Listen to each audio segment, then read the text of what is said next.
To court.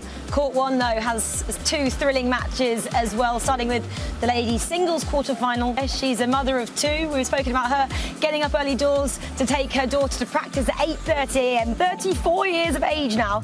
And the last time she was in to the final 8 of a Grand Slam was back in 2007, and she's taking on a countrywoman, Jules Niemeyer, her debut here at Wimbledon this year, and 22 years of age. So it really is the old versus the young in terms of German competitors out there, followed by David Goffin and Cameron Norrie, both trying to make it through to their first ever semi-final in a Grand Slam. So big matches for both involved there.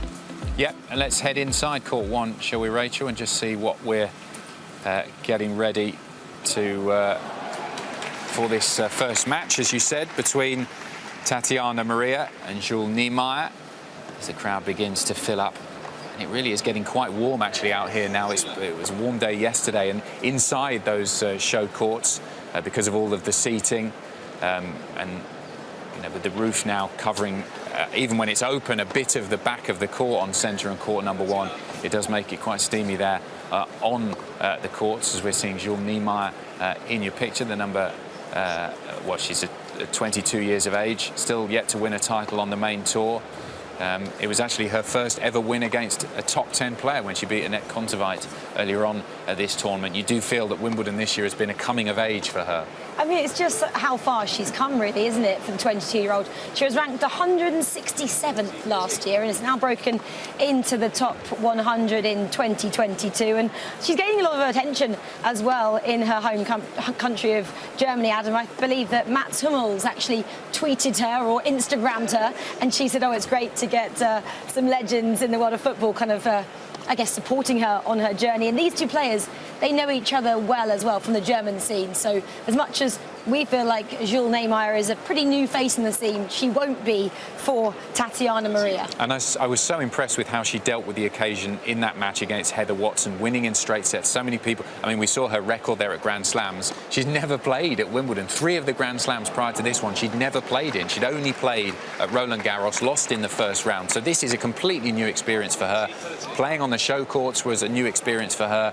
We knew that when she took on Heather Watson, the crowd would clearly be, most of them supporting Heather Watson, not because they were against Niemeyer, but because they're supporting the home player, the British player, on the show court there. And she was able to deal with that so beautifully. She stayed very level-headed and calm. There were a few moments in that match where it could have gone either way, and she was able to win it in the end fairly comfortably, 6-2, 6-4. So that will have stood her in good stead for this match today. A Grand Slam quarter-final, her first Grand Slam quarter-final in front of a big crowd. She won't be overawed. Yeah, and then talking of her opponent, Tatiana Maria, she's been around the scene for quite some time. She only had her second child in April last year, went on maternity leave and has come back and is really still continuing in some great form here at this championship. And remember, she defeated Elena Ostapenko in the last round, which I think was a little bit of a shock, especially for Ostapenko, who got a bit frustrated when she was beaten by Tatiana Maria. But it's going to be a great encounter here on Court 1 to open up proceedings to see who can make it through to the semi-finals. This is one of the quarter-finals, our first one. 3 more to come, 1 more today and then 2 more tomorrow as well. I'm very excited to see as the women's draw and the men's, both, Adam, are very wide open now. Yeah, both of these players have profited from, you would say, slightly better draws, but they've also beaten seeded players. We said Niemeyer beat Kontaveit. Ostapenko was the player that, I suppose, the highest ranked player that Maria has had to beat so far. So they haven't, they've not just been gifted a route through to the quarter-final stage. They've both had to earn it. And Tatiana Maria is hugely respected on tour, as you said, a mother of 2. She's really well liked there as well. Okay, we're going to have to leave court number 1 now. The players ready, and you can continue watching that on Wimbledon's major broadcasters all around the world. The scene is set here at SW19. The Hill, as you can see there, absolutely packed. People will be watching on the big screen and strolling around, enjoying perhaps a Pimm's, an early Pimm's, or it's not even that early, is it? It's past 1 o'clock. Pimm's or some strawberries and cream. Let's catch up with Olivia for the first time today. Okay, I'm now joined by Kathleen and David Williams. Hello, how are you both? excited to be here. Yeah. Very excited. Have you been in the Royal Box before? No. You haven't, nor have I. I mean, No, I've never been no, invited. no. But I hear it's absolutely amazing. David, have you been in before? I did once before, yes. It was pretty star-studded. It was quite exciting. It was like Jude Law was there, Charles Dance, Chiwetel Ejiofor, lots of. It was a sort of actors' day, names. thespians day. So I don't know how I got the invite, but I don't know who's there today. So hopefully it'll be someone exciting. You've got Sir Ben Ainsley, you've got the Middletons. Yeah, Heard of them, yeah. Parents, you know. So this is a great day for No, you it's guys. fantastic, Are you yeah. a big tennis fan? I am. Yes. Who are you looking forward to seeing today? I don't know what the order of play is today. Do you know what? I Nor do would- I. I'm not going to lie to you. I don't know what day it is. We've I been here would so quite many like times. to have seen Cameron Norrie, but I think he's Yes. on court number 1, isn't he? I will get confirmation I on think that. he is, No one's even looking at me. They don't know. No one knows. What Yes. about you, David? Any names you're hoping might pop up on court one? Not sure. Isn't Djokovic playing today? Is that right? I mean, yeah, we're getting So, confirmation. looking forward to seeing- Sorry. Forward to seeing Djokovic. You don't have to, you should not be apologising. I should be apologising. Okay, Djokovic, he's always good value, isn't Yeah, he? yes, and well, I'm just excited to Well, it's soak just up the exciting atmosphere to as be well, here. I because mean, it it's is sort such of a- the best sort of British day out you could ever imagine. It right? really is. Have you been to some of the others, the Ascots, any cricket days or anything like that? I have, This is the best. but not necessarily with you, have I? You're not a... No, I went to Ascot once as well, Yeah, but just I do prefer this. It's more, I don't know, there's a real sociable element to it, and it's just exciting. You feel like the eyes of the world are on London at the moment, with something like this. So it's exciting to be part of it. Beautiful. Okay, and just finally, and then I will let you go. It's 100 years of centre court. Yeah. I'm not sure if you caught the centenary celebration. It was amazing, wasn't Sunday, it? yes.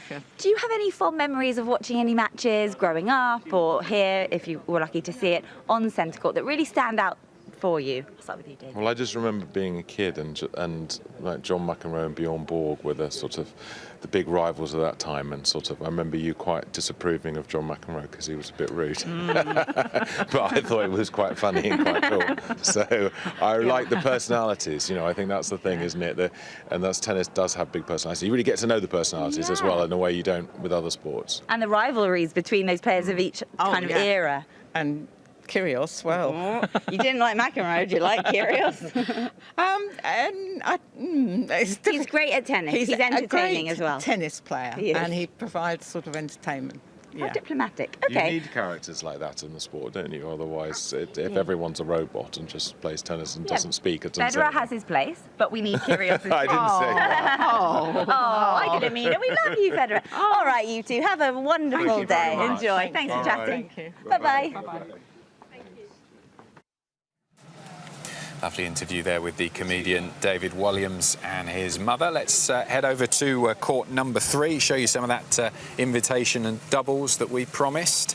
And down at the far end, someone we know very well here on Wimbledon Uncovered, or two people we know very well on Wimbledon Uncovered, Daniela Hantuchova, who is serving, playing with her partner Laura Robson, up against Casey Delacroix and Alicia Molik, the two Aussies, and it's Hantuchova and Robson.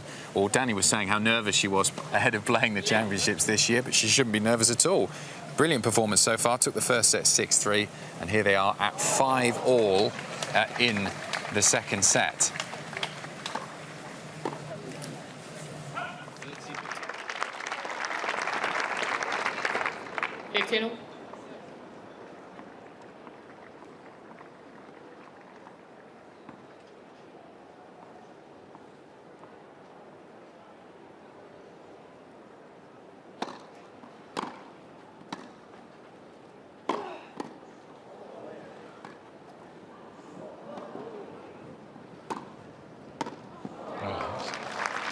Two terrific shots from Laura, but she couldn't cope with the last one. 15-30. That last shot there from Delacroix and Molik, you can just see here. So this is the issue when you have a lefty playing on the right side, because you're both covering that middle shot.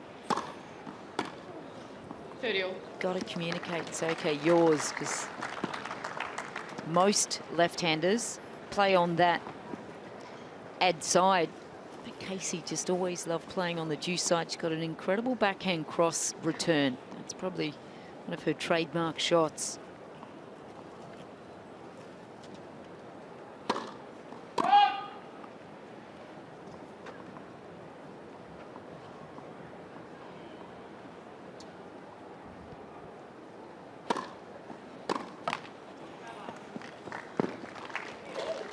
40-30. The ball toss is a little erratic from Handicova, but she's getting it done. Serving well again.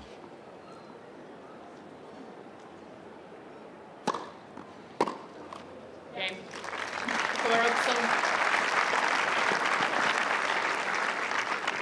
And to Cover-Robson lead by 6-5. Second set by 1 set to love. Once again, a game away from winning this. Yes, I'm old enough to remember that, you know, when you had an Aussie coming to the UK, you thought, well, they can play on grass, but it's not a gimme anymore. No, you're right, absolutely. I think all those old trends and things that have changed somewhat. We don't spend much time on the grass. We do spend a little bit of time on artificial grass coming in as juniors, and I think that's not great for the game either, because the ball bounce is very low, so we're trying to really not spend too much time on that, because most of the ball bounces on clay, hard court, it's all up here, so you have to learn how to really manufacture shots from above your hip rather than down near your calves. Time.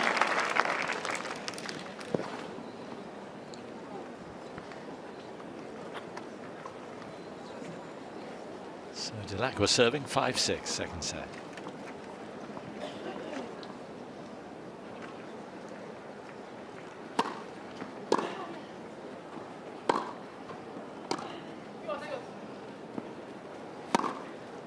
Oh, yeah. A meaningful forehand there from Delacroix. Well, Casey asked me if this week going back home, and I'm sure Amanda's watching with their 3 children, Jessie James and Blake and Andy. Might be a little bit late in Australia, but they might be allowed to stay up and watch Mum.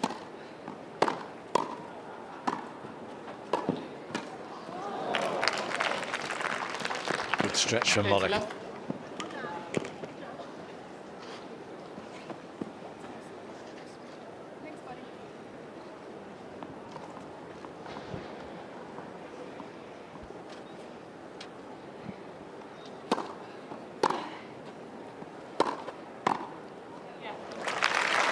Just found a way through the centre of the court so often today, Laura. Good control on this volley here.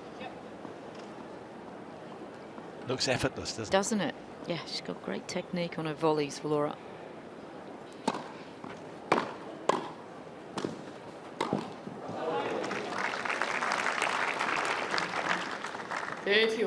That was a tough one. It was just out of the reach there of Alicia.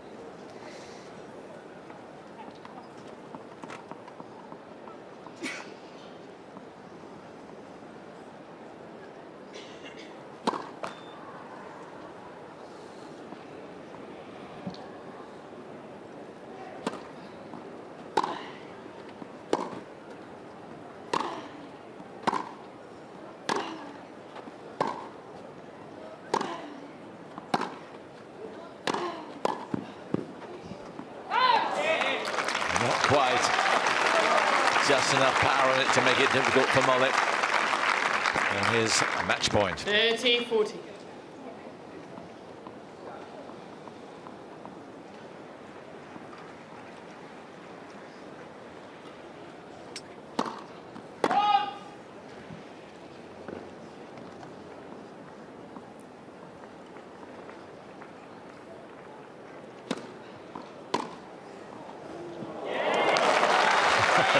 Wasn't the cleanest of hits, but it will do. Robson, 2 sets to love. 6-3, 7-5. An hour and 10 minutes that flew by, and you could see the standard improving game by game. But in the end, it's Handicova and Robson who take it. What a terrific match, though, and just great to see these players on court. And some of their great skills that never disappear. So also just their characters, the smiles and the fun that they have. In their group, they've also got Jelena Jankovic and Agnieszka Radwanska. What a partnership that is. And the all-Italian pair. Flavia Panetta and Francesca Schiavone. So it's going to be tough. Oh, it's brilliant. No, it's really good fun, and all those different styles of play. Here we go. They're getting a selfie. So they just enjoy this as much as the crowd. I liked Casey when she came to the net. She goes, oh my gosh, there's a lot more people here than I thought. It's wonderful. So we're going to get a group selfie now. I think this is...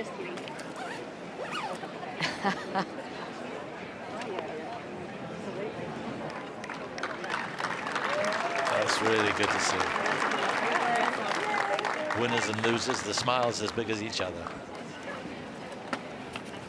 Yeah, there's no question about it. They're all here just really enjoying themselves. And it is such a privilege for them, I'm sure, just to walk back on the grass and just do their thing.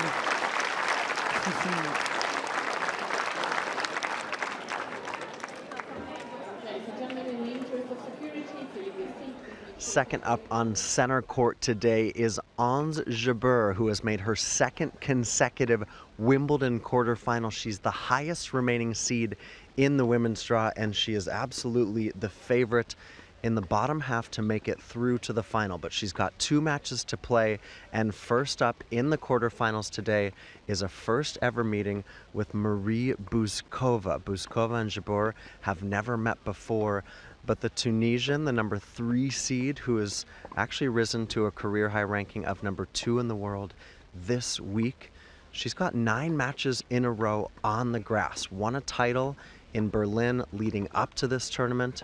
She's also won 20 of her last 22 matches, crashed out in the first round of the French Open, but has looked in flawless form here, yet to drop a set in 4 matches played, has spent under 5 hours on court. But the last match against Elisa Mertens, who had taken out Angelique Kerber previously, that has been her most poignant challenge so far. Had to save set points. Look at that drop shot from Jabeur, showing us some of her trick shot magic out here on court as she works with coach Issam Jalali. But she really had to work for that win over Mertens, saving set points in the first set, saying that she had to conjure up some of her best to come through that match. And I love that she goes from drop shots to just absolutely pounding that forehand. All 4 of those balls were in, by the way. And Jabeur, as her profile has risen, she's from Tunisia. She's the highest ranked player from an Arab country ever. She is a well-known, they call her the Minister of Happiness in Tunisia. She's a very well-known sports and cultural personality in her country. She's getting used to the profile on the global stage, being followed today by some cameras out on court. Just did an interview with ESPN. She is a player that everyone wants to speak with, and she certainly is someone that we're going to see even more. Depending on how it goes this Wimbledon, we're going to see her for years to come. She's second up on center court against Marie Bouzkova. The winner of that match going to take on either Tatiana Maria or Jule Niemeyer, the all-German affair. It is a huge opportunity for Ons Jabeur to make her first ever Wimbledon semifinal today. I found David Dimmelby, a broadcaster extraordinaire, a legend of the game, as it were. How are you today, David? I'm very, very well. Thank you very much. Yes, I'm very well. I'm enjoying coming to Wimbledon because I remember the very first time I came here, Des Lynam was doing the commentary, and he took me to show his studio to me. Wow. And I said, you know, I'd absolutely love to work in this studio because it's so complicated, all these courts and how you do it and everything. And he said, do you know, I'd really love to do a general election. So I said, well, we'll swap. Oh, wow. But we never did. That would have been good television. I know. I would have been hopeless at the tennis. I went to Eastbourne because I live near Eastbourne. Oh, nice. And I run the gallery that's just looking over the tennis court. So everybody's coming to look at the paintings. And actually, they peek at the tennis. So I did that. But so tennis isn't necessarily your thing, but I played tennis. Oh. Only I began playing when I was 80. Yes, just for exercise. It's very good. I love it. It is a great sport once you get into it, isn't I it? know. And you're going to see some titans of the sport today. But the thing I don't understand about tennis, when I have my coach, you see, she's very good, and she puts the ball at my feet. And, and then I said, well, can we play a game now? And she said, yes, of course. So she started playing. I said, but hang on, you put the ball over there, and I'm here. How am I meant to get to that? Cheeky, she's trying to beat you at the game. That's rude. That's what they do at Wimbledon, where she played as a child. So I said, oh, OK, all right, that's how it is. You're in the Royal Box today, are you not? That's a lovely honour. Are you excited for it? Yes, have you done it before? I have once, just before the COVID thing began. Oh. And it is wonderful. Okay. It's slightly embarrassing because you never know if the camera's going to be fixed on you at an odd moment when you're kind of, I don't know.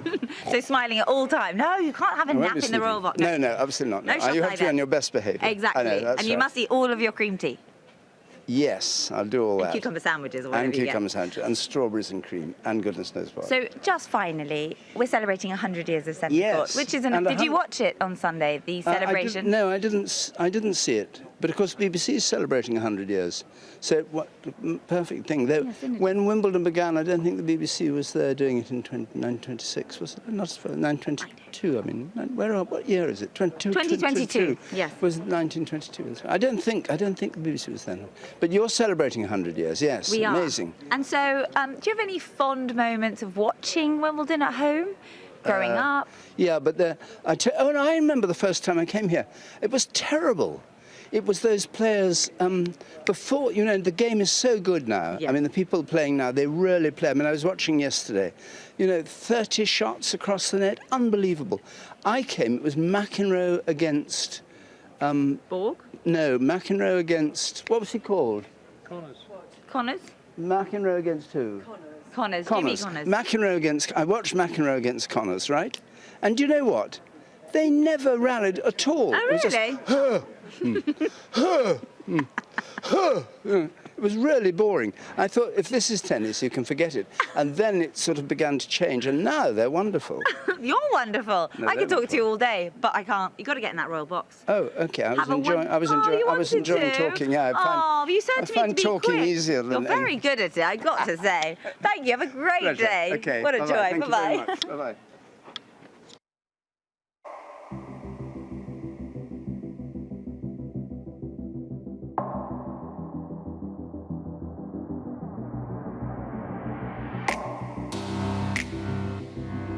And the sun continues to shine at the start of this second week at the All England Club on a glorious Monday morning in southwest London.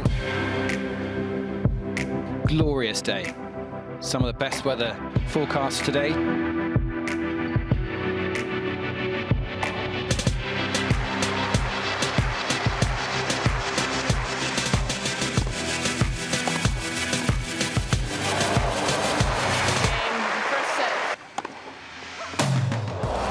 It's a sumptuous performance. Elena Rybakina oozing authority, full of conviction.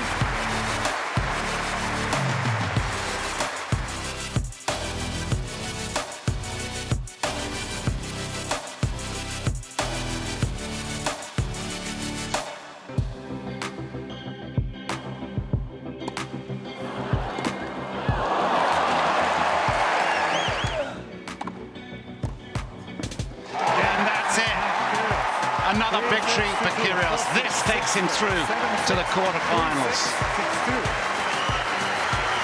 Super happy to get through. I fought really hard today, and the crowd was amazing. It was special stepping out here once again.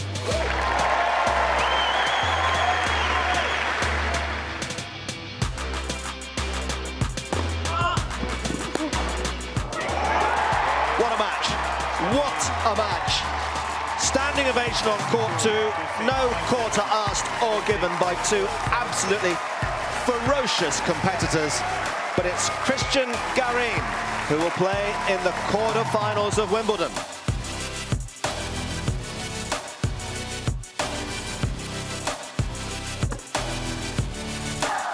Game, set, match, Halep. Full of class, Simona Halep this afternoon. 6-1, 6-2. Always nervous before, but I enjoyed a lot to be back on center court in front of this beautiful crowd, always supporting me. Thank you. It's a pleasure to be back here.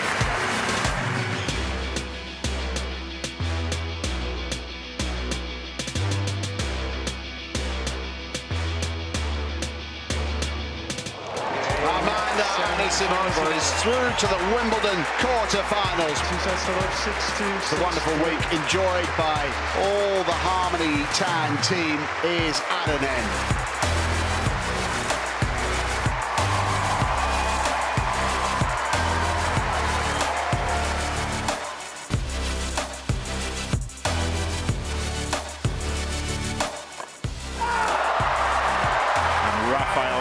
With some relief, gets the job done. To be in quarterfinals here on Wimbledon after 3 years without playing here, it's amazing for me now, so very, very happy.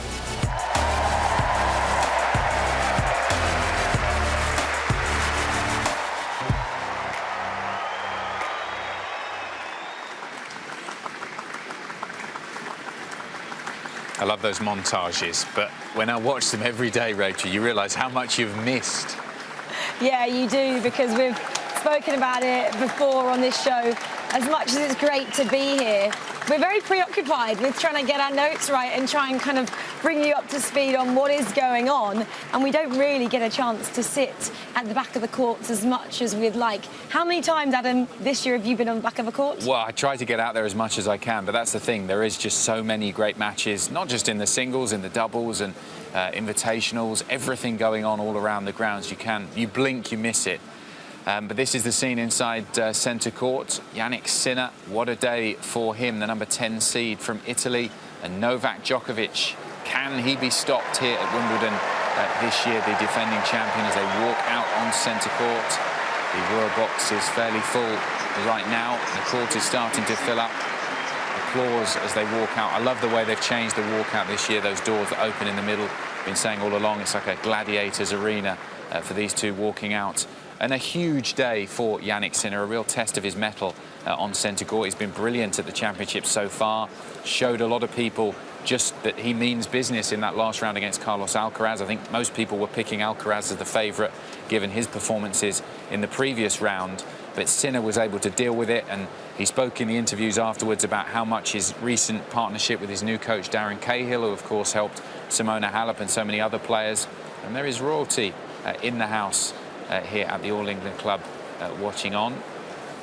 Kate Middleton, who absolutely loves tennis. She's here at Wimbledon pretty much every year, isn't she? She loves watching all of the matches on centre court. Just going back to Sinner, he spoke about his relationship with Darren Cahill and the improvements that he's made in his game in a relatively short space of time. And I think Djokovic will be worried today, because Sinner on grass has elevated his level certainly this year. Yeah, the main question, isn't it, is if Jannik Sinner can stop the reigning champion, Novak Djokovic, on his quest not only for a 4th consecutive title here, but also in reaching his 11th Wimbledon semi-final. 2 massive records that Djokovic is trying to reach, 2 big milestones for him. And if he does make the semi-final here this time out, Djokovic, it'll be his 43rd Grand Slam semi-final. That's a massive deal, isn't it? Especially against Jannik Sinner, only 20 years of age at the moment, never got further than a quarter-final in a Grand Slam. So this really is a big moment for the young Italian. Like you said, had a great tournament so far. And again, against Carlos Alcaraz, he saved all the 7 great points he faced. So, really came back down from being on the back foot as well. And yeah, finding his feet on grass, very much so. Certainly is, Rachel. Djokovic winning the toss there and choosing to serve down at the far end in front of the Royal Box. And Djokovic, I suppose, wobble, in a minor sense in the first round, losing a set in that match. But he did that last year, didn't he, against Jack Draper in the first round last year too, lost a set. And then after that, completely peerless. And he has chosen not to play a warm-up event this year coming into Wimbledon. That's really been his pattern in the last few years at the championships, not playing at Queen's or some of the other events, the traditional warm-up events, choosing instead to stay at home and focus on physically recovering from his exploits at Roland Garros a few weeks prior, because that grass court season before Wimbledon is just so short. And for these top players that are getting to the latter stages at Roland Garros, it's important for them to recover. But other than that set that he did drop against Tim van Rijthoven in the last round, as you can see there, 6-2, 6-1, 6-2, the other 3 sets, and he did look very, very good. Van Rijthoven was sending down some huge serves. Djokovic was returning well, and it is going to be a difficult task for anyone to stop him over 5 sets. And I think it's still the occasion, isn't it, for Jannik Sinner, not only being on centre court, but facing Novak Djokovic and in front of royalty. As, you know, we get to the business end of the season here, it does attract some more famous faces. Not that he'll particularly know many of our British stars. We've already had a couple on the show today in the form of David Dimmelby for you guys at home, and David Walliams as well. Surely that won't faze him, but the fact that he's just trying to get through to his first Grand Slam semi-final against the force that is Novak Djokovic. And they're quite the contrasting stories as here. We heard Rafa Nadal say that yesterday. You can enjoy it more as a Grand Slam champion. He's been going out sightseeing around London, and we know that Djokovic has got his family here. His young son Stefan is quite the tennis star. He's been on the practice courts in Irangi. So there is that, you know, pressure off their shoulders for Djokovic, whereas Jannik Sinner has got a point to prove. And, you know, Djokovic has been on centre court so many times. This is a bit like his second home, I'm sure. He knows what it takes to go all the way. So I'm very excited to see how Jannik Sinner can get on, especially after the tournament he has had.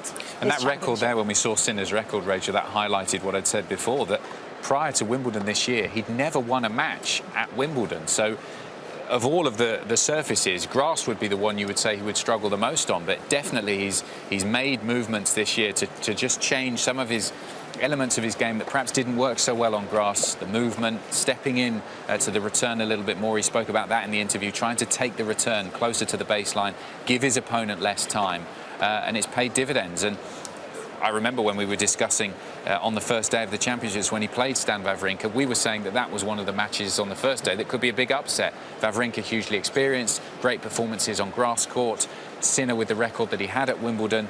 We were saying, well, if there's going to be a high seed to go out on the first day, it may well be Jannik Sinner against Stan Wawrinka, but he came through that match and he's taken the confidence that he gained from beating such a great Grand Slam champion like Stan Wawrinka, and he's helped that through to the quarterfinals. What surprises me always when I watch Sinner is, in terms of his body type, he isn't one of those players who you would immediately go to to say that this guy's a top 10 player.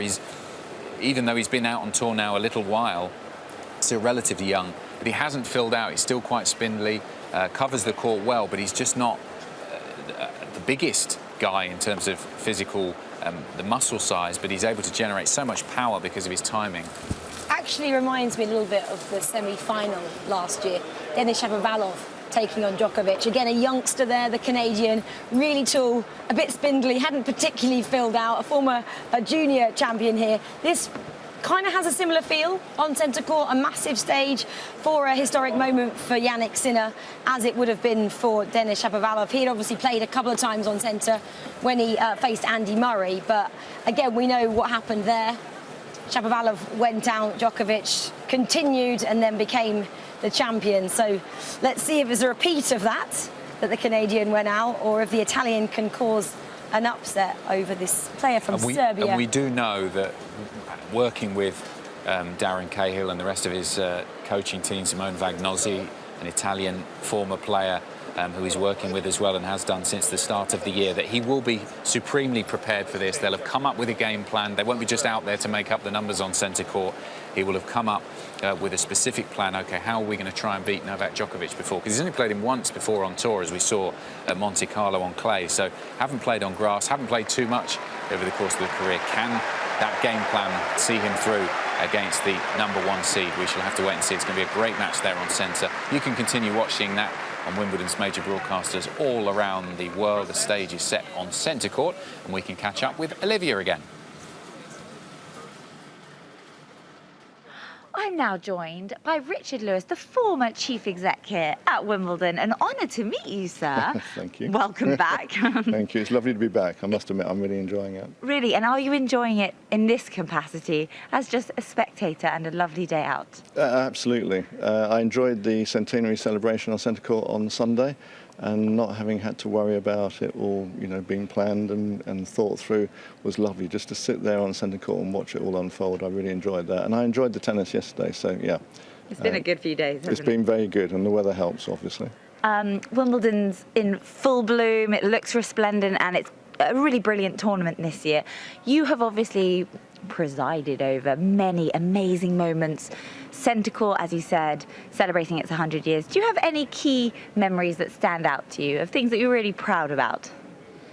I don't know about proud, but I mean, I remember queuing up with my brother, my older brother, when I was 13, and queuing in 1968 it was, and running through the grounds when the gates opened to get on to Centre Court and see the final between Rod Laver and Tony Roche.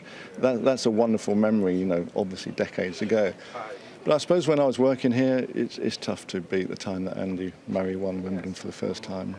I mean, 2013. 77 years we were waiting for that. That was an amazing moment, and it was quite strange standing at the back of the court waiting for the presentation ceremony, you know, because that's obviously quite a nerve-wracking moment from an organiser's point. Well, it is. It is. You don't want to trip over the carpet or have anybody else trip over the carpet, but trying to concentrate on what we were going to have to do and not get too caught up in the fact that Andy was on the verge of winning the championship. That was a wonderful moment. That was a real, and with the Olympics here as well, that was, again, really poignant memories that, you know, in 100 years, those are key moments, aren't they? They are, and my first year was 2012, and you know, I had championships, and then it was quite a challenging championship, actually, quite a wet one, and then the Olympics very soon afterwards. That was an extraordinary time, and of course the grounds looked very different colour scheme and all that, but great because of it. It wasn't just a rehash of the championships. It was something completely different and a wonderful event in its own right, and another great memory.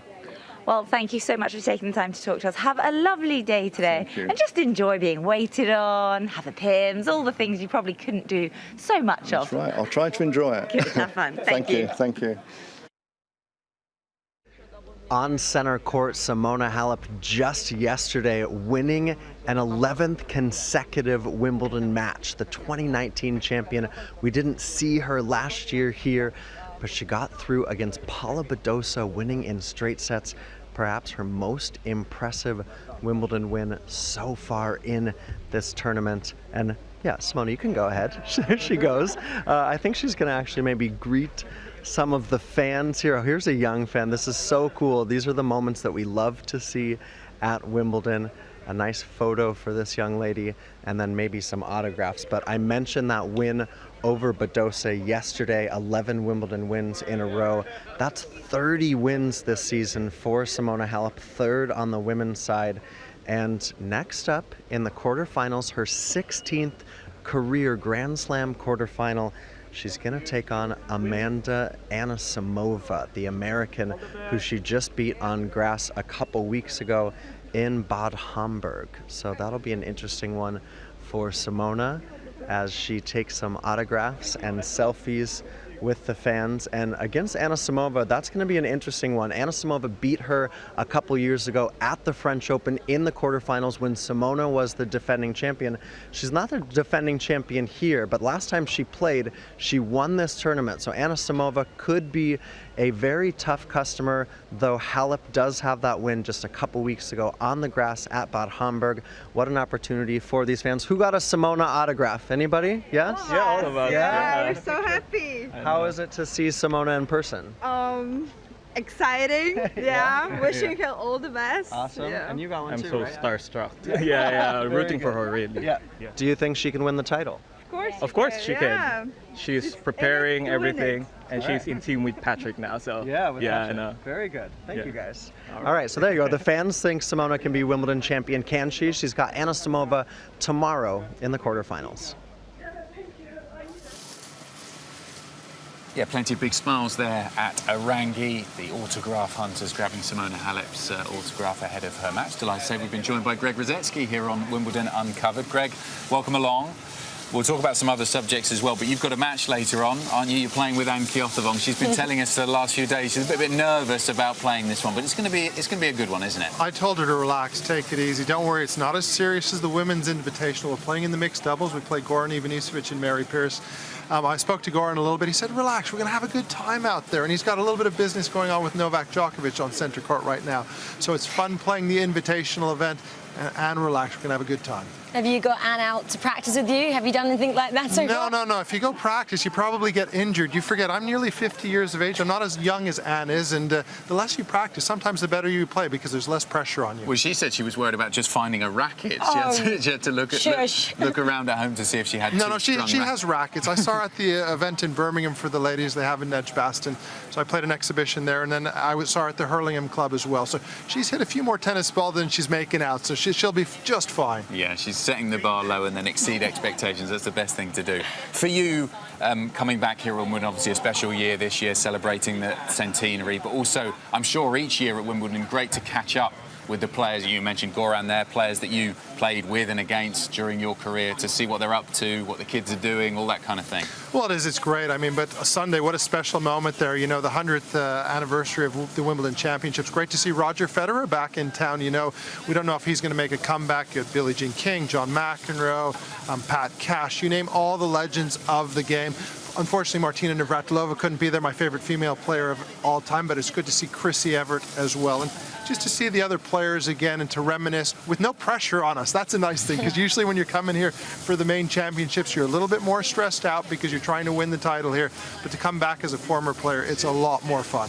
And how packed has your schedule been then, Greg, so far this championship? Pretty hectic? No, it hasn't been too bad. I usually do a few corporates for a few hours a day, which is quite easy. Just talk about the matches, do a little bit of radio, and then get ready for the Legends. So it hasn't been as hectic as your hours on television this week. Absolutely. Well, speaking of the Legends, let's duck into court number 2 and watch some action between James Blake and Daniel Nestor in your picture here, early in the first set. Against Tommy Haas and Mark Philippoussis. Immediately that jumps out here, you've got one doubles specialist on the court in Daniel Nestor. How much of an advantage do you think that is? I don't know if it's much of an advantage these days, because if you look at Haas and Philippoussis, they're playing all the time. Yes, Nestor's the lefty, but I know he retired because he was having some shoulder issues. So I'm going to go for Haas and Philippoussis in this one, but it looks like all the guys are having a great time out there, and a righty-lefty combination is always a good thing.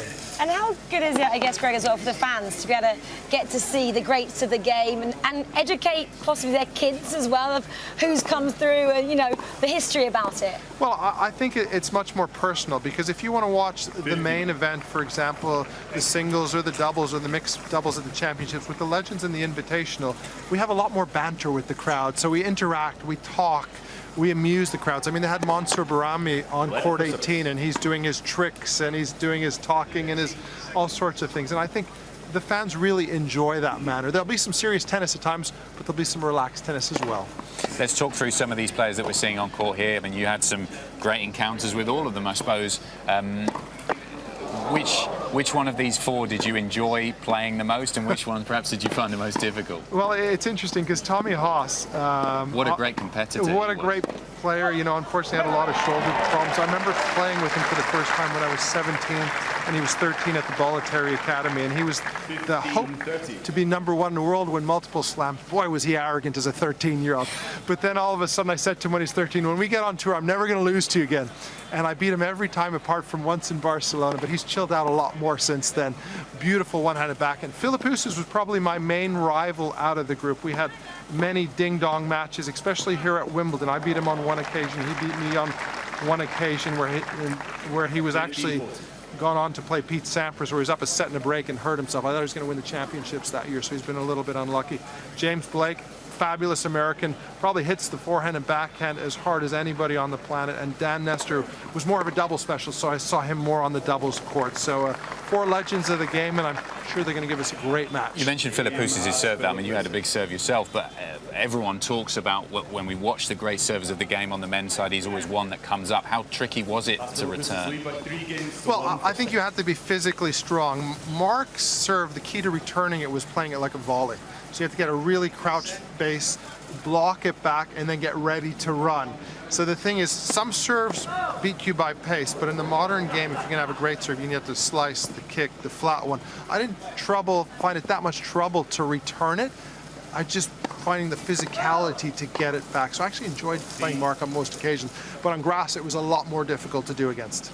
Whose serve are you most impressed with? They're not in this match, but who's still left in the singles draw at the moment, this championship?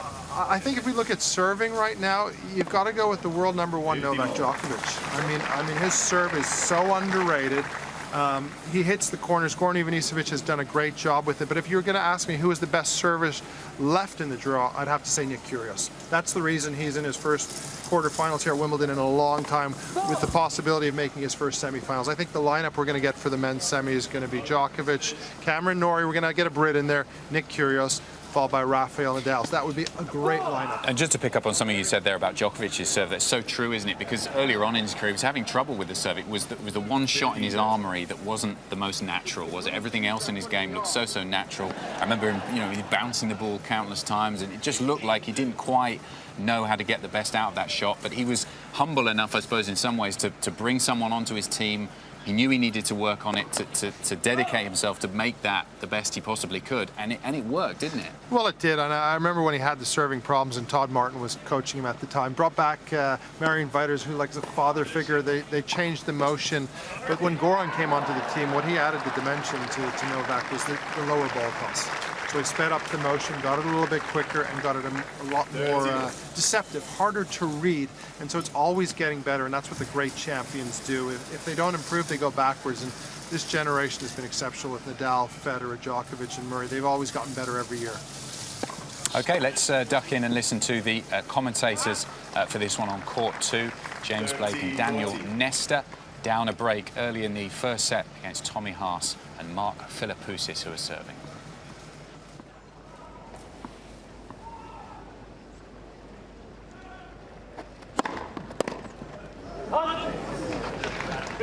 Yes. That was another quick one. But still a break point. I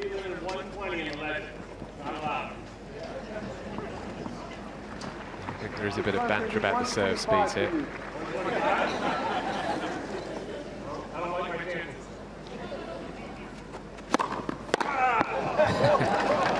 Well, James Blake was right to be concerned, because the Scud fired down a quickie there, 128 miles an hour there. Advantage, Philippoussis. Height accounts for a lot of strength when you're 6'5", but he's broad with it. He always has been. He's sort of almost barrel-chested. And he's got a lot of power on tap. I'd love to see him go over 130.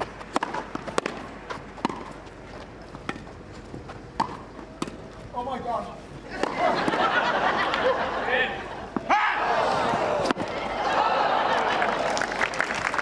Throws in a hot dog there at the end, but the point was over by then.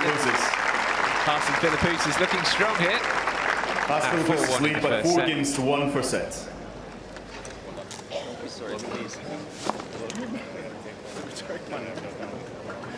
A day after he played 4 hours and 34 minutes, the second longest Wimbledon match this year, Cristian Garin is out on the practice court. He is Chile's first Grand Slam quarterfinalist in 13 years, since Fernando Gonzalez made it that far at the US Open. And that match yesterday over Alex de Minaur, that 4 hours and 34 minutes, he came back from 2 sets to love down. He saved 2 match points, and he earned his first career Grand Slam quarterfinal. Just here with a new coach this year, Pepe Vendrell. They've started working together in the last few months, and Pepe actually formerly coaching Roberto Bautista Agut, who is a former Wimbledon semifinalist and one of the most dogged players on the ATP. And you can see the work that Vendrell has done with Garin. Even just this tournament, he had lost both of his lead-up tournaments on the grass, 0-2 record coming into Wimbledon, and all of a sudden he's into the quarterfinals. That win yesterday over de Minaur in 5 sets, saying in the 3rd set that he was just thinking about the kind of tennis that he needed to play just to turn the match around and make it competitive. And he was able to do so. He's next going to get another Australian in Nick Kyrgios in the quarterfinals. That match just announced. It's going to be on the #1 court on Wednesday, the second match to be played. You can see Pepe Vendrell just running him through some of these big serves, booming serves of Kyrgios that he's going to get tomorrow, trying to have that first movement off of the return, explosive movement off the legs. And Garin had a shoulder injury earlier in this tournament, or excuse me, earlier this year. He was 12-15, hadn't even won half of his matches coming into Wimbledon. Now he's a quarterfinalist at a major for the first time in his career, and he's got Nick Kyrgios to challenge for a spot in the Final Four at Wimbledon.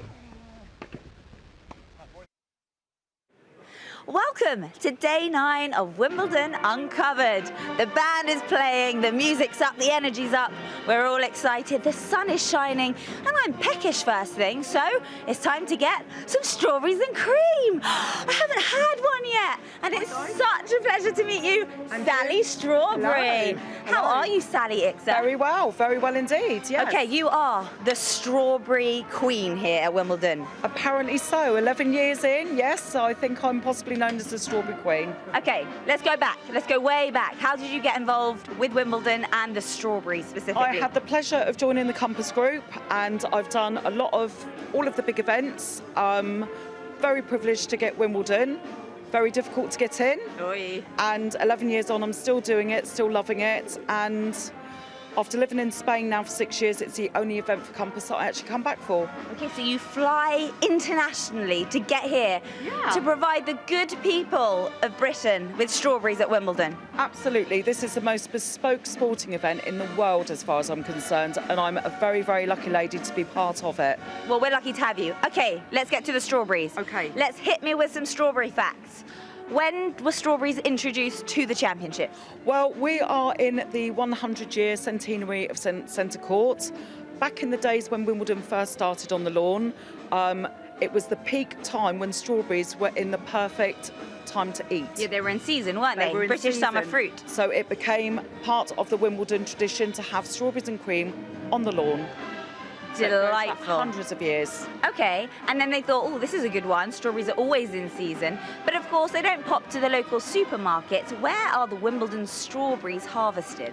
Okay, so the Wimbledon strawberry comes from Low Farm, which is a farm based in Kent, and they are brought in fresh every day. Every day? Every day. How many tons come in a day or for the whole championships? Give us a big number. Well, let's go on pallets. On average, my team alone, just here, get through 5 pallet loads a day. I can tell you that 3 days ago, across site, 12,000 portions of strawberries were sold, which equates to 120,000 strawberries. Whoa, that was just over 3 days. Yes, well, that was for 1 day. Oh! So figure-wise for yesterday, I'm not sure. I'm waiting to hear, but we do a lot of strawberries. You do a lot. I mean, you're pushing 1 million strawberries. Yeah, we love it. Oh my God. All right. So the strawberry comes in the pallet. Talk us through the hulling process. Okay, so I've got a beautiful team of lovely young ladies. Glamorous assistants come in Glamorous and look at assistants them here, in and their here they are. beautiful hairnets and gloves. They are really taking this job seriously. We like health and safety. Come, Sally, come commentate on the hulling. So basically, my team, and I've got a very large team, come in, and with the strawberries, they use a biodegradable spoon, recycled obviously because we're trying to look after the planet. Oh, you don't use a knife? No, not at all, because we want to make sure there is as much strawberry left for the customers as possible. All of our boxing, etc., we're trying to save the planet. It's all recyclable, so we really are doing our best for the environment. You really are. Now, what happens if there's a particularly tough stalk? The wooden spoon can do it, and they don't damage the strawberry? Oh, they persevere, But to be fair, our strawberries are picked at the prime time. They are soft, the stalk comes out very easily. And then the girls portion out 10 medium-sized strawberries for every portion. And they all go in the box, ready for the customers. They come back over here and sold to the loyal customers. Now, Sally, I would say it is so affordable, the strawberries and cream here. It's actually the most lovely thing that Wimbledon do. They make it affordable for everyone who comes, no matter what you can or can't afford. You can always get a box of strawberries. Strawberries and cream is part of the Wimbledon experience, and you're quite right. Every single person, being a little 5-year-old that wants to purchase it with their pocket money for £2.50, across the board, £2.50 is part of the bespoke event. That is so charming and cool. Doesn't matter if you bring your packed lunch, doesn't matter if you've gone like to the local supermarket to have your snacks, you can still get strawberries and cream. Another tip, do you know if you're an HSBC card holder, account holder, you get a voucher and you can get a box of strawberries and cream. If you come every day and you're an account holder, you can get a voucher every day and have a free portion of strawberries and cream. Everyone deserves strawberries and cream. Winner. We are winner. Sally, thank you so much. As you said, everyone deserves strawberries and cream, and actually, I deserve strawberries and cream. Do you know something, my darling? Yeah.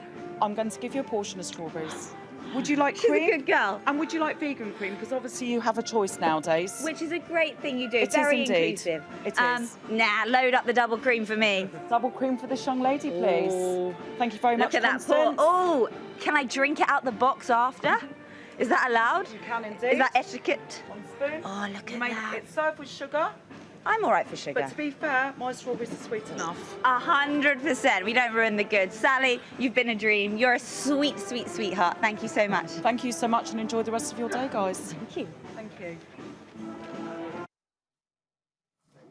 Well, I know Olivia's going to bring them up to us. She's not just going to eat them all to herself. I'm How has pretty she gone this far sure. without having strawberries and cream? Well, that Day might have 9. been a cheeky something there, because I did buy her a box a couple of days day ago. 1, day 2, day 3, day 4. She hasn't, I'm sure she has. Anyway, Greg is still here with us, and Greg, we're going to give a little update on what's happening on court number 1 then in the ladies' quarterfinals. Tatiana Maria and Jules Niemeyer, obviously that all-German encounter there between a 34-year-old in terms of Tatiana Maria and a 22-year-old in the form of Jules Niemeyer making her Wimbledon debut. We can see that Jules, the younger player, Jules Niemeyer, has taken it 6-4 in that opening set. The dream continues for Niemeyer. And I mean, when we saw her Grand Slam record, she hadn't played any of the other Grand Slams apart from Roland Garros. To be able to put a run together, even with a slightly easier draw, she got through a net Kontaveit, big upset early on in the tournament, but she's just gone from strength to strength to strength, hasn't she? Well, everybody's been talking about her serve being the major weapon there, and you can see her percentage at 58% is excellent.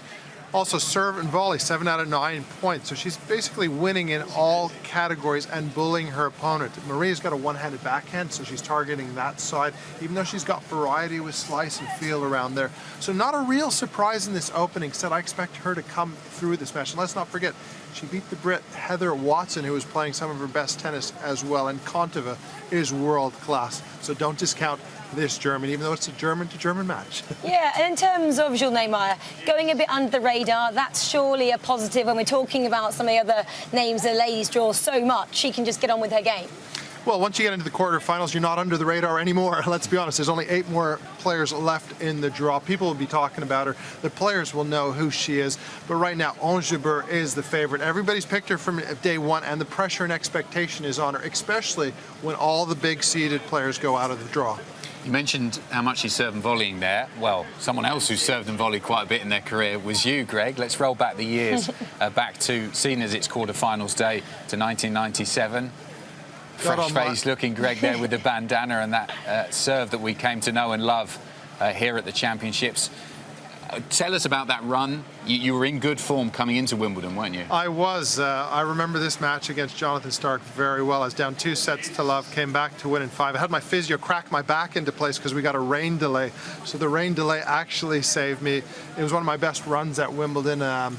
You know, but I ran out of gas in the quarterfinals against Cedric Puley, and it was myself and Tim Henman on a crash course for the semifinals. They put us both on court number 1, which I wish I was on center, because one plays different to center. One bounces higher, it's a little bit quicker through the air. Center's a little bit lower, a little bit more traditional, but it's interesting because we have the Brit Cameron Norrie, who's obviously on court 1 today, and there's a little discussion. Should he be on center? Should he be on 1?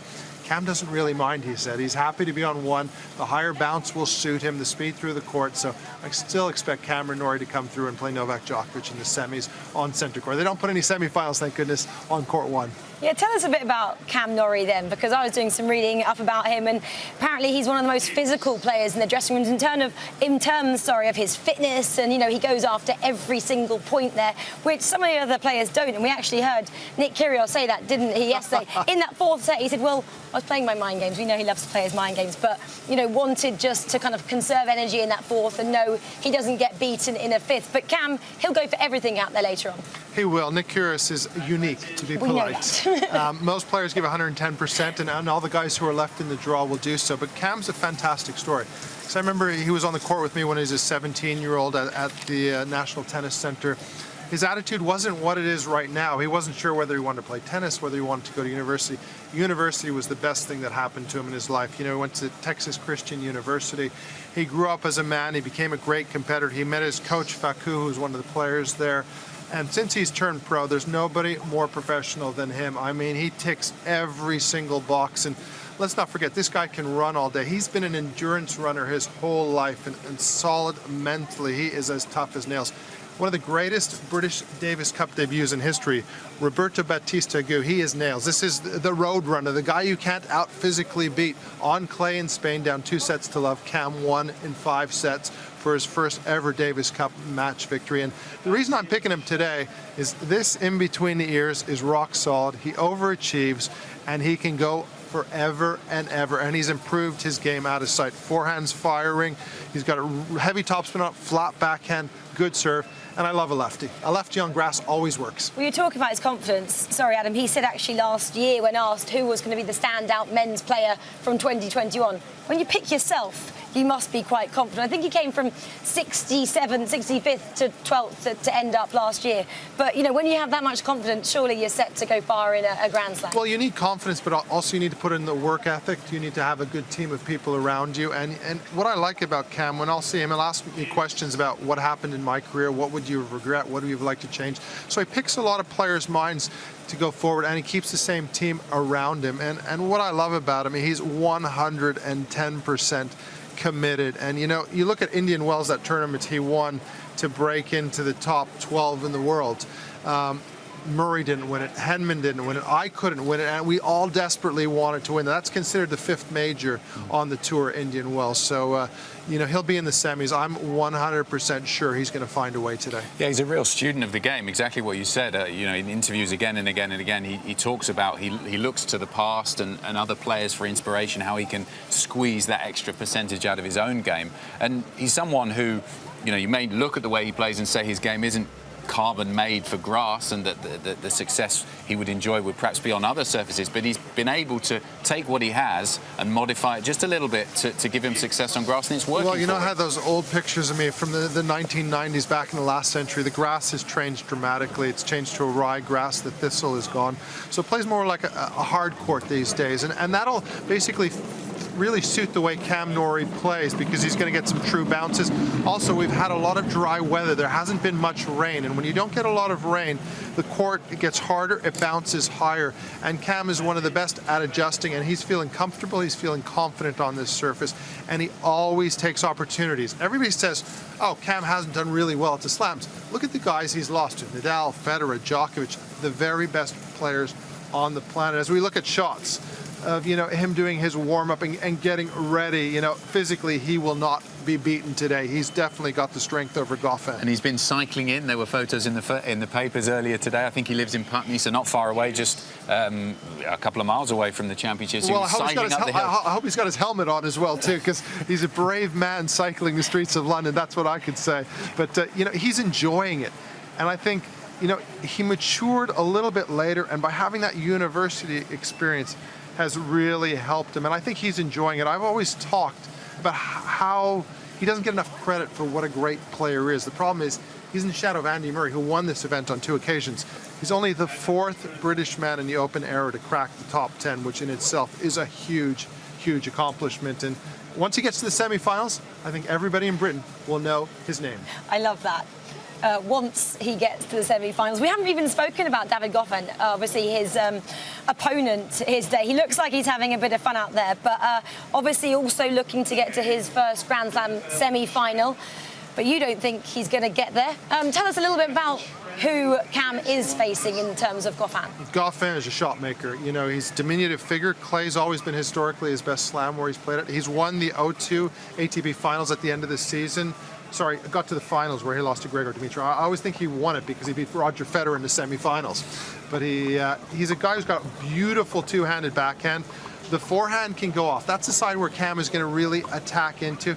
And sometimes he can get a little bit nervy. I think Cam, if things get tight and get nervous, he's got to orchestrate court #1. We've seen a lot of British players do that in the past. This will be tight, don't get me wrong. I mean, this could go the distance, 5 sets close, but I'm going for the mental edge here, and I give that to Cam. And Goffin's a great player, but he's not at the peak of his powers. Norrie at the moment is at the peak of his powers. Yeah, because Goffin's ranking, I mean, he's had some injury issues, hasn't he, in the last couple of seasons, but his ranking has slipped down a bit from where it was earlier on in his career. Some great wins of him, as you mentioned, at the ATP Tour finals a few years ago. And he's also, when you watch him, very quiet, unassuming character. You don't get a great deal back from him completely. He's at the other end of the spectrum to Nick Kyrgios, isn't he? Well, he is, but, you know, we all have our own personality, and you have to express yourself and be authentic. That's who he is. He's not going to all of a sudden start screaming at chair umpires and throwing stuff around. And we don't all need to behave in that manner. But in Belgium, a huge superstar, the first Belgian man to be into the top 10 in the world.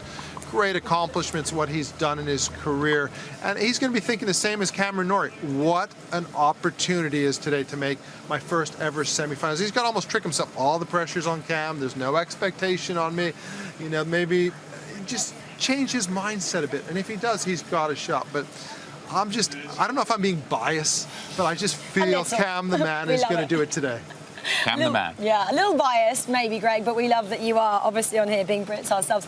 Well, let's go back to court 2 then, shall we, and see what's happening in that match. James Blake and Daniel Nestor taking on Tommy Haas and Mark Philippoussis there. This is the second set now, and we can join this one and just see what's going on. Yep, Haas and Philippoussis aren't really giving Blake and Nestor a chance here. Took the first set 6-1, still on serve in the second, 2-1 to Blake and Nestor, with Tommy Haas, the German, serving, and we can join the commentators.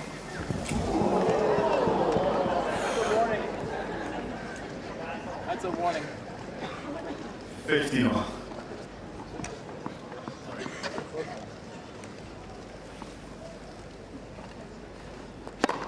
Go!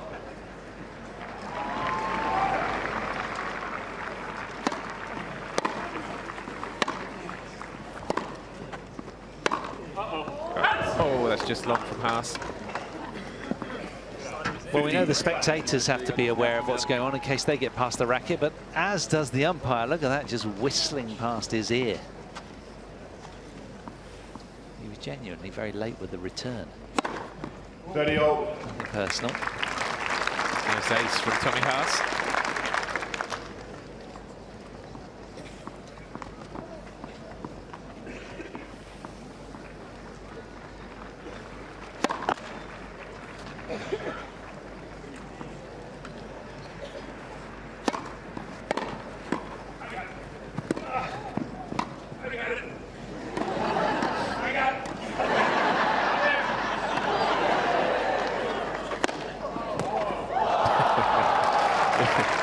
James Blake didn't deserve to be on the losing side in that point. He was all over the court there. 30. Go on, break him. 40-30, please. Can you please tell me to shut up? Blake. Blake scampering around. Game, Haas, Philippoussis. And the score ticks round to 2 games all in the second set. Well, it's rattling along, isn't it? We've only been out here 38 minutes. It is. It's a lovely way to spend a Tuesday afternoon, isn't it? 5th of July. Second Tuesday of the Championships.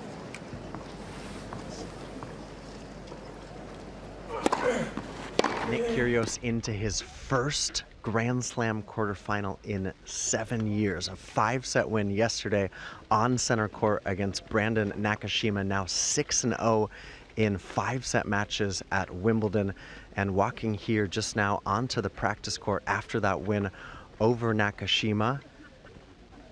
He's going to get in his steps for practice ahead of that quarterfinal matchup against Christian Garin. I mentioned the first time since he's been to a quarterfinal at a major since 2015.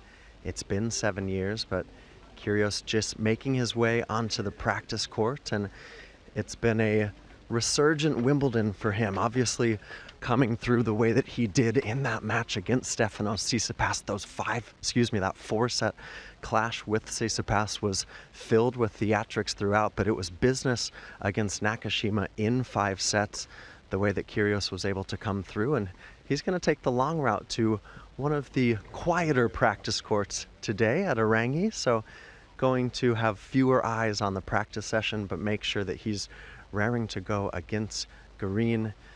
One of the more staged performances from Kyrgios against Nakashima yesterday, and earning that spot in the final 8. We could see a semi-final matchup with Rafael Nadal. Nadal has Taylor Fritz, who's been playing some great ball, but Kyrgios making that long walk. There's those corner courts that pretty much no one can see. He's got a couple camera crews with him, but it's Kyrgios who's getting ready for a Wimbledon quarterfinal tomorrow. Well, that swagger can only be one man, can't it? Nick Kyrgios, cool as ever, walking down there at Arangi. Greg, let's chat a bit about Nick. Obviously, there's both sides of the story, and we've got to make sure that we cover both sides of the story. Let's focus on the tennis and what he's bringing to, well, centre court in the match against Nakashima in the last round, because, as you'd said, he's using that serve to full effect, and he's having a great run here at Wimbledon, and he has to be one of those contenders to win the title. Well, I think he'll get to the semifinals. I don't know about winning. There's a guy by the name of Rafael Nadal and Novak Djokovic, who are the 1 and 2 favorites in the world, and I know there's no love lost between those three, let's be honest. And with Kyrgios, it depends how much work he's put in leading into the championships. We never know, because he's not renowned for his hard work. He looked like he just got out of bed when he walked onto those practice courts as well. He's got a few issues off court to deal with at the moment. So if his game's there, I see him comfortably coming through against Garin in the quarterfinals. And then against Rafa at the semis, these big guys usually don't lose to him. But he's got the tools and the game to do it. I remember seeing him for the first time in 2014 in a challenger in Nottingham. I went up to Nike and said, this guy is going to be lights out. I mean, he can win Wimbledon, he can win US Open, Australian Open.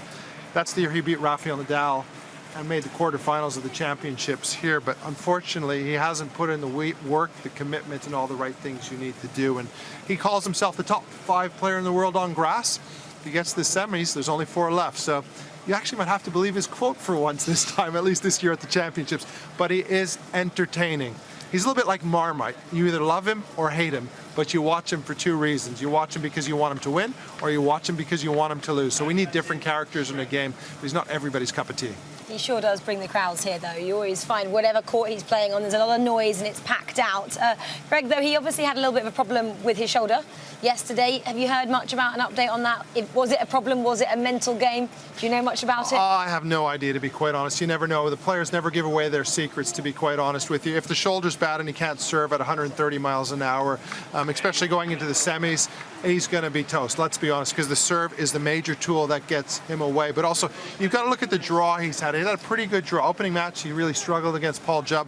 But from there on in, Tsitsipas, no disrespect to him, but he just doesn't have a slice serve and a block return. And until he gets that, he will not be a contender at these championships. But very impressive against Nakashima. But then Garin to get to the semifinals, it has been a fantastic draw from, with Berrettini dropping out with COVID. I would have loved to have seen Kyrgios, Berrettini. Then we'd know where the true form is.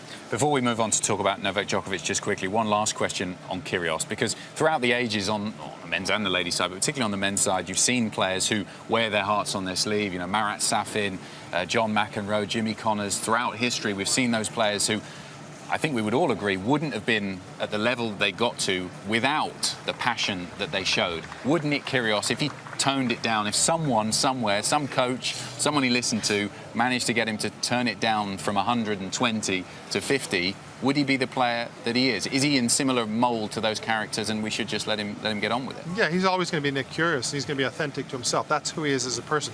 I think what the tennis community is frustrated by, he's not like McEnroe. The guy wanted to play tennis, trained hard, worked hard, did all the things. You know, you can have personality and be different to everybody, and that's great. He would be a megastar if he put the hours in. Nadal, Federer, Djokovic, Safin, all those names did. He'd be easily top 5, every slam a contender to win it, apart from Roland Garros. And that's the frustration as a former tennis player. You want to see someone fulfill their talent as all those greats you talked about. Well, we'll have to see what he can do then, won't we, in the quarterfinal. But obviously someone who always fulfills the potential and goes the extra mile in every single thing he does on and off the court is Novak Djokovic, of course. He's playing at the moment on centre court, taking on the Italian Yannick Sinner. But this was a couple of shots from his practice from earlier. We had the lovely stories, didn't we? His son was down there as well. Maybe he's one to watch in the future. But yeah, he's just the absolute perfect guy for the game. And do you think he's on course for his 4th consecutive win here and his 11th Grand Slam semi-final at Wimbledon as well? I think he's definitely on course. We can see Garin Ivanisevic's coach, who's been with him the last few years, done a great job with him.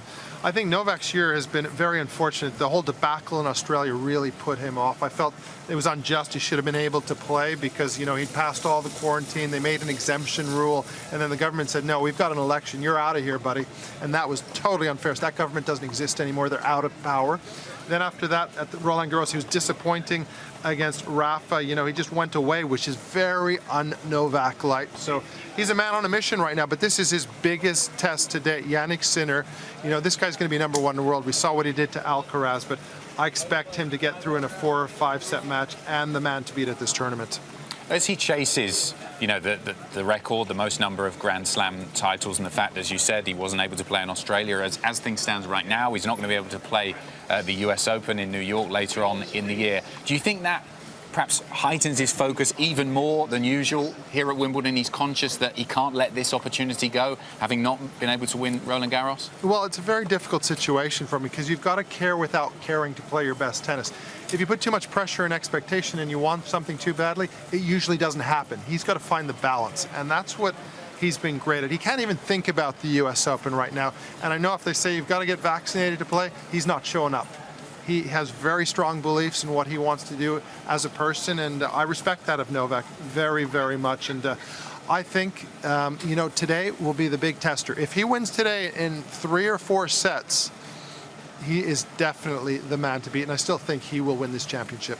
It's currently quite even as well in that match. Obviously, we can't show you exactly what's happening. We can tell you exactly what's happening. Djokovic currently leads that first set 5-4, and Yannick Sinner is now serving. So it's pretty even. Nothing to note has really happened. Which would you expect it to be so even in that first set? I would, but I was a little surprised because Novak was up an early break 4-1, and now they're back on serve. Novak Djokovic at Wimbledon, when he wins the opening set, never lost. So if he wins the first set, that could be curtains for Yannick Sinner, but I'm saying it still will be 4 or 5 sets possibly, even if he wins the opening set, but it is huge for both players. I mean, in men's tennis, the person who wins the first set usually wins the match 90% of the time, so it's very important how it goes in the opener. Do you think also he's aware, it's been the first time in a little while, we haven't seen Rafa Nadal here at Wimbledon for a few years, that he's aware that he's potentially got that opportunity to play Rafa in the final?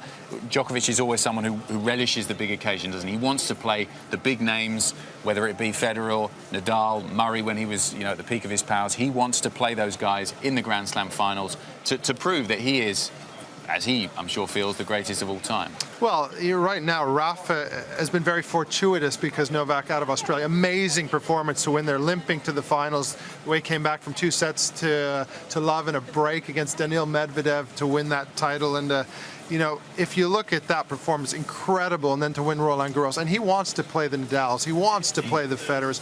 He wants to continue his winning record against those guys. And he wants to go down as the greatest in history. Rafa says it's not important. Deep down, it is important for them. They all want to be known as the best, not only in the men's game, but in the women's game as well. Serena's on 23, the record's 24. There's no reason why Novak can't get to 25, nor Rafa. So that would be a tremendous finals. My pick for the final actually was a Nadal-Djokovic final, so I'd love to see it happen. Can you imagine the price for tickets on the weekend if that happens on a Sunday? That is going to be box office. I mean, it would be amazing, wouldn't it? It'd be one for the fans. We haven't even spoken about a couple of the other guys that are still in the draw as well. Jack Sock, for example. Taylor Fritz I was actually wanting to talk about. I thought he was pretty good yesterday. And my lasting memory of him from last year was in the wheelchair at Roland Garros and then playing here.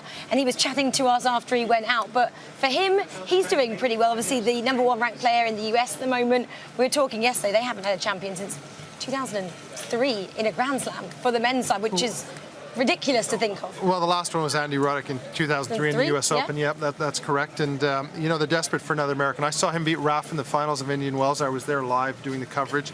Rafa had a broken rib that he was playing with all week. It wasn't just in the finals, but throughout the tournament, but he got through it. I just can't see Fritz beating Rafa. When you beat Rafa, you usually don't beat him a second time in a row. And he's improved out of sight. Paul Anicone's done a great job, as well as his full-time coach, Mike Russell. But the question is, he's going to have to serve out of a tree and hope for a subpar Rafa. Rafa didn't show up here to make the numbers with that foot problem he's had all year. He's come here to win, to continue his quest at a calendar Grand Slam. Even though he doesn't talk about it, we will be talking about it if he was to win at Wimbledon.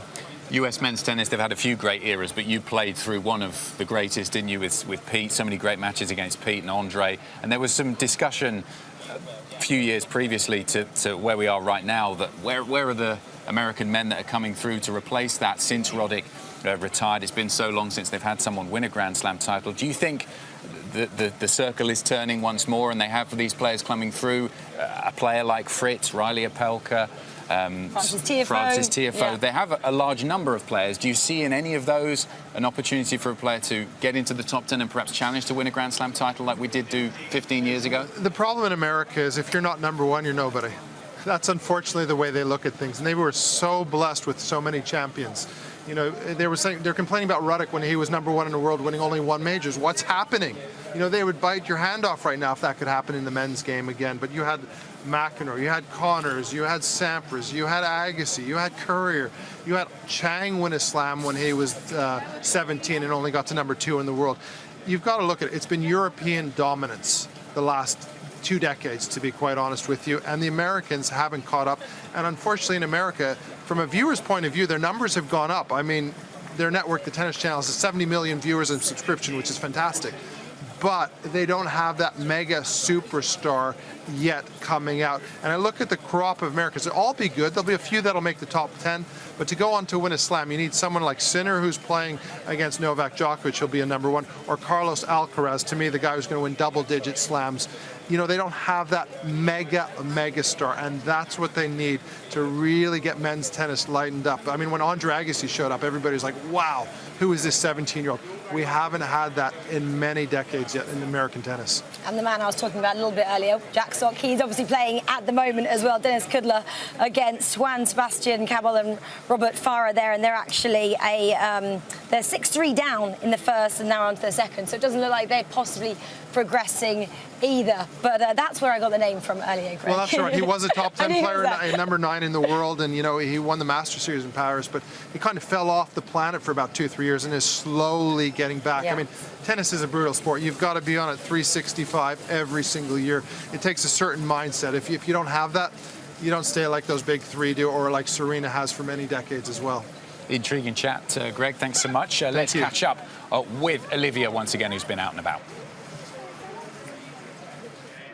Is it in or is it out? No, I'm not talking about a wardrobe malfunction. Of course, I'm talking about Hawkeye. And here we are in the new home of Hawkeye. Now, it is one of the best dramatic elements of the game when a player challenges if the ball was in or out. The crowd wait for the, oh, there's Ben. I found Ben. Ben is the head of tennis, director of tennis for Hawkeye. Your title just eludes me a bit. How are you, Ben? Tell me your surname as well. My last name's Figueiredo. Great. And yeah, I'm good, thanks. How are you? I'm really well. We're here in your new home. Tell us first a bit about that. You haven't been here before. No, that's correct. So this is the TSR, so Technical Services Room. And this has been built all from sustainable materials to help house us, as well as a few other contractors around on site. Brilliant. Okay, Hawkeye. When was it first introduced to Wimbledon and the game? And how has it evolved? And why does it play such an important role? So it was first introduced here in 2003. We were here primarily from a broadcast perspective, so delivering the stats online to help tell the stories of the matches and support the commentators. And then we came in for officiating use in 2007, starting with 2 courts, which then quickly evolved up to 6 in about 2009, and then jumped up to the full 18 in 2021, last year. Wow. So on the outside courts, they can challenge and they get the same instant information stats as if if it is in or out. Yeah, that's correct. And that was a key part, was ensuring that there was consistency across the entire event. So it didn't matter whether you were seeded first and were playing on the top courts, or one of the outer seeds and on the outer courts. So you could have the same experience throughout the tournament as you hopefully progressed. Brilliant. Okay, how accurate is Hawkeye? So we're within millimetre accuracy, and we're tracking the ball, throughout the entirety of the point, all around XYZ coordinates using our 10 tracking cameras. So those are calibrated and triangulated to the court itself, and at the same time as tracking the ball, we're also tracking the players as well. And then all the info you garner and the stats and the data, how is it used? Is it just for kind of information for the spectator because it's interesting, or is it used in an official capacity as well?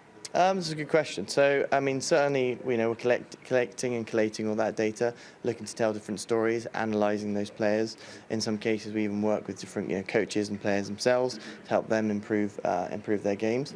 And then, in addition to that, we also work with other governing bodies, charities, to help explore how we can improve the sport itself, whether that be changing rules or just fine-tuning the game to make it better and more engaging.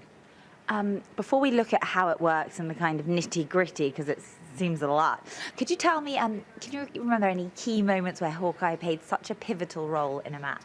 That's a good question. I think one in particular that comes to mind was Australian Open final. I can't remember how many years ago it was, but it was the actual final point of the match that was challenged by Nadal, I think it was, and ended up being in. So Federer actually won the Australian Open, so that was quite exciting. Via a Hawkeye decision? Indeed, yeah, no. So it does, that feels a bit of a well, maybe, I don't know, there's drama involved. Indeed, it's a cool story. Exactly right. Got the crowd involved, so they loved it. Okay, brilliant. Yeah. It's 100 years of centre court as well. It is, yeah. Obviously, you've played quite an integral role on centre court in the more recent years. Indeed. Do you have any just fond memories of working on centre court, or any matches that you've been involved in that stand out to you? Oh gosh, Sorry. me personally, probably none come to mind. But obviously, we've been involved with tracking on centre court for 15 years now. So it's pretty amazing that although centre court is 100 years old, we've been involved with that for 15% of that time is awesome. Yeah, it is. All right, let's get to the data and the stats. Just talk me through what we're seeing here and what your wonderful team doing. Hello, guys. So yes, so obviously we've got two personnel here. On the left you've got the Hawkeye operator, and on the right you've got the review official. So the Hawkeye operator's job here is to not only start and stop the tracking system and the actual cameras themselves for tracking the ball. It's also around logging the statistics and the plays that are happening on the actual court, as well as then putting to board those reviews when a player challenges it. And then in terms of the review official, they're obviously monitoring everything, ensuring that they're also supporting the umpire. They have communication directly to the umpire if needed. And so collectively working together as a team to ensure that everything's being tracked as it should be, and it's going to board to help make that crucial decision as and when it's needed. Right, so that's quite a big role the operators play. Yep. They can't take their eye off the ball either. If there was a technical malfunction, is just Hawkeye not available, or are there backups in place, or how does it work? So we have a lot of elements of redundancy that are built into the system, whether that be through connectivity, whether that be through backup cameras.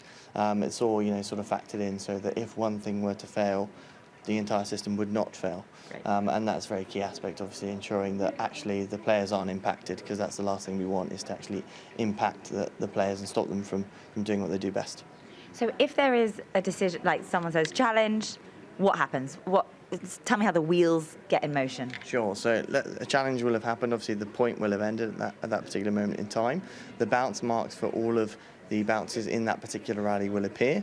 The operator and the review official will communicate, as they are now. We're seeing a live challenge. Let's watch this. Ready? System ready, go. So as you can see there, they communicated, they confirmed that it was the serve that was being challenged.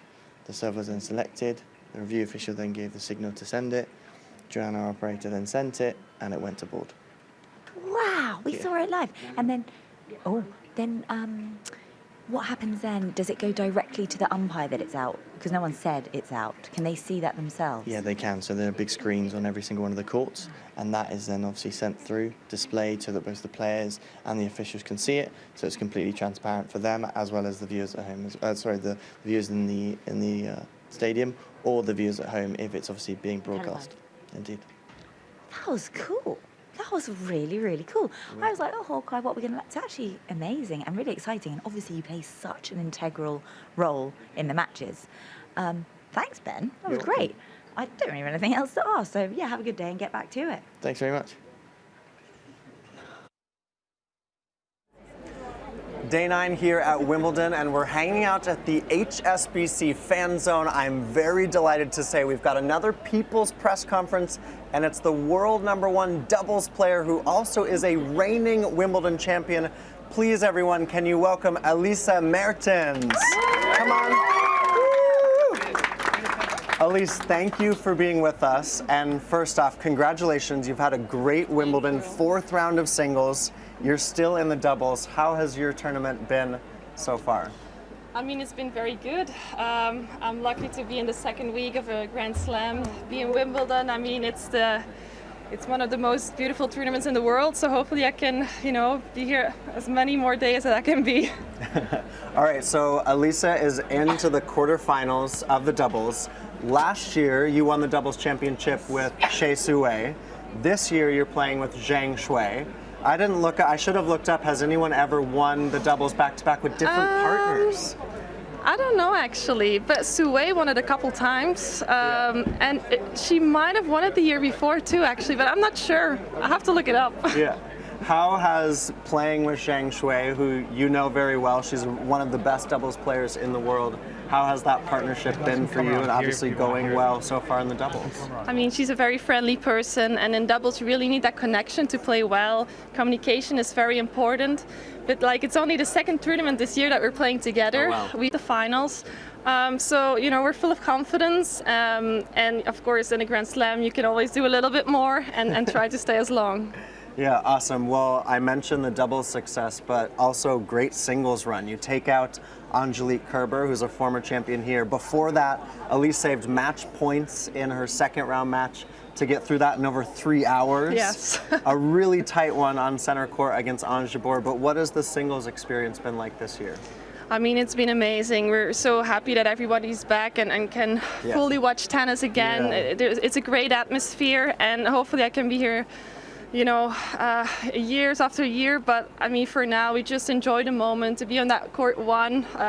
Hopefully double center court finals, but we'll see about that. We're just going to try our best and enjoy it at the fullest. Well, there's been your success, obviously, but also David Goffin into the quarterfinals for Belgium, and Kirsten Flipkens playing her final singles tournament. And I know also, too, a lot of the Belgian players really supported so much by former champions like Kim Clijsters. Yes. It's been a good Wimbledon for Belgium. Yeah, definitely. I mean, Kirsten Flipkens played her last singles. She's still going to play a little bit of doubles. But, I mean, I know her since I was 10 years ago. I played Fed Cup with her, Billie Jean King Cup now. David is playing quarterfinals today against Cameron Norrie. So yeah, it's been a good Wimbledon for Belgium. Yeah, awesome. All right, so this is our People's Press Conference. We do this every day here at HSBC, and let's go to the people themselves. I want to start off with you. First off, can you tell us your name and how old you are? Hi, I'm Anika and I'm 13. 13, what's your question for Elise? My question is, so I'm a tennis player and I'm trying to get a lot better. So what's something I can do to really improve my game? Ooh, great question. That's a good question.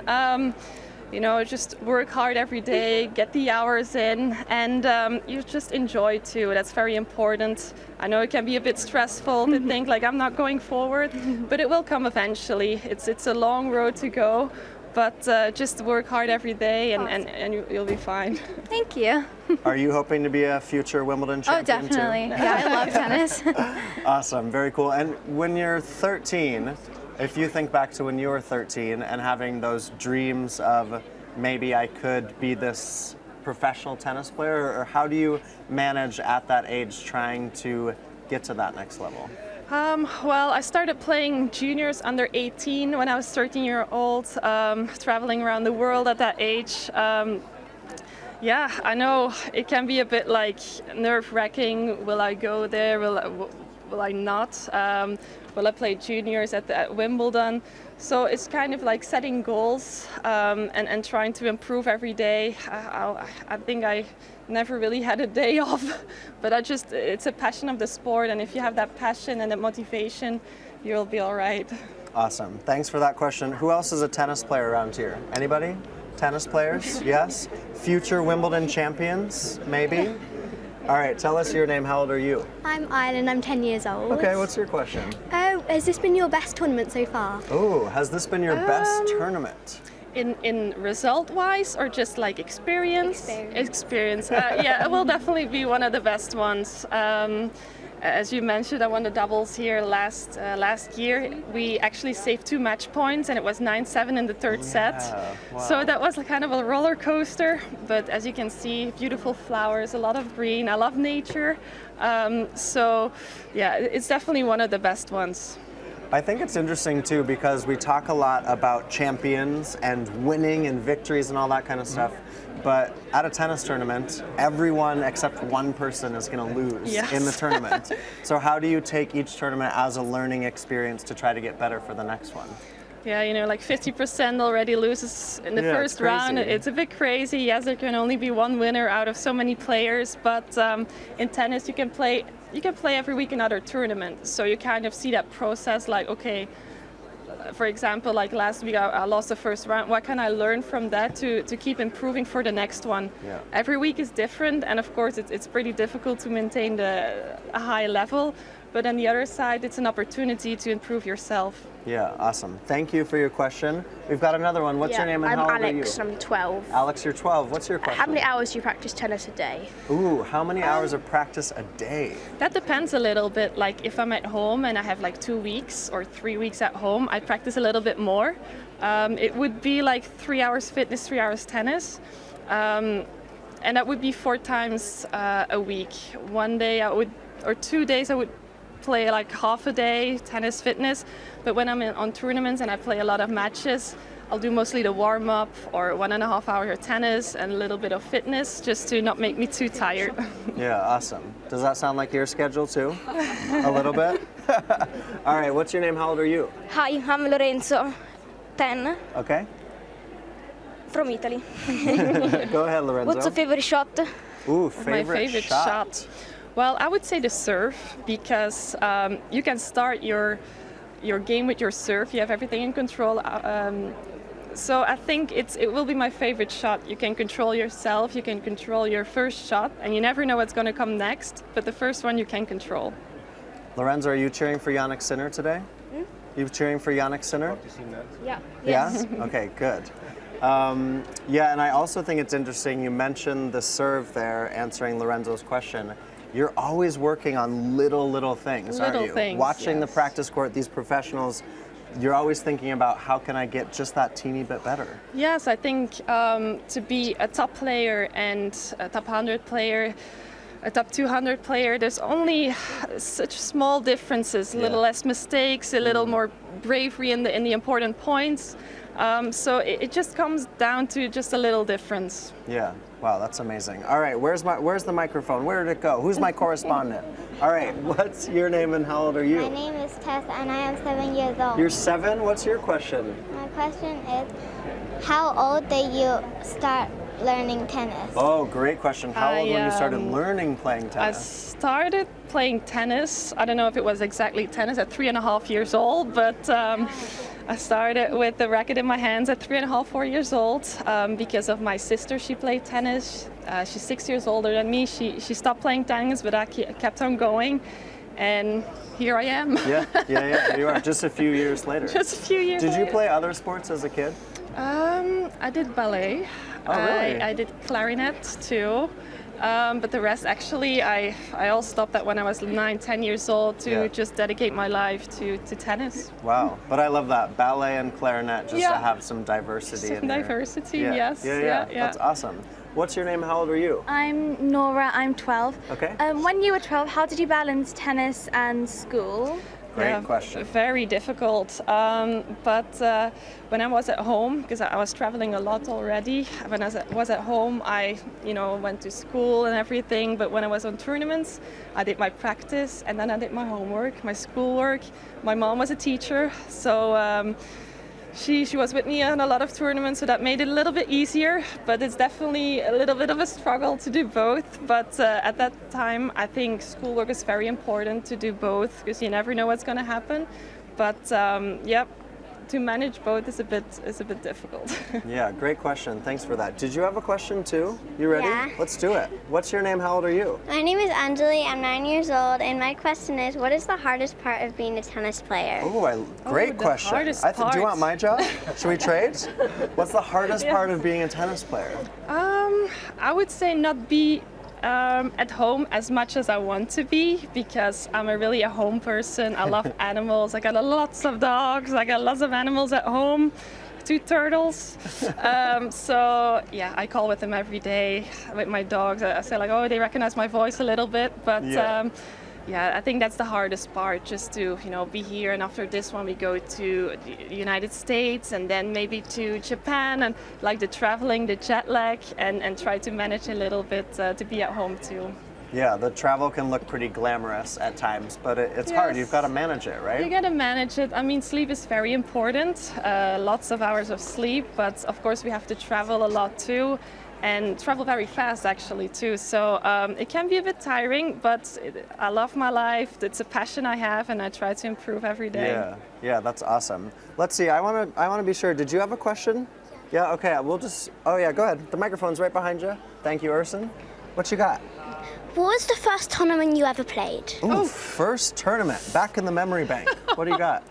That would probably be in Belgium. It will be like a national tournament, could be under 8 actually, a very local tournament. How'd you do?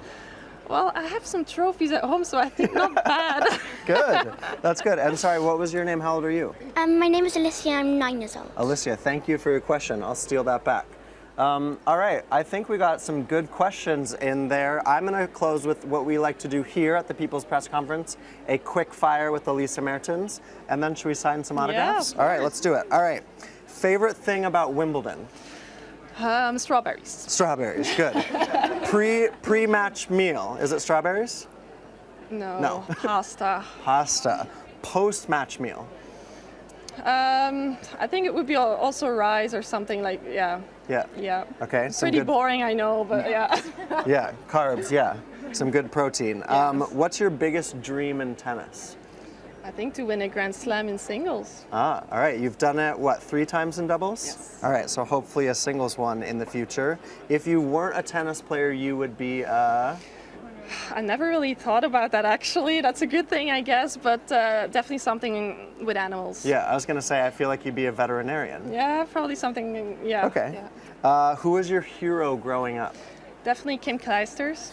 Kim Kleisters, Yes, very good. yeah. Who's now a friend of yours? She's a friend of mine. She watched a couple matches. She's playing Legends here actually today. So yeah, awesome. exciting. All right, we asked you about the challenges of being a tennis pro. What's the best thing about being a tennis pro?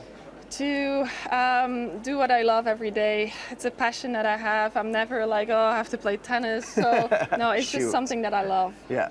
Okay, and if you could tell one thing to your younger self, if you had younger Elise Mertens stood right here, what would you say to her? I would say keep working hard and have a lot of confidence in yourself. It's very important, even though you play somebody higher ranked or somebody you think is better than yourself. Yeah, your self-worth is very important, so have confidence. Oh, I love that. Let's hear it, everyone, for Elise Mertens. Come on, give her a hand. Thank you. Awesome. Thank you so much for hanging out at our People's Press Conference here at the HSBC Fan Zone. She's our reigning doubles champ, and hopefully she's going to be moving on here at Wimbledon. Elise, thank you so much. Thank you. Thanks. All right, should we do some autographs? Yeah. Let's do it. Now, just behind me is number 1 court, and I have found myself in the gardener's compound. It feels a little bit like I've arrived in a beautiful nurseries of sort, a garden centre, so to speak. And I'm going to talk to the head gardener here, Martin. Good day to you, sir. How are you? Very Lovely well. to see you. And you? Now, this is really an oasis amongst the hubbub that's going on out there. Tell us a little bit first about your role here at Wimbledon, how long you've been here and what your job entails. So I've been here 23 years, Wow. a long time. So I'm the head gardener, so we look after the 42 acres that the site is. I've got 9 full-time gardeners. So they're the key to all of this and making it Wimbledon look so good. So plenty of work for us. It really does look so good. There is not one person I speak to that doesn't comment on just how beautiful it is. It's like they've never seen a flower before every time they step in. The theme, always purple, green and a bit else. Like, talk us through it. I mean, that's our staple. It's quite easy for us. We've got purple and green, but our ethos is tennis in English garden, so we ensure that everywhere you go, it feels like you're walking around an English garden. That's the key thing for us. Well, with that in mind, let's take a little walk and talk us through some of the beautiful flowers you have and how do you go about it? Do you grow them on site or do you ship them in? We have a lot in. We keep a lot of stock, so you'll see beside us here, you've got all the buxus, which we use for structural plants, so we do lots of plant outs. We bring in hydrangeas from Europe. We've got all different colours, but we have a staple one called Magical Amethyst. We've got some pinks and some blues. So our hydrangeas are key to the build of the plant outs. And then you'll see a nice big petunia tower there, which has become surplus, but petunias are huge. They're all in hanging baskets. We've got over 200 hanging baskets on site. Wow. And there's about 30,000 petunias in total. So yeah, there's plenty going on. Now, there are some myths we need to debunk. There's always this rumour that you dye the flowers, like you literally dye the hydrangeas. No, 100% not. Hydrangeas will change colour depending on the pH of the soils. Right. So that will determine if they're kind of pink, blues.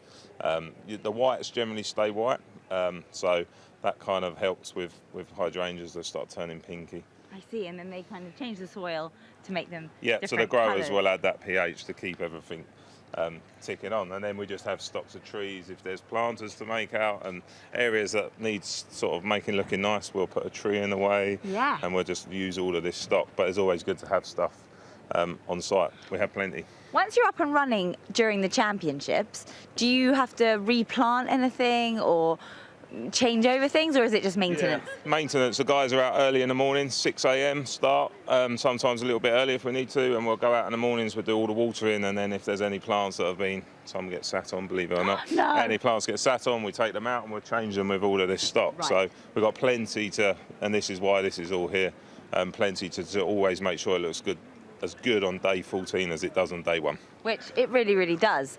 And even with the extreme heat and things, you make it work.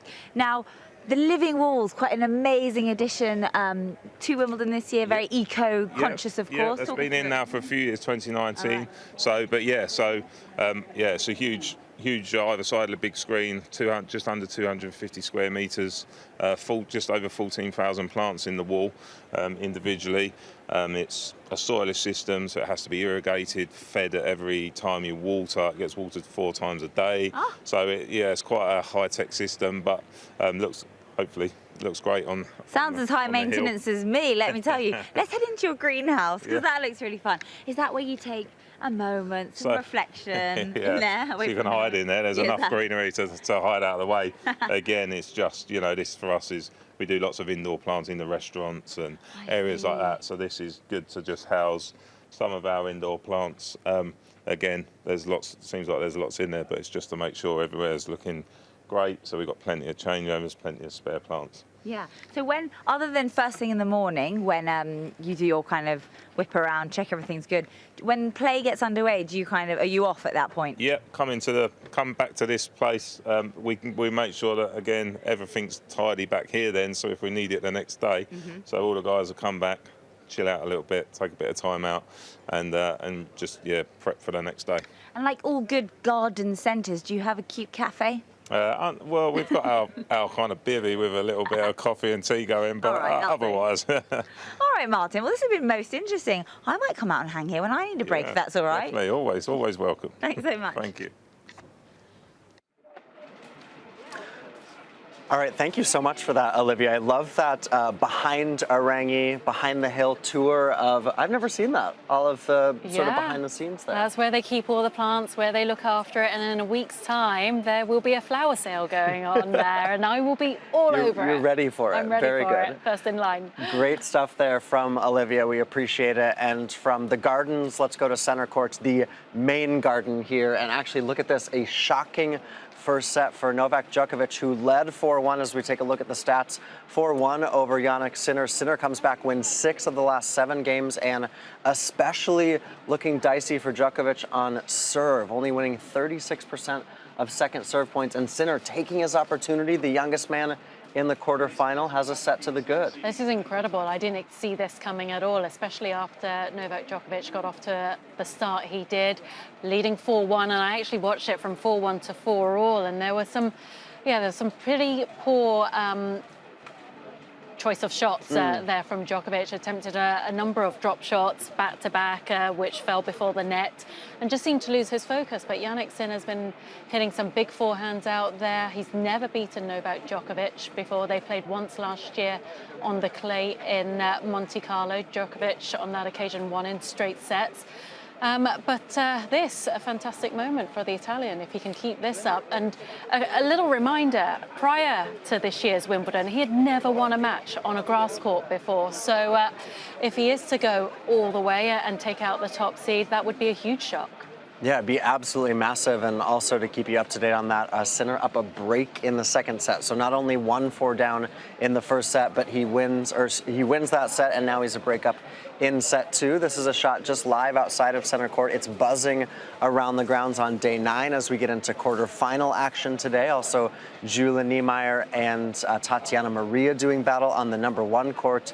But we are certainly keeping our eyes on Novak Djokovic, who has 25 matches in a row, won here at Wimbledon, 2018, 19, and 21 champion, in a little bit of danger. And we're going to keep our eye on that. But now let's turn our attention to one of our colleagues. We're very excited to be bringing in Blair Henley live from Dallas, Texas. Blair is a reporter and a journalist. And Blair, we're so happy to have you with us. First off, just tell us from your perspective, not being here at Wimbledon this year, what are the couple of the stories that you've been loving, following, and reporting on? Well, I think 2 of them are on the court right now. Yeah. Julia Niemeyer taking on Tatiana Maria. I've seen Tatiana play at 125s at ITF events. She has been grinding for so many years, and at 34, to see her have her best result at a slam, and to see Julia Niemeyer, who has, some are saying, a game similar to Ash Barty. We love seeing her at the net. So much variety on the number 1 court right now. I've loved seeing Amanda Anisimova have another great major. Cam Norrie doing big things for Great Britain, and who knows, we may see the biggest story of the tournament today with Jannik Sinner up on Novak Djokovic. Well, Blair, the women's draw is so open as it stands at the moment, but which of the players left in the quarterfinals do you see at the end of the week lifting the trophy? It's hard not to say Simona Halep right now, just because she has the experience. She's playing so well. And Simona has said, once I got my slams, the rest was icing on the cake for me. And you hear that from some athletes and you think, oh, well, that's just what they all say. But seeing the smiles on Simona's face this week, she looks so light. She looks like she's enjoying herself. And goodness, after watching that match over Paula Badosa, you think really she could get a win over anyone left in the draw right now. Yeah, Blair, she's got this dangerous match next up against Amanda Anisimova. And Anisimova's beaten her in the past at a major, French Open 2019. But Simona just beat her a couple weeks ago at Bad Homburg. I mean, Anisimova is someone that you followed closely. Obviously, that tragic death of her father a couple years ago. But she seems to have matured a lot, both on the court and off of it.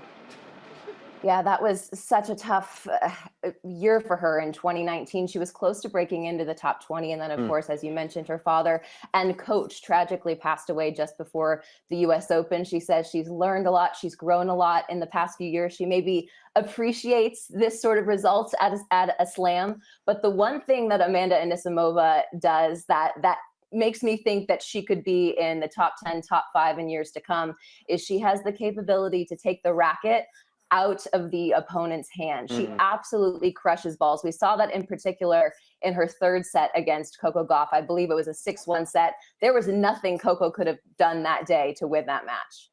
Oh, that's interesting. You mentioned Coco Gauff. Of Coco Gauff and Amanda Anisimova, both very young players. Who do you see between the 2 of them lifting a Grand Slam trophy first? Ooh, that's a tough one, Anne. You're throwing the tough questions at me today. I I want to say Amanda, just because I've seen her on court. There is a stone cold aspect to her demeanor on court that I think would serve her very well if she were to get to a major final. So I'm going to go with Amanda. But shout out to Coco because, gosh, I mean, she came so close at Roland Garros. Yeah, certainly. And, you know, we've been watching, obviously, the women's draw. It's unfolded the way it has. Niemeyer and Tatiana Maria on court now.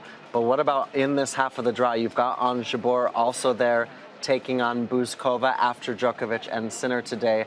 You've spent a lot of time with Ons Jabeur. How impressed are you with her, Blair, and the way that she's just gone step by step in her career and the way she's come back after that French Open first round upset to playing the way she has here at Wimbledon? I love that she said in press that despite what happened at Roland Garros, I came into Wimbledon with really high expectations for myself. And I think there's a little risk in saying that out loud, right? You see how Rafa sort of does things. He keeps the expectations low at all times, but On says, hey, listen, I have high expectations. You can only sort of imagine that means she thinks she can win this.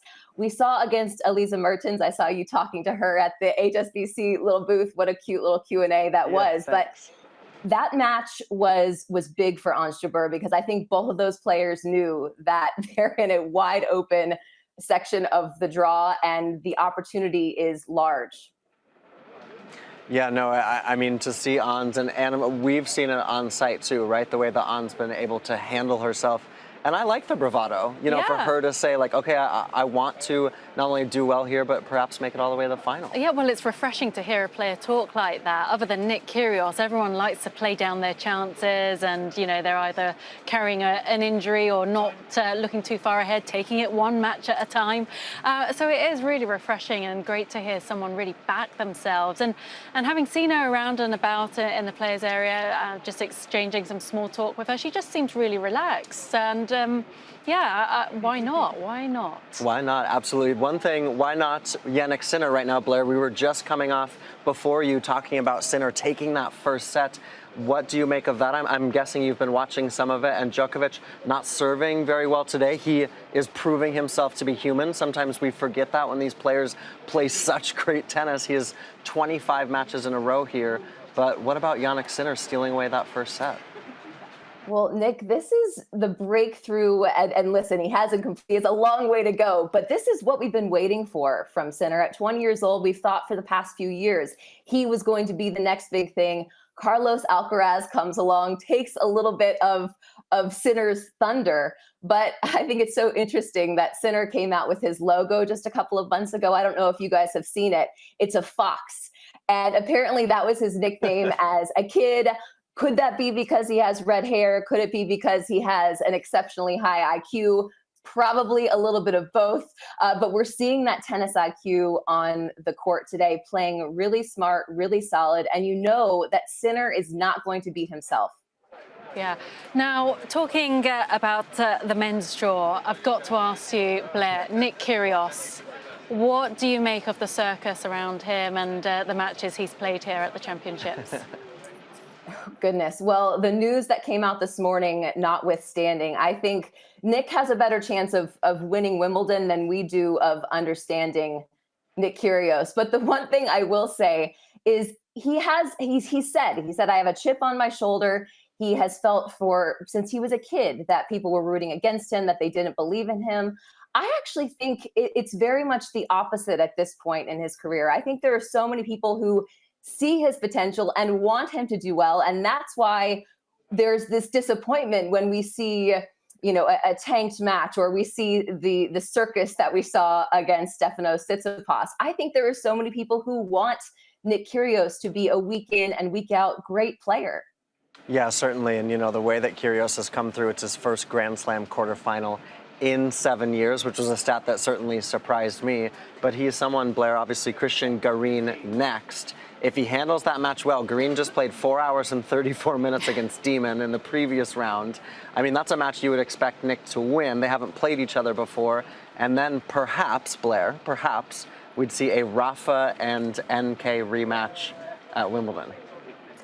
I mean, that would be a match that I think a lot of people would want to see, but tough matches for both Rafa and Nick Kyrgios. Nick Kyrgios, you mentioned playing Garin. I can tell you, Garin is not concerned with being on the court for 4 hours and 34 minutes in his 5-set win over Dimmelby. His coach likens him to a horse, says he's incredibly tough, he's incredibly fit. I think he's going to be very fresh in that match against Kyrgios. So we'll see what kind of shape Nick's shoulder is in. That was bothering him a bit in his last match. And then Rafa has to get by Taylor Fritz, who is looking exceptionally confident. And Taylor said it himself. He said, if my serve is on, my opponent's not even going to get a chance to play on my service games. Wow, interesting. Okay, lastly, Blair, before we let you go, how early are you and Georgia and Spencer waking up? You've got 2 little girls. Are you waking them up for early breakfast at Wimbledon in the States? I don't know that I'm waking them up early, but I can tell you that my youngest one in particular says, when can we turn on the tennis? We don't ever get to watch TV while we eat. We don't watch a ton of TV to begin with, but she knows when there's tennis on, we get to watch TV during breakfast. And so she's all about the tennis during Wimbledon. Awesome. Blair Henley, thank you so much, Blair. We're going to have you back, but we really appreciate it. Thanks for chatting. Thank you. Thanks, you too. All right, so there's Blair. Awesome stuff. I love breakfast at Wimbledon is a very American thing because, you know, we're 5, 6, 7 hours behind. That's how I grew up. Yeah. I used to do a paper route. After the paper route, sit down and watch mornings of Wimbledon. Perfect. I mean, how better to start your day off than, seeing the results all come in. Yeah, absolutely. Okay, so thanks to Blair there. And let's go ahead and see what Olivier and Radzi have been up to.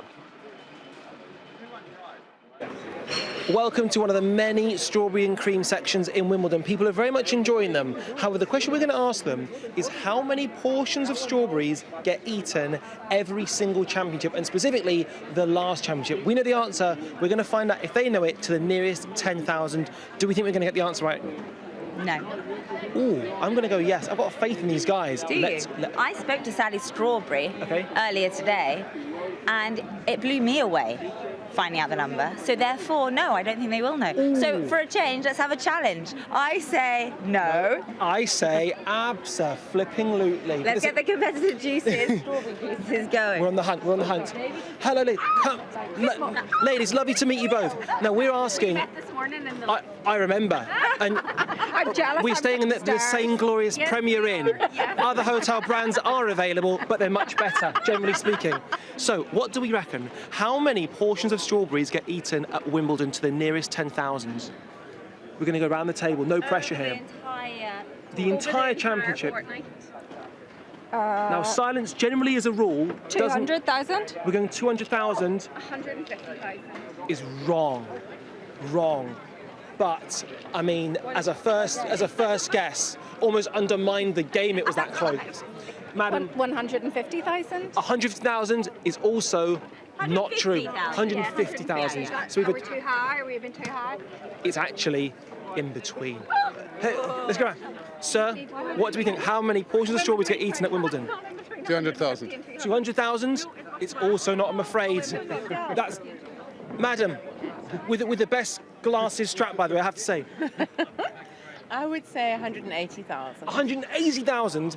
We're going to have to move tables. But, I mean, I am gutted that we couldn't find out the answer here. You are so, so close. Great effort. And we're going to see you in the hotel tonight. Yes. Yes. In a plutonic sense, Olivia. In a plutonic sense. Behave yourself. This is well before the watershed here. Well, let's walk this way. Lads, what do we reckon? How many portions of strawberries and cream get consumed at Wimbledon every championship to the nearest 10,000? No pressure, but they got within 10,000. They just didn't know it. They kind of all got within 10,000 in some way. Over a duration. Oh, the whole tournament. Portions of strawberries, not actual strawberries. Imagine a punnet. Portion. I'm going to go. I've got an idea. What are we going to do? We're under pressure. Yeah, can we have a little discussion? We 3.5 million. 3.5 million. So imagine 3.5 million, divide that by about 14, that would be about 200,000 sold per day. It's a busy tournament. It's a busy tournament. This is going to surprise you. It's not correct. Half a million. Half a million portions. Okay, let's not go 500,000. Let's go for Look at the look. 300,000. All right, that's a more. Good effort. It's also wrong. It's lower than 300,000. 240,000. 240,000, good effort. It is lower than 240,000. The search continues. Well done. Okay, so Olivia, what we're going to do, we're going to ask 4 more people. Yeah. 4 more people. Let's cap it at 4. Ladies, I do apologise for interrupting you here whilst you're on your phone. It's the big question. Forget about Socratorial questions. We want to know strawberries and cream. Daz, do you remember this is like the Daz Doorstep Challenge with Danny Baker from 1997. We're recreating it here, and we're asking the question. That's a niche reference, by the way. We're talking about strawberries and cream. How many portions get sold at Wimbledon every single championship? 2.1 million. It's not 2.1 million. Madam, to the nearest 10,000, how many? So does that mean lower? It means lower. Oh, yeah, okay. What did you say, 2.1? One. Fortunately, there are no clues happening here. 100 and... It's good so far, I'm not going to lie to you. 89. To the nearest 100,000? Oh my God. To 200,000 probably. Ooh, at the end we... They could do that. Yeah. Because it's to the nearest 100,000, it's the nearest 10,000. You know what, madam? 190,000. Madam, what's your name? Julie. Julie, you've absolutely... I don't know how you managed to pluck that out of the air like that. It was a thing of telepathy. Oh, I love you. I mean... What are you talking about? This is random. No, I love you because I just love you. And for a lady who actually said no one would find it, I mean, what commitment to the cause. The answer is 191,130 portions of strawberries and cream were sold at last year's Wimbledon. So what did you get for winning that?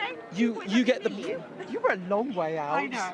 This is my friend. She was a long way out. Friend, hello. Oh, too busy on her phone. That's the problem with devices nowadays. Now the question is, what prize is being offered? Unfortunately, we hadn't thought that far ahead. But what you do get, you get the pride of knowing. Empty box Oh, of strawberries. Thank you. Exactly. A bottle of fizz would be A bottle of fizz. Yeah, can I have one as well, please? Absolutely. I'm looking forward to it. Watch this space. We're going to enjoy ourselves, some Pims and some strawberries and cream.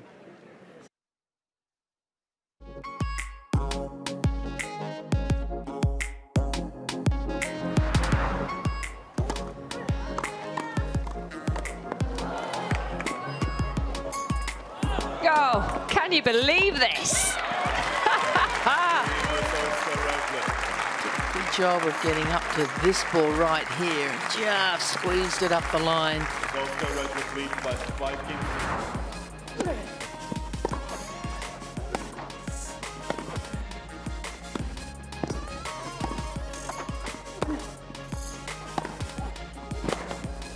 Great shot. That is the shot of the match. Garin went there and thought, I've got this. And Dimmelby said, no, you haven't. It's a quality approach from Garin. This looked impossible.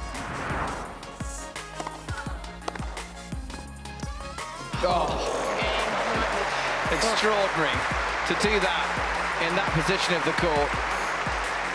Was it a drop shot? Was it a half volley? Just caress the ball over the net.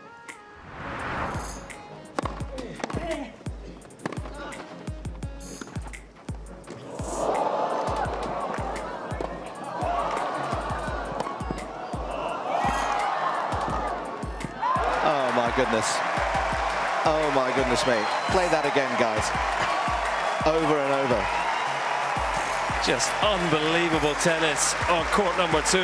Garin with a diving save to keep himself alive. I think he caught Niemeyer off guard there. Couldn't come up with anything quality on the lob.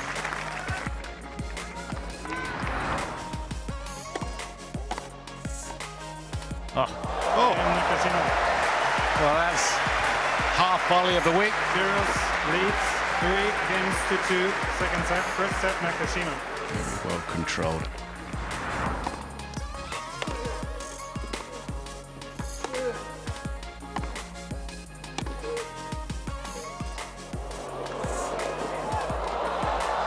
Oh, it's absolute quality from both players. Scintillating tennis. That was, and if we see a better rally than this in the match, I'll be very happy because this had it all. And what a finish on that.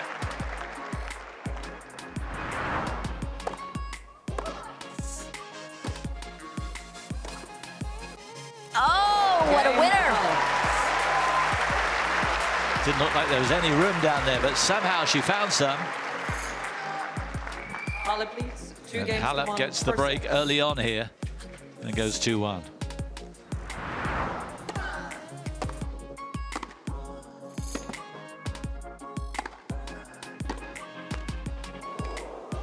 Oh, yeah. Beautiful. Love that. So's the crowd, obviously.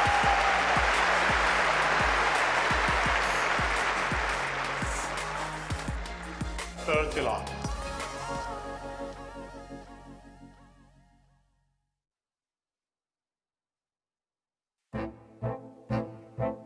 No matter how small, how tiny, or how minute, the technicalities, the particulars, the seemingly insignificant. At Wimbledon, these details matter. And this year with Oppo, we'll capture the detail like never before. In low light and high intensity. Because when you take care of the detail, the rest takes care of itself. Greatness. It's all in the detail.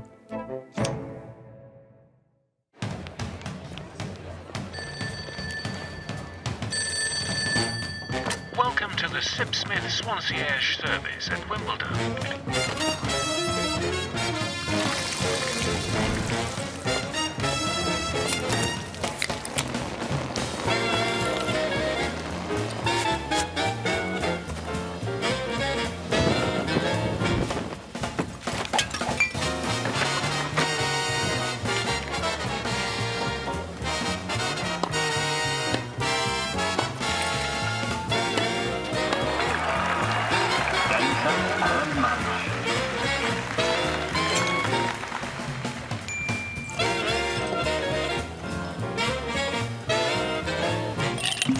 Your Swansea-Ash at Wimbledon, the official tennis of Sip-Smith Gin. Swansea-Ash, like a concierge, but ginier.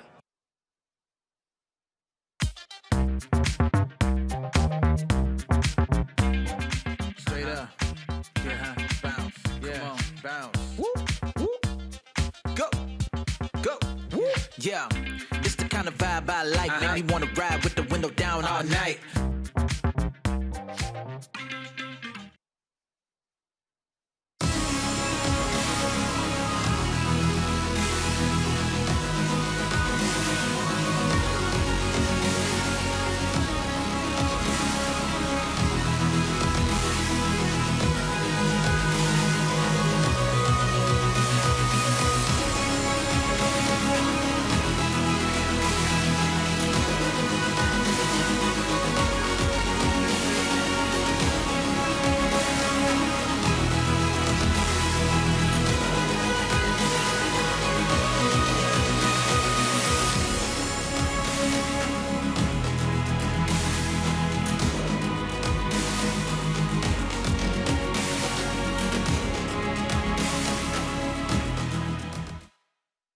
So I've made my way to the Hill, arguably one of the best places to take in all the match action here at Wimbledon. The atmosphere is amazing, loads of people have brought along their picnics, and the sunshine's made an appearance too.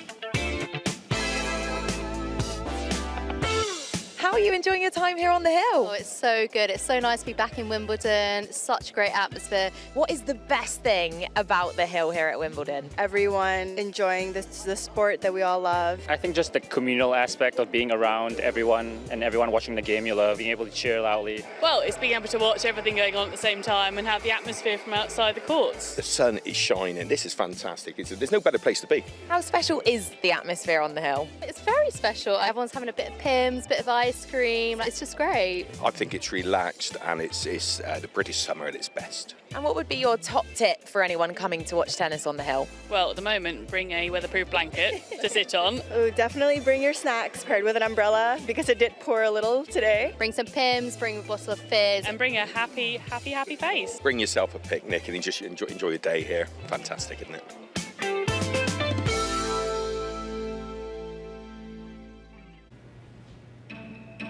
Greatness. It takes time to evolve and to grow. To strive for relevance, in a world that changes fast. To learn how to adapt when the conditions work against us. It's an endeavor to be sharper and smarter. A labor of excellence as old as time itself. A century of relentlessly pushing the boundaries, further and further. Again and again and again.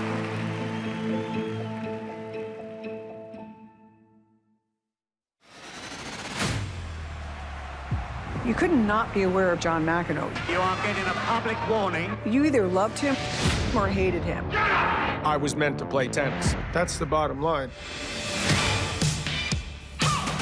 There's something special about him. He was invincible. Oh, what a shot! I had the best year in the history of tennis. He's a perfectionist. He could do anything with that tennis ball. I could beat anybody. I felt unstoppable. And I thought, here I come. Tennis has become big business. We got these characters. He said to me, what are you doing later? Because we're gonna party, man. We're gonna have a great time. There is no one on this planet like John. He's so intense. I see the court strategically. There'd be God knows how many paparazzi. I have this unique ability to get a crowd that's in my favor against me. You cannot be serious! It hurt me. If I'm the greatest player that's ever played, why did it not feel that amazing?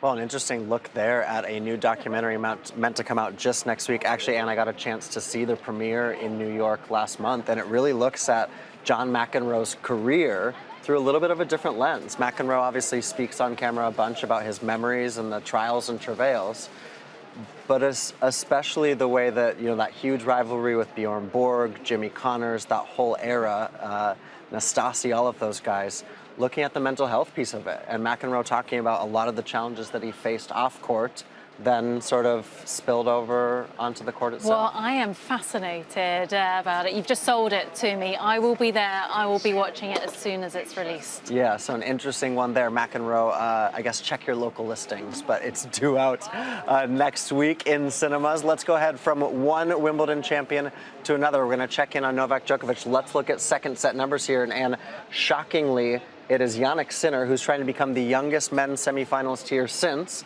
Novak Djokovic in 2007 to make the Final Four. And again, that second serve points one. Look at that for Djokovic. 33%, didn't even have a break chance himself, and he goes 2 from 4, does Sinner, to break Djokovic twice in that set. Yeah, that is fascinating to see. A very one-sided set of tennis going Jannik Sinner's way, and even when you look at the total points won, just 16 points won in a set by Novak Djokovic. That's really unheard of. I mean, Jannik Sinner clearly playing some good ball out there, winning 100% of points behind his first serve and clearly dominating against Novak Djokovic. But I was just having a quick look online to see how many times Novak Djokovic has come back from 2 sets to love down here at Wimbledon. And the Tennis Podcast on Twitter thinks he's done it twice. Back in 2005 against Guillermo Garcia Lopez, and again in 2015 against Kevin Anderson. Right.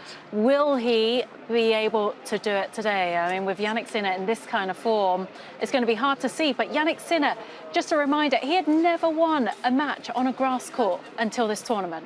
It's crazy to think that, and the fact that he's into the quarterfinals, the fact that he's got a 2 sets to love lead on Djokovic. How much has Darren Cahill been a force for Jannik Sinner? Because that relationship is pretty fresh, and the fact that Cahill's such an established force on tour, most recently obviously with Simona Halep worked briefly with Anisimova, but he's in the Sinner corner now, isn't he? Well, he's clearly made a huge impact, instant impact coaching there from Darren Cahill. Obviously, Darren Cahill, former professional player himself, very experienced coach, spent a lot of time with Andre Agassi, and I think that's helped shape his views as a coach. And it was interesting hearing from Daniela Hantakova, who had a brief spell with him as well. And he comes across as such a positive person, and you know, everyone speaks highly of Darren Cahill. I mean, I would have loved to have had the opportunity to work with someone like that. But, you know, he's very experienced, and Jannik Sinner is bouncing off him and has done something he's never done before, reach the quarterfinals here, winning matches on grass, and now 2 sets to love up against the world #1. Well, and the crazy thing, too, for all of us, for all of you watching at home, for all of us following along here, too, is this is coming out of nowhere, in a sense, where Djokovic has looked in just full control. He dropped that 1 set against Van Rijthoven in the previous round, but otherwise he's just blazed through his draw. He looked really good, especially against Kecmanovic, and then closing out, Van Rijthoven won those last 2 sets 6-1, 6-2. And this one's kind of come out of the blue. It has come out of the blue, although I guess alarm bells should have been ringing when we saw Jannik Sinner beat Carlos Alcaraz, and the way he was able to do that in 4 sets, the way he played in the first 2 sets, he was outstanding, and we expected that to be a much closer battle. I mean, it was in the 4th set, but Sinner showing what he's capable of with a similar game style to Novak Djokovic, but today producing it at a much higher level.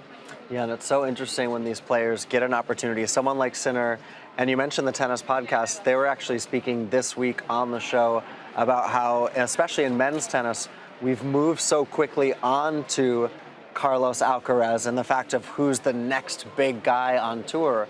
For the last couple of years, that's been Sinner. He's only 20. Let's not forget, he's only 20 years young, is Jannik Sinner. And he would walk by any of us in the grocery store. You wouldn't give him 2 glances because he's not built big. He's tall, but he's wiry. It's about his timing, though, right? The way that he just has these fluid, silky strokes that he can just do anything from the back of the court. Yeah, he's got unbelievable timing. He moves incredibly well for someone who he obviously has a very different physique to someone like Carlos Alcaraz. Not as strong, not as bulky, but like Djokovic, he's able to produce pace, and especially when he's pushed out into those corners, he's able to recover well. But I think people are starting to get to know him better, and now he's gracing billboards everywhere as a new face of Gucci. So I think that's going to increase his profile. Yeah, not a bad day when you're announced as one of the faces of Gucci, and maybe beating Novak Djokovic at Wimbledon. Really quick, can he do it? Can he close out Djokovic? Why not? Why not? Okay, I love it. You heard it from Anne Kiathavong there. Let's go from established champions, a rising star in Sinner. What about Olivia checking in on the junior event around the grounds here that has kicked off at Wimbledon? Now, we're into the 2nd week here at Wimbledon, and you might think most of the tennis is kind of simmering down or on the main show courts, but you'd be wrong. In fact, it is a hub of activity on the junior circuit. Now, this is where you can see the stars of tomorrow today, and you are right up in it. It is so exciting.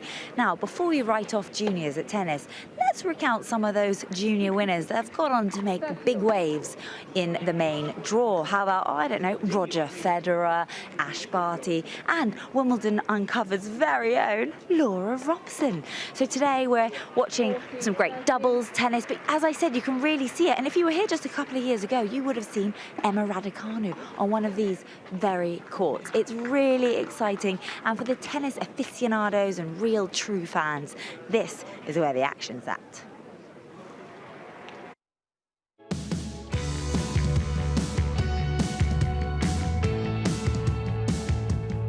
Couple of big names there, aren't there? Stephen Fry on the left, Serena McKellen on the right. What colour jacket would you say that is, Mel? Beige. We'll go with beige. Well, that's why you need a doubles partner, isn't it? To help you with your eye drops. Oh, I've just noticed that's the largest tennis ball in the world. What's that made of? If she's not sweating in there, I don't know what she's doing. Sit quickly, please. Players are ready, thank you. Any seats for now, thank you. It's good to see so many people wanting to come in and watch this one. I think they're trying to find seats, that's the problem. We are waiting. No pressure, guys. Why not? It's Wimbledon. Just in case we need reminding, she's written it on it as well. That's for when you're traveling to Wimbledon, so that people don't just worry about you. You say, look, I'm on my way to Wimbledon. Clearly, it's fine.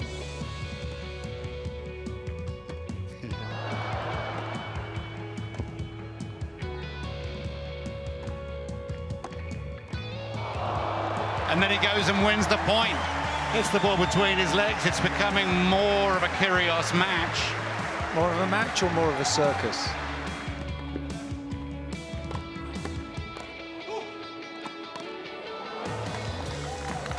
Fantastic effort there.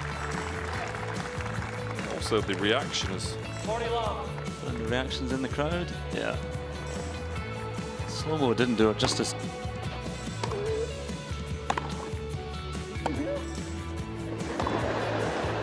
A little bit of an unusual grunt. What was that noise? Sounded like a mouse. It's been stepped on. Maybe it was. I don't know what happened there. Yeah, I needed a glass of wine for sure tonight. For sure. So.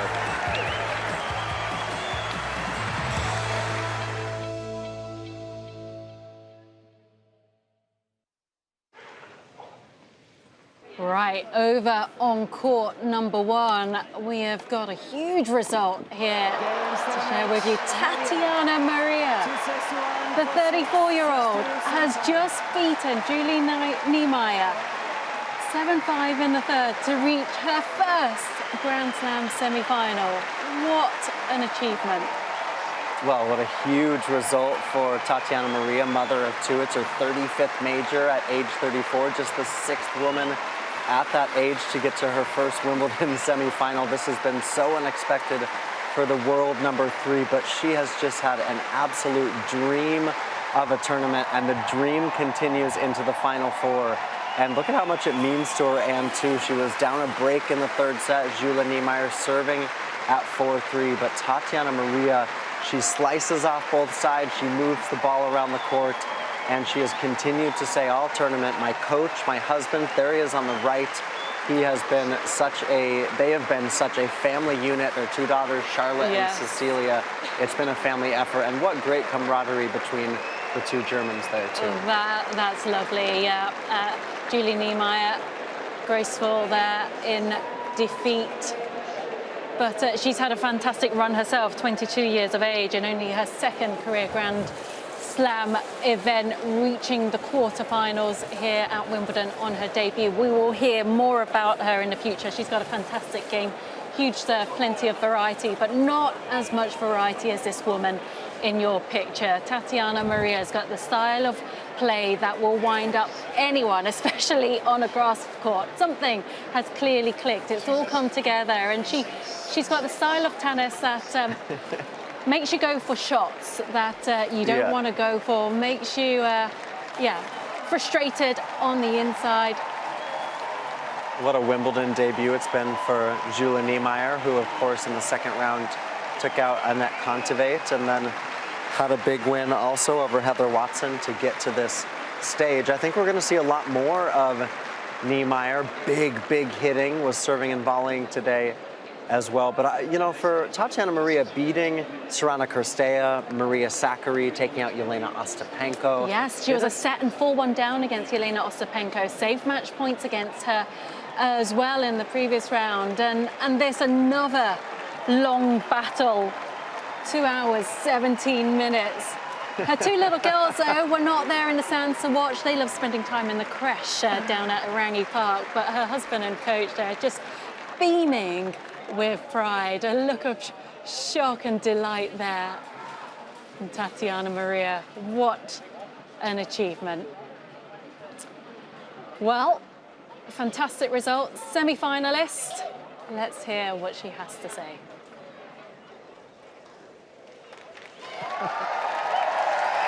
Well. I don't think I've seen a player walk up for one of these interviews with a bigger smile all tournament. Tatiana, what's going through your mind right now? I mean, I have goosebumps everywhere.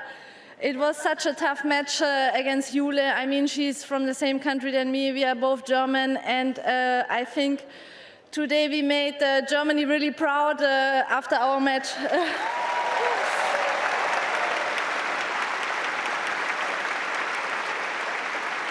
Tell me about what's going on in your mind after the first set. You've lost the first set. You're a breakdown in the second. Things are looking tough. What are you thinking? You know, I have really such a great box, a great supporter around me. I mean, I don't know even what to say because, you know, I'm here on this court. I really try to enjoy, to play every single point, in front of you guys. This court is amazing, the crowd is amazing, and it's such a pleasure to play here.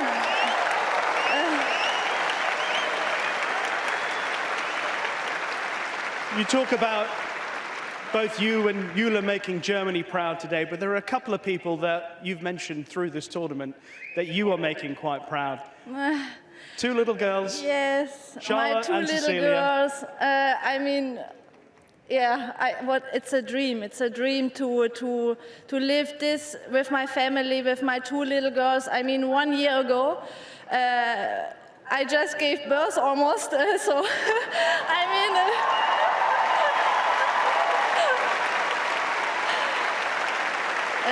it's crazy. It's incredible. As you say, 1 year ago, Cecilia was born roughly. Yes. You are into the semi-final of Wimbledon. I know it doesn't probably matter who you play next, but there is the possibility that you might play someone that you know quite well in Ons Jabeur. Yeah, Ons, I mean, it will be really nice to play Ons because Ons is, I mean, part of our family. She loves my kids. She's telling me every single day. I mean, she's playing with Charlotte all the time. She loves Sissy. I mean, it would be great to play Ons, but we never know. But I mean, I'm only happy that I'm in the semi-final now. Well, this has been one of the most enjoyable things to do, to speak to you after you've made it through to the first semi-final of your career, and it's done here at Wimbledon. Congratulations to Tatiana Maria!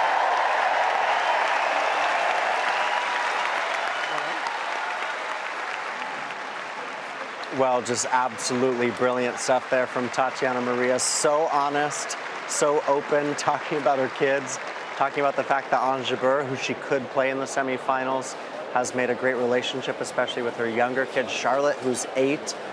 Also, in that time that she was away from the game with Charlotte, switched from a two-handed backhand to a one-hander, has used that stroke so well during her run to the Wimbledon semifinals. We've got our first semifinalist in the singles, men or women, and it's Tatiana Maria. And I just, you know, this is what we love about sport, right? Is you never know. You can always say that you expect this or that this person's going to do that, or even right now, Novak Djokovic in a lot of trouble on center court. Yeah. You have to go out and you have to play, and Tatiana Maria has done that now 5 times and into the last 4. She has. You just cannot predict anything. But Tatiana Maria has been on tour for so many years. I mean, she played at Surbiton a month ago, the first grass court event of the year, and I watched her play against Coco van der Wey there in the quarterfinals. That match went Coco van der Wey's way. And then the following week in Nottingham, she actually went out in the first round to Britain's Katie Boulter, sat there and watched that match in Nottingham. And, you know, other players will be looking at this, feeling inspired and thinking, my goodness, if Tatiana Maria can do this, you know, what else is possible out there? And hopefully take inspiration from it. And, you know, the women's game, we talk about it week to week. We talk about how open it is. So the opportunities are there on any given day, regardless of your ranking. Tatiana Maria's ranking is outside the world's top 100. Anything is possible. You just have to keep believing. You have to keep putting yourself out there. And as she touched on in her interview, that she's got a fantastic support network. Her husband and coach, Charles, who played a bit himself back in the day. I mean, he's also always so cheerful, whether she wins, whether she loses. He's her #1 fan, gives her so much support. And her daughter, Charlotte, who's only 8 years old, have you seen her on the tennis court? Is she good? She is very, very good. Oh, let's just go ahead and take a look at some of the stats from that match. Again, it was Julia Niemeyer who led by a break in both the second and third set. But what about serve and volley? Julia Niemeyer doing it 25 times in that match. And Tatiana Maria, though, able to weather that storm, breaking 5 times in this contest. Yeah, Julia Niemeyer perhaps hitting more winners, but a lot more unforced errors too.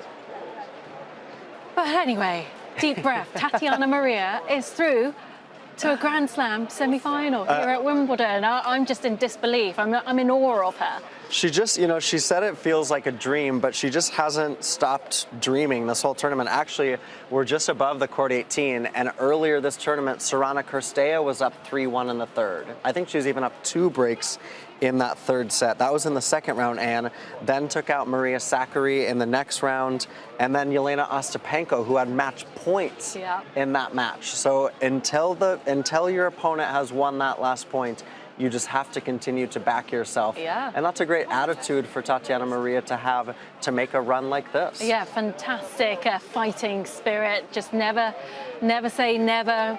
Just continue to compete. She's done so.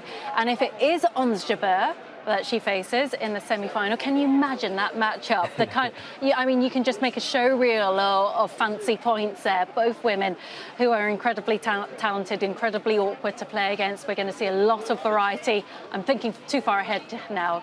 Ons Jabeur hasn't even taken to court against Maria Bouzkova, but should she play against Ons Jabeur, it'd be an amazing matchup. How do you think that Jabeur's going to handle the occasion today? It was tight against Elisa Mertens on center court a couple days ago.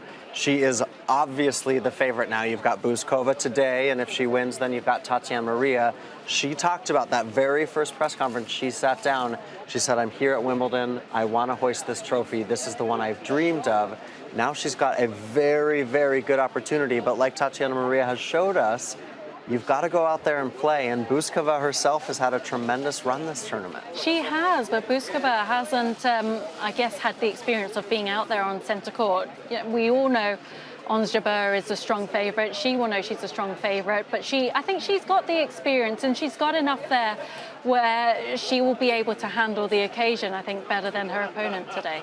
Okay, so that is to follow Novak Djokovic and Jannik Sinner on center court. We're going to keep an eye on that one. Tatiana Maria is into a Wimbledon semi-final. Congratulations to her. But let's go ahead and now check in with our good friend Radzi. Barbara and Katerina, lovely to talk to you both. Safely through to the semi-finals, but it wasn't made easy. That first set was a tough one. Yeah, the match was really tough. I mean, they were playing really great, and I'm really happy that we could turn around.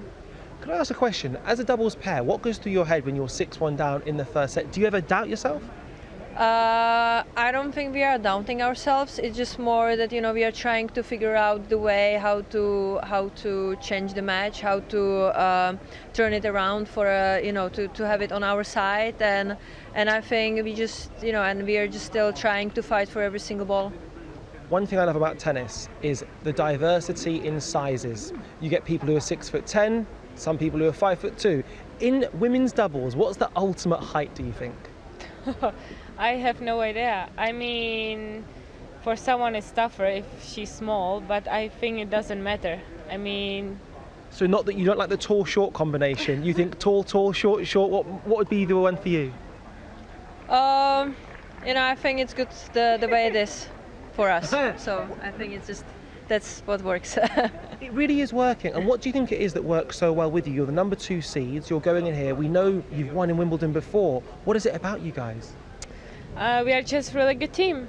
I think it's working. We know what we are going to do, so it just feels easy. And to win in Wimbledon, to win on clay, 2 very different things. What does it take to win at Wimbledon?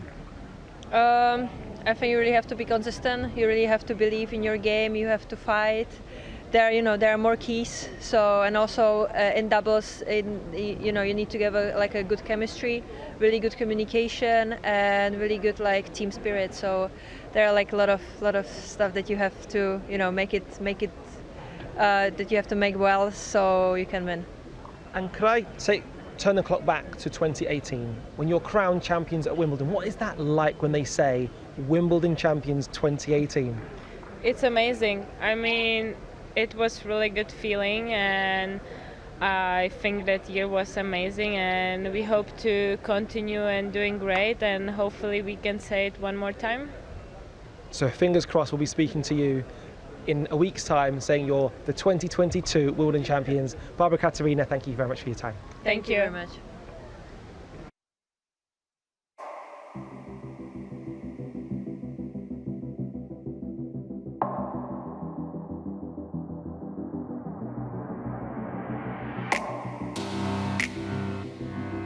And the sun continues to shine at the start of this second week at the All England Club on a glorious Monday morning in southwest London. Glorious day. Some of the best weather forecasts today.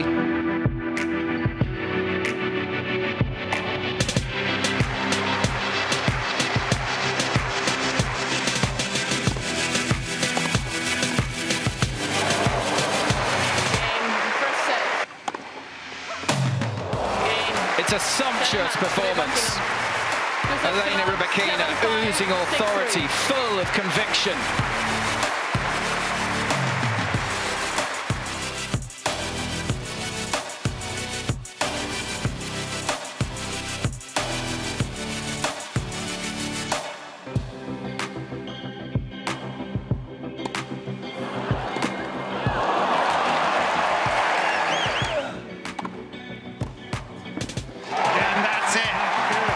Another victory for Kyrgios. This takes him through to the quarterfinals. Super happy to get through. I fought really hard today, and the crowd was amazing. It was special stepping out here once again.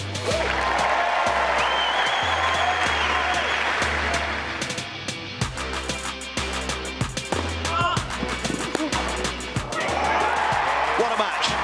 What a match. Standing ovation on court two, no quarter asked or given by two absolutely ferocious competitors. But it's Christian Garin who will play in the quarter-finals of Wimbledon.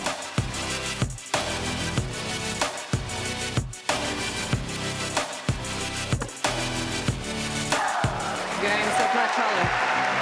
Full of class, Simona Halep this afternoon. 6-1, 6-2. Always nervous before, but I enjoyed a lot to be back on center court in front of this beautiful crowd, always supporting me. Thank you. It's a pleasure to be back here.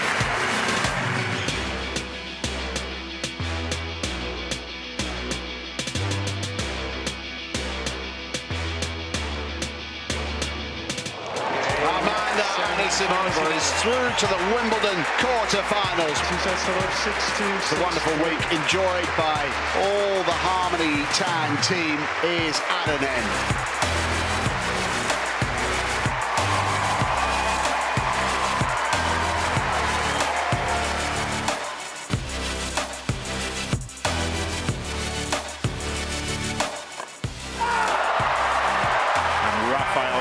With some relief, gets the job done. To be in quarterfinals here on Wimbledon after 3 years without playing here, it's amazing for me now, so very, very happy.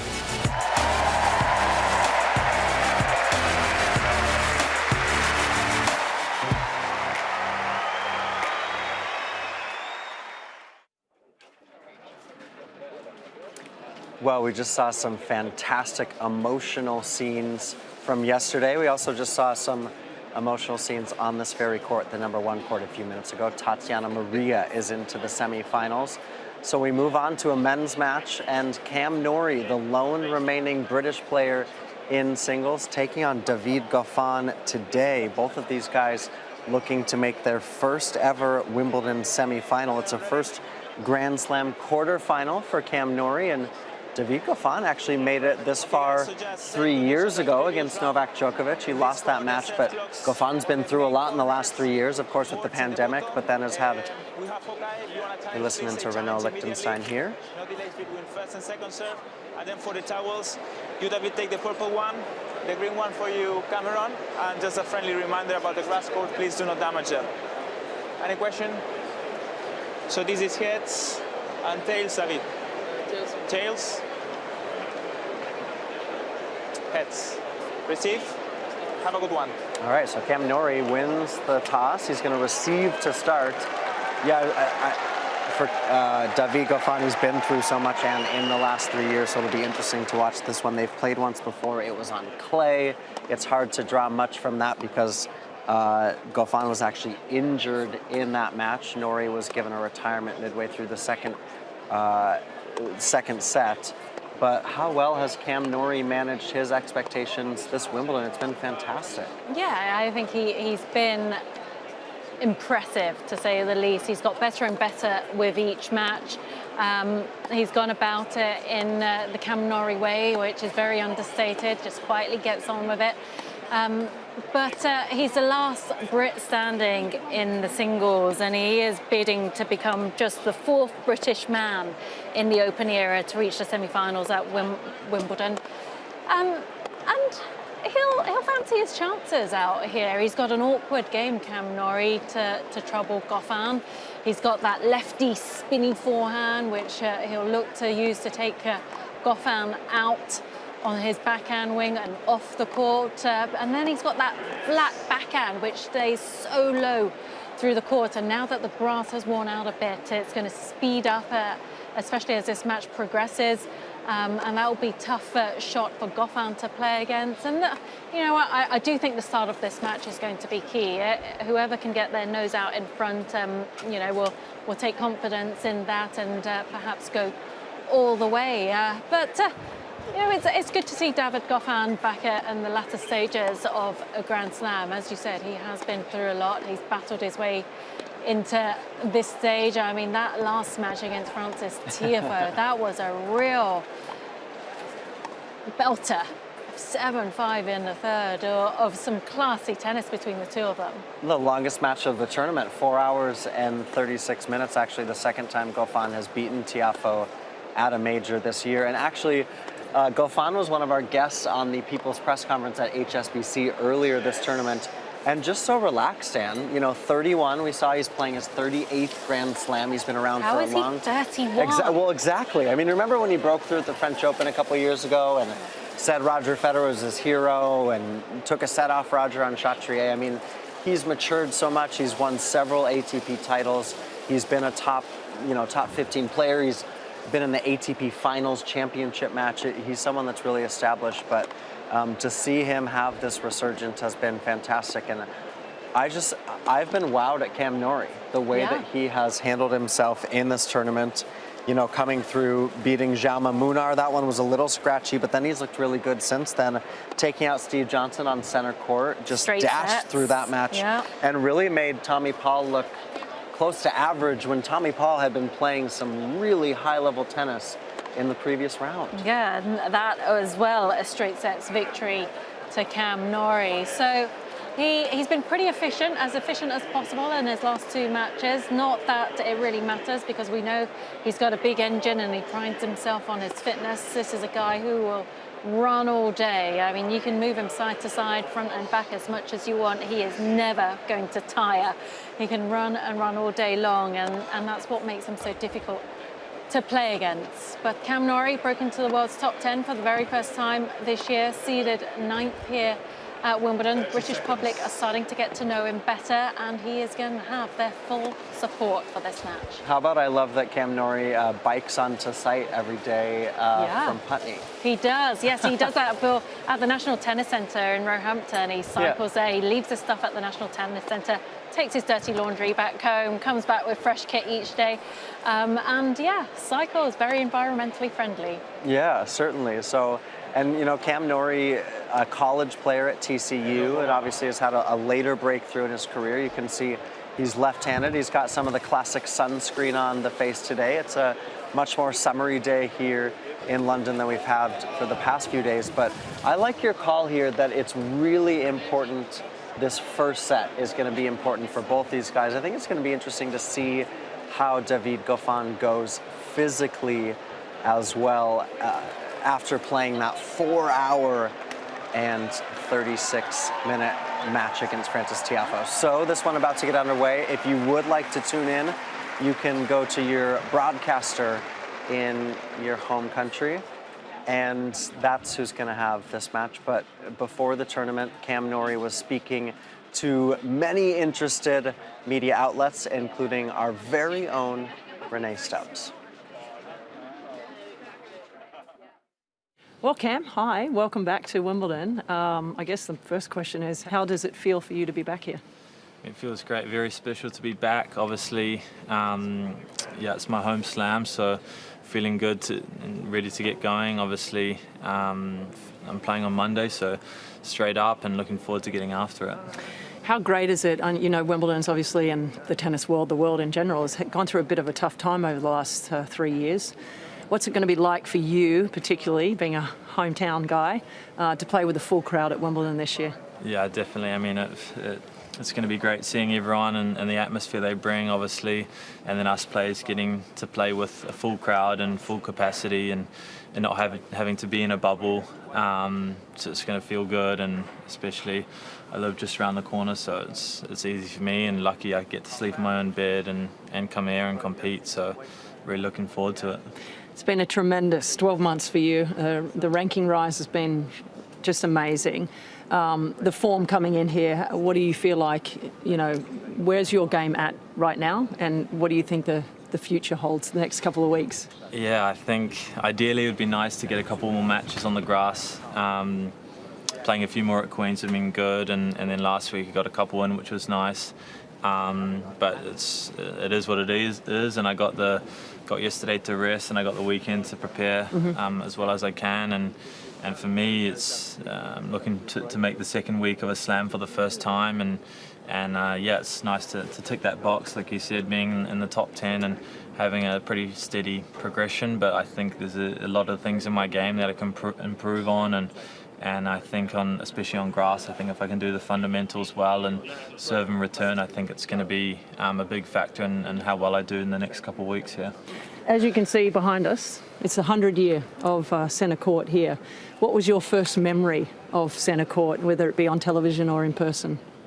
Yeah, I was obviously watching a lot of Wimbledon over the years, but my first memory playing on here was against Nishikori, and he absolutely chopped me up straight set, so it was a pretty quick memory. But and I got to share the court with Federer last year actually, and played a close match with him. So mostly good memories here, and such a special court, such a special venue in general. So it's crazy to think there's been 100 years of play on this court. What's the uniqueness about this particular court that's different from anywhere else in the world?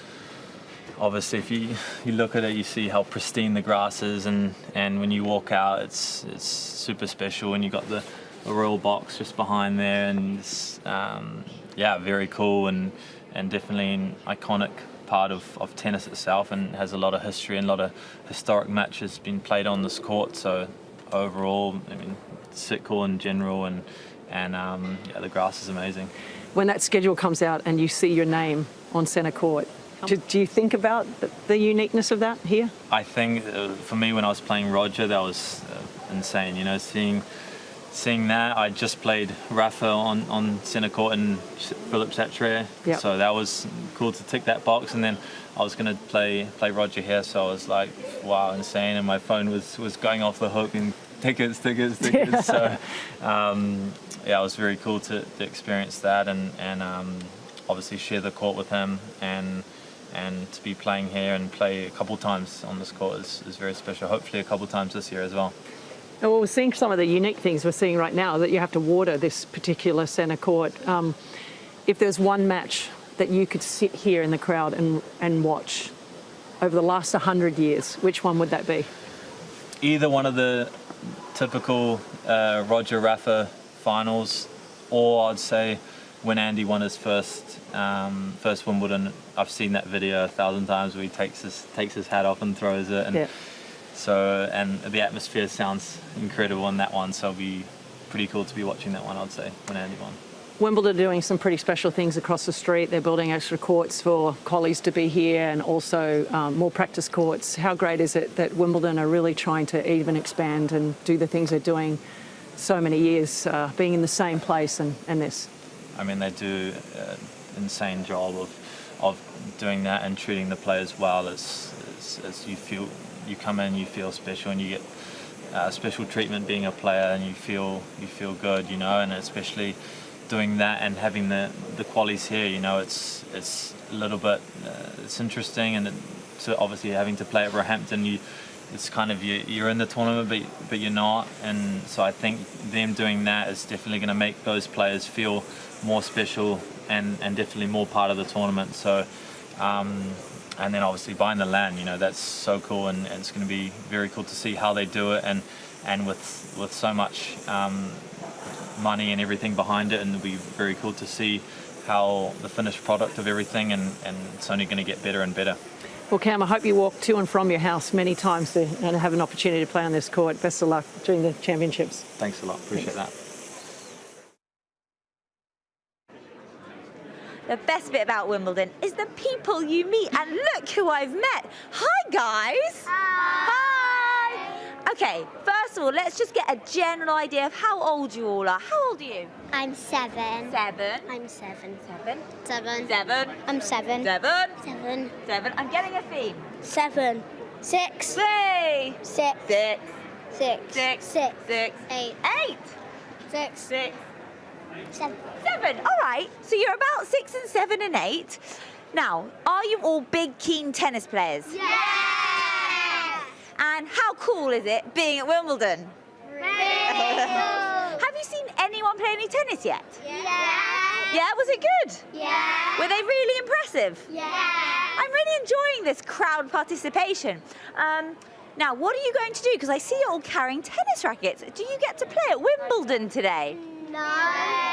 Oh, no, yes, maybe. Talk to me. What do you think? Well, we might get to hit a ball if there's time. Oh, wow, that's amazing. I love your T-shirts, by the way. So with tennis, why is it you all enjoy playing it so much? Yeah. Because it's really fun and you get to meet new people. Great answers. That is so true. It really is. Yes? That you can just hit a ball. It's pretty cool just being able to whack a ball over a net. Yes, Tristan? Having to run around and chase balls. It's good to get your exercise in, isn't it? And meet lots of lovely friends. Now, did you all bring a packed lunch, or have you been able to eat here? Yeah. You brought packed lunch? Yeah. What did we bring? What did you bring? Sandwich. Nice. Sandwich. Sandwich, uh-oh. Sandwich. Oh, that's original. Sandwich. Oh, no one brought pasta salad. Oh, yes.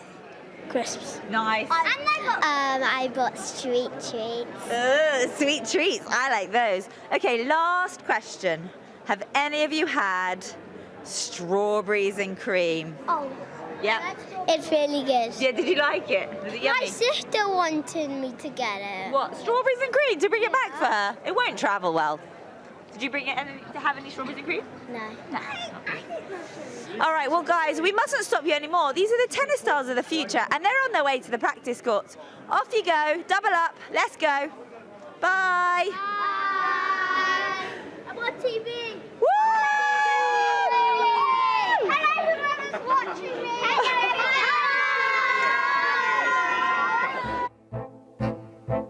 No matter how small, how tiny, or how minute, the technicalities, the particulars, the seemingly insignificant. At Wimbledon, these details matter. And this year with Oppo, we'll capture the detail like never before. In low light and high intensity. Because when you take care of the detail, the rest takes care of itself. Greatness. It's all in the detail.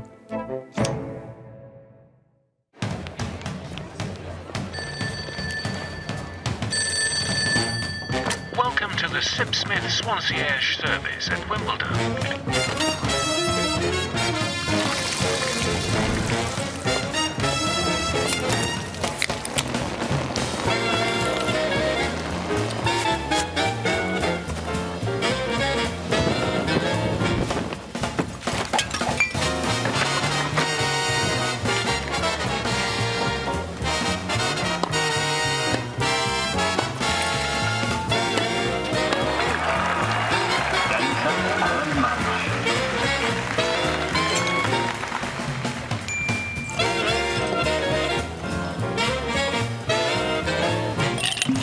your Swansierge at Wimbledon, the official tennis of Sipsmith Gin.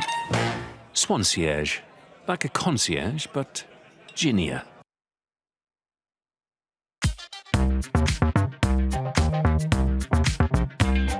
Straight up. Yeah, bounce. Yeah, come on, bounce. Woo, woo. Go, go. Woo. Yeah, it's the kind of vibe I like. Make me wanna ride with the window down all night.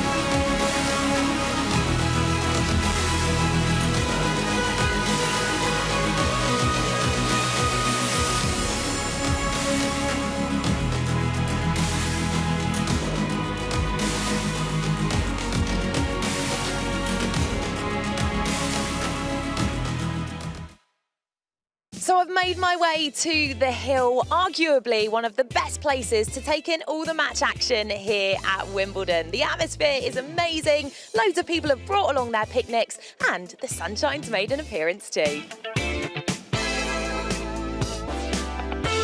How are you enjoying your time here on the Hill? Oh, it's so good. It's so nice to be back in Wimbledon. Such a great atmosphere. What is the best thing about the Hill here at Wimbledon? Everyone enjoying the sport that we all love. I think just the communal aspect of being around everyone and everyone watching the game you love, being able to cheer loudly. Well, it's being able to watch everything going on at the same time and have the atmosphere from outside the courts. The sun is shining. This is fantastic. There's no better place to be. How special is the atmosphere on the Hill? It's very special. Everyone's having a bit of Pimm's, bit of ice cream. It's just great. I think it's relaxed and it's the British summer at its best. And what would be your top tip for anyone coming to watch tennis on the Hill? Well, at the moment, bring a weatherproof blanket to sit on. Oh, definitely bring your snacks paired with an umbrella because it did pour a little today. Bring some Pimm's, bring a bottle of fizz. And bring a happy face. Bring yourself a picnic and just enjoy your day here. Fantastic, isn't it?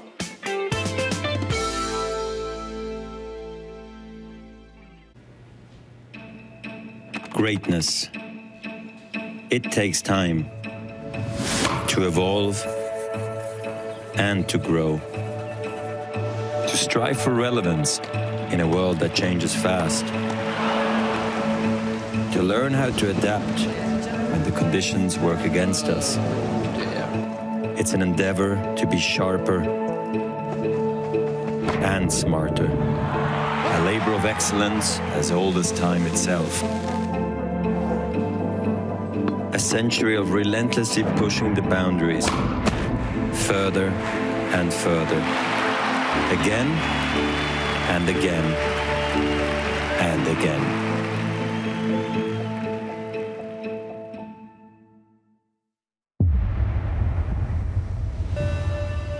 You have to develop an edge to be great at something. I got that. And then, boom, there's something clearly wrong. You're doing your job, umpire? You're pathetic! How much bigger a point did you screw it up with? Couldn't you see anything? From New York, John McEnroe. You either loved him or hated him, but you couldn't not be aware of John McEnroe. I didn't want to be booed. I wanted everyone to clap for me. But if I wanted to be like my idols, There's a foot over the line! I did learn you gotta be a bit of a lunatic out there. You cannot be serious! Who doesn't mind yelling at an umpire, man? Go around the world, meet girls, and party. I was in such an unbelievable high. #1 in the world. I'm the greatest player that's ever played. Why does it not feel that amazing? You always worry you're too much like your dad. He was a perfectionist. That's my biggest flaw. I was melting down. 37 psychologists and psychiatrists didn't help. It felt like there was no way that it could get worse, but it proved to be incorrect. John's a perfectionist. In his head, it's never good enough. I would dwell on tennis matches when I could have been a better dad. That's the worst feeling. You always hear, do whatever it takes to win, at any cost. Championship to McEnroe! Is it all worth it?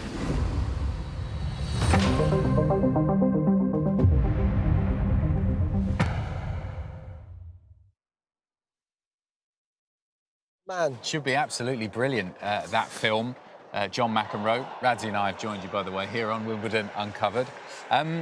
What does John McEnroe mean to you? That's a great question. Because he's a bit before our era. He is. But impossible to ignore within tennis circles. Because he transcends eras. And I think a question I'll put to you in a second, but it'll be about the comparison between him and Kyrgios. For me, he's one of the original bad boys of sport. He's a guy that you love to hate, but that you also didn't begrudge winning. And I think he went from that sort of petulant child role to then a guy you sort of went, fair play. And he was also flipping good, and that's the fundamental. He was incredibly good at what he did. What about yourself? And so many people point to this fabulous rivalry that he had with Bjorn Borg. These are scenes from the 1981 final when McEnroe managed to finally win the title. It was a repeat. Look at this, it's brilliant. I love watching this old footage. But it was a repeat of the previous year's final. Of course, Borg was attempting to equal William Renshaw's record of 6 consecutive Wimbledon titles, and also the all-time record at that time, which was Roy Emerson who'd set it, of 12 Wimbledon titles. So there was so much on the line for Borg. And everyone, well, not everybody wanted Borg to win. Clearly, there were people supporting McEnroe. But I think the tennis world at that time, I remember speaking to a few tennis historians about this moment in history, because obviously, as I said, it was prior to our time, how important it was to remember the context of the match, given that the whole of the sporting world felt like Bjorn Borg was about to break the record and about to achieve what had previously been seen impossible in tennis, and McEnroe stopped him doing that. And what a lot of people forget, actually, was during this Wimbledon, it wasn't this match, the final, but in the first round against Tom Gullikson was where we got the famous "You cannot be serious." That was where the original one happened. It's from round It was in the first round of 1981 Wimbledon. That was where the disagreement happened. You cannot be serious. Obviously, it happened a lot since then. That's a great McEnroe is fact. still doing it every time he goes in court since, and he can't get away from it. But his legend was cemented, in many ways, that year at Wimbledon in the first round against Tom Gullikson. That is a great fact. And I think as well, for him as well, they say every rivalry needs a good dance partner. And Borg was the perfect dance partner, where you had volatile, angry, and then you had cool, calm, collected, but the Iceman. And so it was ice and fire. And we spoke yesterday about how do you beat Kyrgios. It's not with fire and fire, you said it was with fire and water. And that's what you had. And then you were almost defined as a human by who you liked. You know, are you a Nike or an Adidas guy? McEnroe is literally a Nike guy, and he personifies that brand. And to have two people so polarised in everything that they do and did, just incredible. It sort of reminds me of Prost and who's the driver? I've walked myself into this one. Senna, thank you. Yeah. And it's just that notion of two incredible rivals that were playing at the absolute top of the game, and they just happened to. You almost felt as though they didn't like each other, and that added to it as well. And it followed throughout history as well. I mean, you talk about other rivalries within tennis. A great example was Sampras and Agassi. Completely different characters. Sampras was clean-cut, metronomic, didn't give you too much off the court in the interviews or anything. It was all business, serve and volley. You knew he was coming, you knew what he was going to do, and you couldn't stop him. Andre Agassi was a bit more of a bad boy. He had the long hair, the earrings, the crazy outfits that he came out with. The tie-dye shirts and things he would wear. Yeah. It's funny how they come back in fashion. You know, you're getting old when things are coming back in fashion. Exactly. But that in tennis, and I think particularly in individual sports that are head-to-head, we love people who are different. You don't want to see people who are the same types of players, people who do the same thing. We like it when we can say, right, I'm going to go for the bad boy, or I'm going to go for the guy who's just an unbelievable player and the Iceman. And Borg and McEnroe typified that. If you are going to be a bad boy, I think there are two rules. You've got to be very good, but you've also got to be cool. Agassi, cool.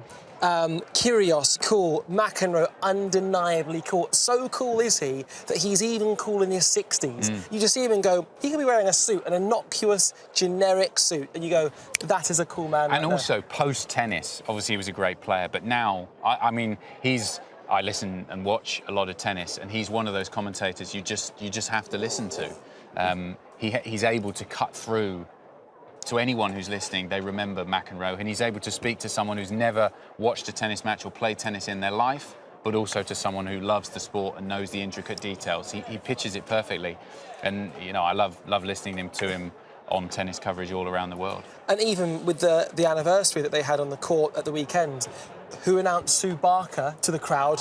John McEnroe, the only man that's going to do it. Amongst the greats of tennis, who steps up? J-Mac, because he's a leader. He's sort of, I think, as he sort of transcended the court to then off the court, I think you associate him just almost with sport at large and America, and he's also an alpha, and I enormously respect that man. OK, let's have a quick check-in on the live tennis and what's happening at the moment. See a third set summary from this match that's taking place on centre court at the moment. It's Novak Djokovic who's taken that third set 6-3, fighting back against Jannik Sinner, because it did look for a long time, didn't it, Radzi, that this was going to be a big upset, a straight sets win for the Italian. This was looking huge, and it still is. I mean, I think if you'd have said to Jannik Sinner at the start of this match, after 4 sets, this will be the situation that you're in, I think you'd have bitten your arm off. And, I mean, also what impressed me was in that third set, he didn't make it easy. He lost that set, but he fought back, and it was 5-2, and I think 6-2 sends a real message. It's almost that, oh, yes, it's the classic comeback from Novak, especially when it goes deep into a match. But this is not over. Not at all. And Djokovic is currently leading 3-love in the 4th set. And with Djokovic, you feel like it'd take him a little while for the train engine to get going. But once that train gets moving and is leaving the station, there is nothing stopping him. And the problem is with this sort of, we were talking about this off air, the real great current players, when it goes deep, that's when, if you like, the averages begin to really realise themselves, the statistics realise themselves, and I suppose the greatness realises itself. I'm going to chuck it out there. I would love Jannik to win this one. I would absolutely... What a fairy tale performance. You love an underdog. I love an underdog, and I pretend that I think I'm right by going for the person. And I think that is why beating these great champions like Djokovic, like Nadal, like Federer, and on the women's side as well, on centre court, is so difficult, particularly in the men's game when it's 5 sets, because it is... If this was a 3-set match, Jannik Sinner's already in the locker room. He's already doing the interviews. Brilliant, well played, Jannik, you've done it. You beat Djokovic on centre court. He's still out there. And that is why it's so difficult to beat the great at the slams, because they have time. They have time to lose 2 sets. To be out there for an hour and a half, 2 hours, they're not bothered. They, you know, keep calm. They can turn it around. And that is what the greats do. And I think why playing the likes of Djokovic, Federer, Nadal, Murray when he was in his prime on centre court and beating them was so difficult, because the other players knew that they had to keep it up for 3 hours, 2.5 hours, over the course of 3 sets to get it done.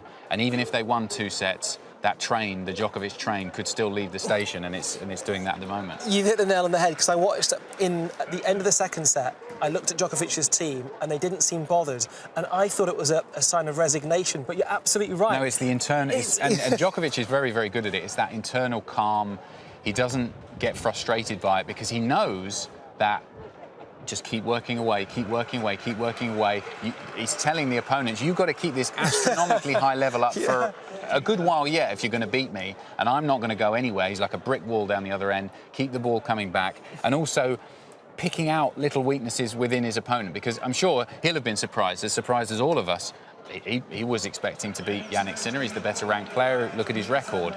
He will have been frustrated by the fact that he lost the opening 2 sets. But I'm sure throughout that time he'll have been looking for little chinks in the armour, little moments of magic that he could produce. OK, what did I do right at that point? Why did I win those games? Why did I win those points? Let's do some more of that and see if it works in the third, and it has done. Here's a question for you then.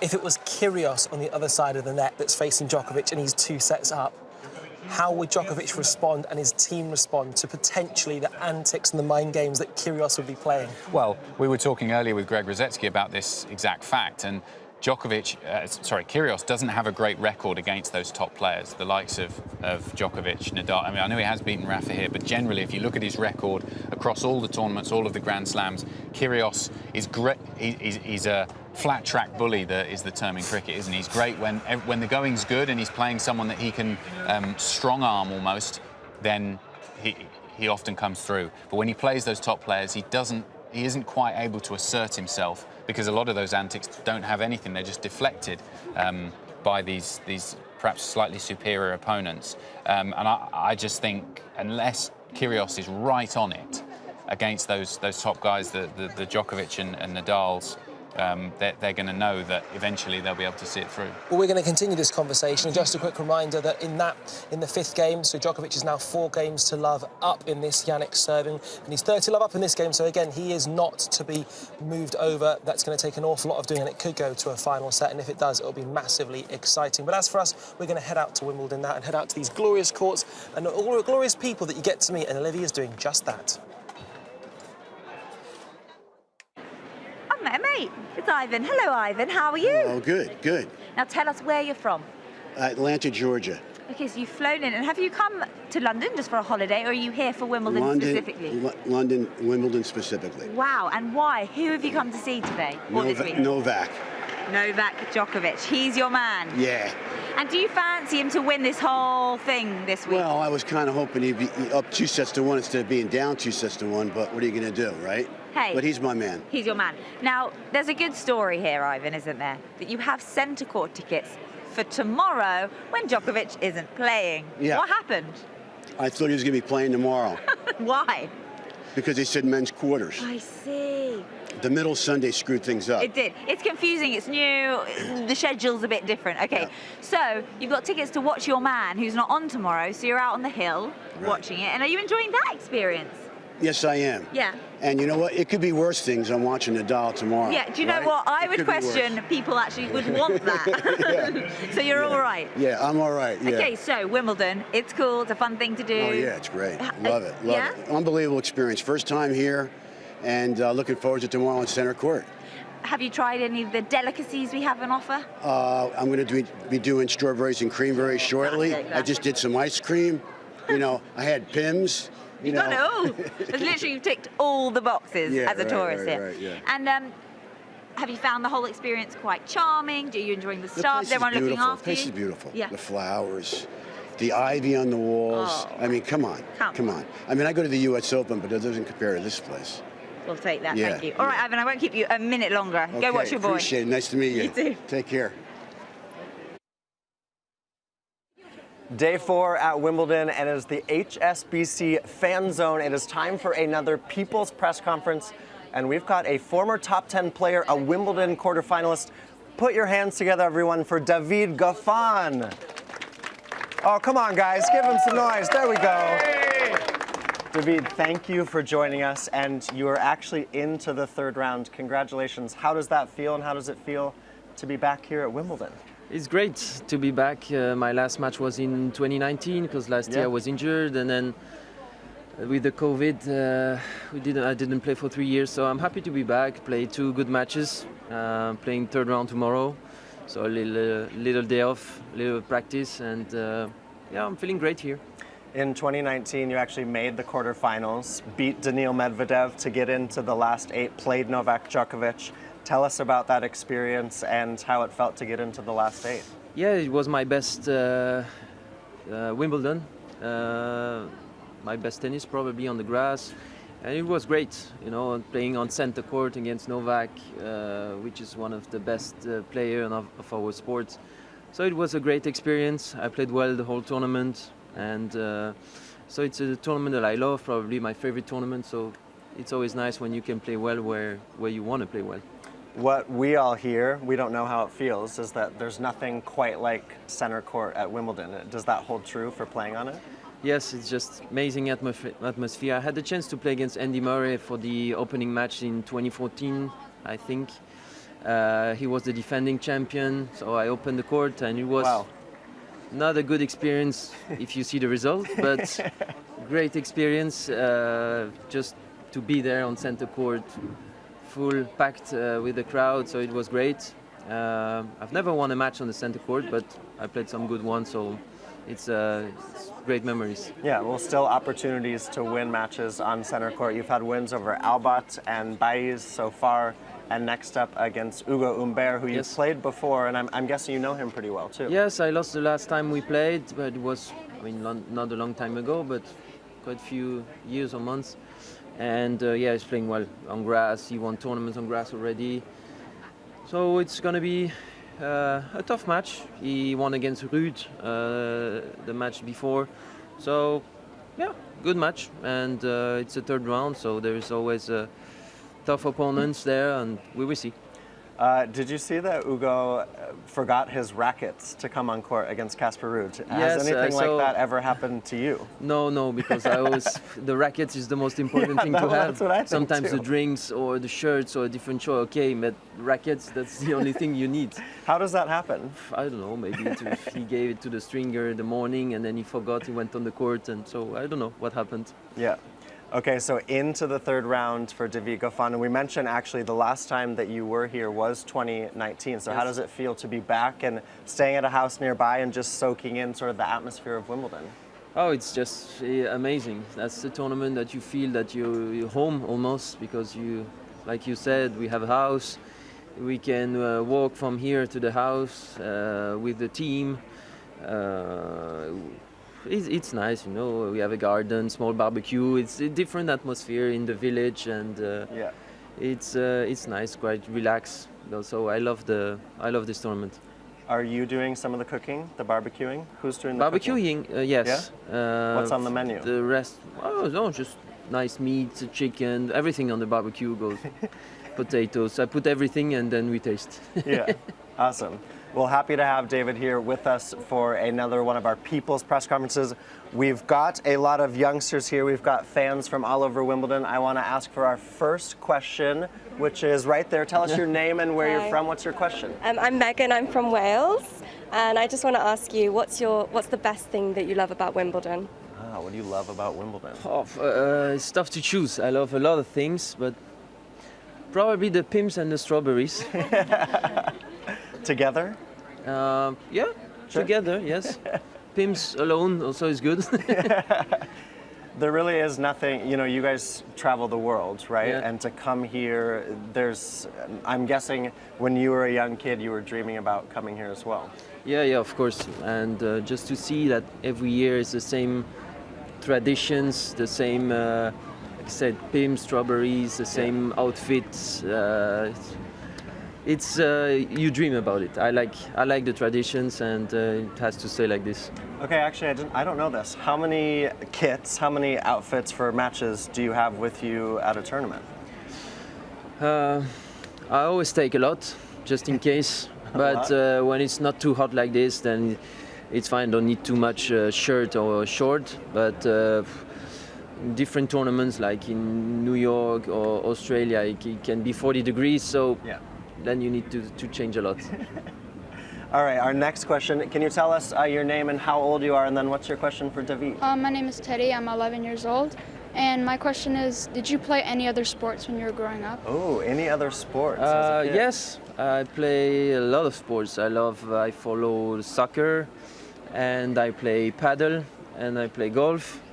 So I'm not as good as tennis, for sure, in paddle and golf, but I would love to play more golf, but I don't have time. It takes time to play golf, but I love it. Yeah, you love golf a lot, actually. How's your golf game, and who's some of the best golfers on tour? Rafa's pretty good, isn't he? Yeah, apparently. I've never played with Rafa, but we talk about golf together, and I suppose that he's good, because when I hear what he did and how he plays, I think he's really good. He golfs righty, is that right? Well, I know he golfs yes, righty, yeah. Like in tennis for him, so he's righty, yes. Yeah, cool. All right, tell us your name, how old are you, and what's your question for David? My name is Evie and I'm 10, and what made you want to start playing tennis in the first place? Ooh, nice one. Thanks. I didn't understand, sorry. What made you want to play tennis to start? How did you get into tennis? My father was a tennis coach, a tennis teacher, so I started to play with him a little bit, and then I tried different sports at the same time, because my parents said you try different sports and you do what you like, but tennis was the one I wanted to continue, the one I loved, because I tried to play soccer, I tried to play handball, but tennis was the one I wanted to do, and I continue until now, for the moment. Who's a tennis player here? Raise your hand if you play tennis. All right, a few of you, very good. What's your question? My name's Emmanuel, I'm 10 years old. Who was the hardest opponent for you to beat in your career? Ooh, and David's had some good wins, so I'm excited for this one. There's a lot of tough opponents, but for me, I would say Novak Djokovic, because he was world number one, one of the best player on tour for the moment, but and especially with his game style. You know, we have not the same game style, but similar, but he's doing a little bit everything better than me, so it's tough even if I play my best tennis to play against a guy that's doing everything but a little bit better. It's tough. So my game doesn't fit really well with him, so that's why for me it's the toughest opponent. I mean, you've had great wins over many top players. Roger, Rafa, that 2017 run when you made the ATP finals, the final at the finals. Yes. 31 now, and you're still bringing some of your best tennis. What's keeping you motivated to play at your top level? Just the love of the sport. Just I want to continue to play those tournaments, to play in front of a crowd, big stadium. This is why I continue. And if the body said, okay, you can continue, I will continue. So, but I'm only 31. I'm back from injuries last year, and I'm feeling fit, fresh mentally. So everything is okay to continue, so I'm happy. I like that you say only 31. Yes. You could play for another few years. Of course, right? if you see Roger, he's 40 and he's still continue. I mean, he's on his way back. So Serena too. Yeah, Serena too. So I still have time. Okay. 10 more years. 10 more years. David Goffin, you heard it first. What's your question? I'm Chloe Jones and I'm 12 years old. How did you first get introduced to tennis? Ooh, first introduced. Well, your parents were tennis coaches, right? Yes. And how old were you when you started? I started when I was 5. And yeah, it was easy. I don't know why, because it was a sport that I don't know. I was a little bit alone on my side. I love to play tennis, I don't know why. It's just love at the first hit. I like that, love at first hit. Okay, let's do 2 more questions. What's your question for David? Hi, I'm Alethea. I'm 12 years old. And what was the favorite match you've ever played? Like the best match you've ever played? Ooh, favorite match. You've had a lot of good ones. Have you played on all the big courts in tennis? All the major? Yes. Yeah? Yes, probably. I think so, yes. But the best one was when I beat Roger Federer, I would say, because it was here in London at the O2 Arena in semi-final of the ATP finals. And he was my idol when I was young, and just to beat him in semi-finals of one of the biggest tournaments in the world was something magic. So it was great memory. Can you explain that emotion, what that feels in that moment? You just don't realize as soon as remember the last point he missed in the net. You just don't realize. It's just something that I can't explain. Just a lot of emotions, very excited, very tired at the same time. You just don't know how to react. It's something very special. Right. All right, last question goes to you, good sir. Name, how old are you, and what's your question? My name is Dean and I'm 10 years old. And how did you become a good tennis player? Ooh, how did you become a good tennis player? How? I don't know. I don't know, year after year, just because I love to play tennis. I just wanted to get better, to be better, to improve, and I had good coaches that gave me also the love of tennis, and then I've been helped with the Belgian Federation, and then I played well in junior, and then I was still motivated to continue to go on the tour, and year after year I was better, and then I wanted to be better and to have a better ranking, and yeah, that's I was lucky that I can have the level now to be in top 100 in those tournaments, but how, I don't know. I just wanted to be better. I think always dreaming, right, and always believing in yourself, huh? Of course, that was the key, and if you don't do that, it's tough. All right, David, thank you. Can we make some noise for David Goffin? Merci. Come on, give him some cheers. Woo! This has been another People's Press Conference here at the HSBC Fan Zone. I think David is going to give some autographs to our future Wimbledon stars. But David, thank you so much. Best of luck, bon chance. Merci. And thanks for hanging out. Merci, merci, thank you. Woo! I love those press conferences at the HSBC Fan Zone. That, we should say that was, as it said there, a few days ago, because golf fans got something else to worry about at the moment. Absolutely. Nick's aged 2 days, you can tell since that interview. But imagine being a young person at Wimbledon. Obviously, you're seeing tennis, but you can get up close and personal with the players and get to ask them a question, potentially your hero. That's really love that. Yes, you must remember, bring something to sign, a pen to sign. I feel like I say this every day. Something to sign, a pen to sign it with, and check out the HSBC Fan Zone, because they do one of those interviews every single day. So if you're here early enough, you might get a chance to ask a question to a top tennis player. Whatever you want to ask them. Indeed, and if you want to sit on Hemman Hill, you can do just that. But what Nick was also, rather Adam was alluding to there, is that if you want to have something signed, perhaps after a player's maybe walking through, have a ball, have ideally a fancy dress costume, and ideally have a big smile on your face, and you've got a very good chance of getting something signed. Go away with the perfect souvenir. Absolutely. Well, those people sat on the hill, watching the big screens on the side of Court 1, are watching David Goffin in action on one of the big screens. Because this is what's happened so far in the first set. It was the Belgian who managed to quash British fans' hearts on Court 1, taking it fairly comfortably in the end, 6-3. And if you look at the numbers, you can sort of see why, really. Although it was Norrie who had a higher percentage of first serves in, 52%, it's actually quite low for David Goffin, but 2 aces. And I think it's that second serve points won. Basically, Goffin's winning most of the time when he gets his second serve in, 85% compared to Norrie, only 40%. And that is where you see, we were talking about this with Greg Rusedski earlier on, what does David Goffin do well? Where is he going to trouble Cameron Norrie? And the big thing that Greg said was the return. And that is exactly what's shown there. Cameron Norrie, when he gets the second serve in, David Goffin's able to step in and attack on the return. And that's seeing him good so far, and he's taken that first set 6-3. Yeah, really well observed, mate. There's also, it would have been 5-4 had Norrie won on deuce there. So it's a fairly close first set.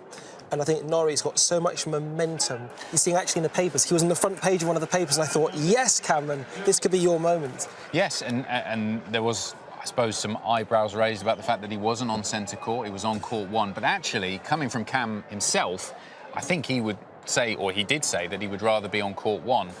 Clearly his dream is to play on centre court many times as you can. That, when you're a youngster, that's what you want to do. You want to play on centre court, but on 1, because the 2 courts are quite different. The speed of the court, the way that the inside there, and the way that it bounces, the way that the ball reacts when it hits the turf is a little bit different. And Court 1 suits Cam Norrie a bit more than centre court does. So that's a really interesting point. Do you know who would decide ultimately who gets the nod on centre court? Because it's a tough one, obviously, with him being a Brit and being incredibly popular locally, not necessarily possibly being the name globally that you might expect on centre court, though. Well, it's a committee decision. It's the referee's office ultimately who decides. Jerry Armstrong is the chief referee here, but it's not just his decision, him alone. There's a committee that's involved in deciding on, OK, who should be on centre, or who should be on any courts. It's not just centre of 1. They decide who goes on Court 18, Court 4. And there are a lot of factors in there that not going to be able to get... You can't please everybody.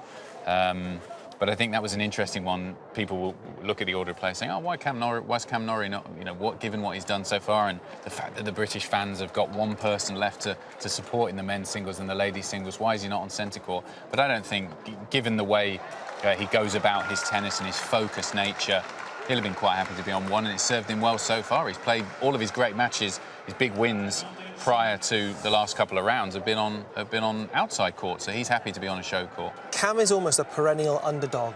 No matter who he plays, you don't necessarily think this will be a walkover, but yet he is a phenomenal player at his best. He's seeded, I think, was it 9th he was seeded coming into this, for a reason. He's a colossal player, at Queen's especially. Last year made the final. I mean, he's dangerous, and again, we mentioned it in terms of the Djokovic match, could go to 5 sets. It's looking like that's what's going to happen. The Cam match, this could be a long one as well. Oh yeah, it could go a long way. 2 players who don't make many mistakes from the baseline. We were talking about kids coming to Wimbledon here previously about the autographs, and it is great that you can head to Orangi, the practice facilities, and watch the players get ready for their matches. And Cam Norrie is someone to copy. If you've just started playing tennis as a youngster, what do I need to do in my practice sessions? How hard do I need to work? They all work hard, but Cam Norrie takes it to another level. I mean, he is so dedicated with the physical preparation. He's as fit as a fiddle, fit as a butcher's dog, as my dad used to say. He just runs every single ball down fast, and he just squeezes every single last drop out of his game, and that's because of the hard work he does on the practice courts. I have to say, I was lucky enough to watch Cam play and practice an awful lot at Queen's a year ago, and to your point, everything you said was spot on, because the discipline down, just the stretching itself, dynamic stretching, static stretching, everything, the nutrition, there's no stone unturned there. As is the case with plays singles, or indeed he plays doubles. Cameron was actually born in South Africa, and we've got a Zimbabwean player playing on court number 2, just one country above. It's a properly global sport, Adam. Yes, it's like a geography lesson here on Wimbledon Uncovered. Thought we'd see some live tennis, so we're checking in on court 2 as the fans filter in at the change of ends. And we're watching Todd Woodbridge, the Aussie, with Cara Black, as you said, from Zimbabwe, against Thomas Johansson and Mary Jo Fernandez in the invitation mixed doubles. And it's such a treat for the fans there. They are enjoying their day out here at SW19. You don't have to be on centre court or court number 1 to have a great afternoon at Wimbledon in the second week of the Grand Slam. And we can join the commentators here. We're at fairly early stages of the first set, with Mary Jo Fernandez, the American, about to serve with Thomas Johansson.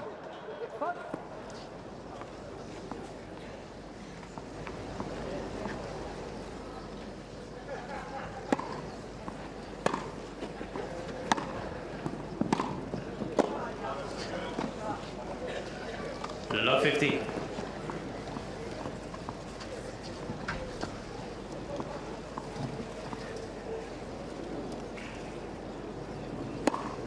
Oh!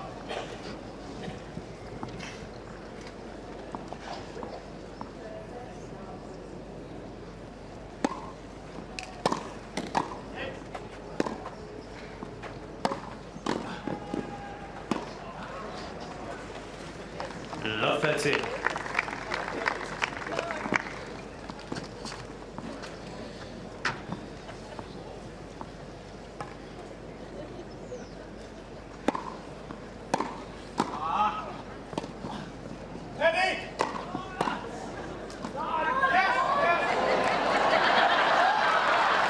Todd Woodbridge hurls his racket at the ball to no avail. Mary Jo Fernandez was the runner-up at the Australian Open in 1990 and 92, lost to Graf and then Seles.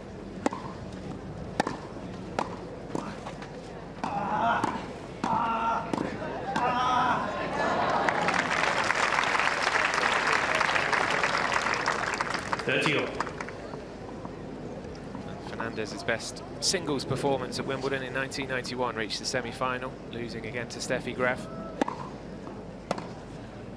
Okay.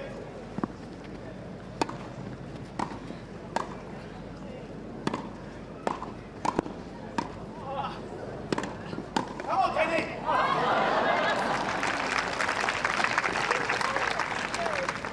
40-30. And Mary Jo was the Olympic doubles champion in 1992 and 96 with her namesake Gigi Fernandez.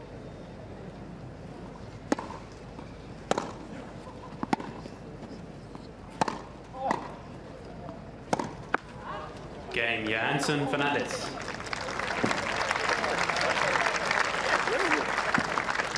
Two games all, first set.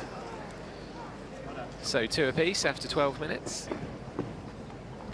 Nobody taking things too seriously out there. I think it's break time, Teddy. Come on, Mary Jo. Well, I've just bumped into Salim here, who's a massive Ons Jabeur fan. You can see he's holding a Tunisian flag here with what looks like Ons's autograph there. It's definitely her autograph. I was going to ask you about that. 2 days ago. You got it 2 days ago, so you've met her, and obviously you're a massive fan. Yeah, you're here.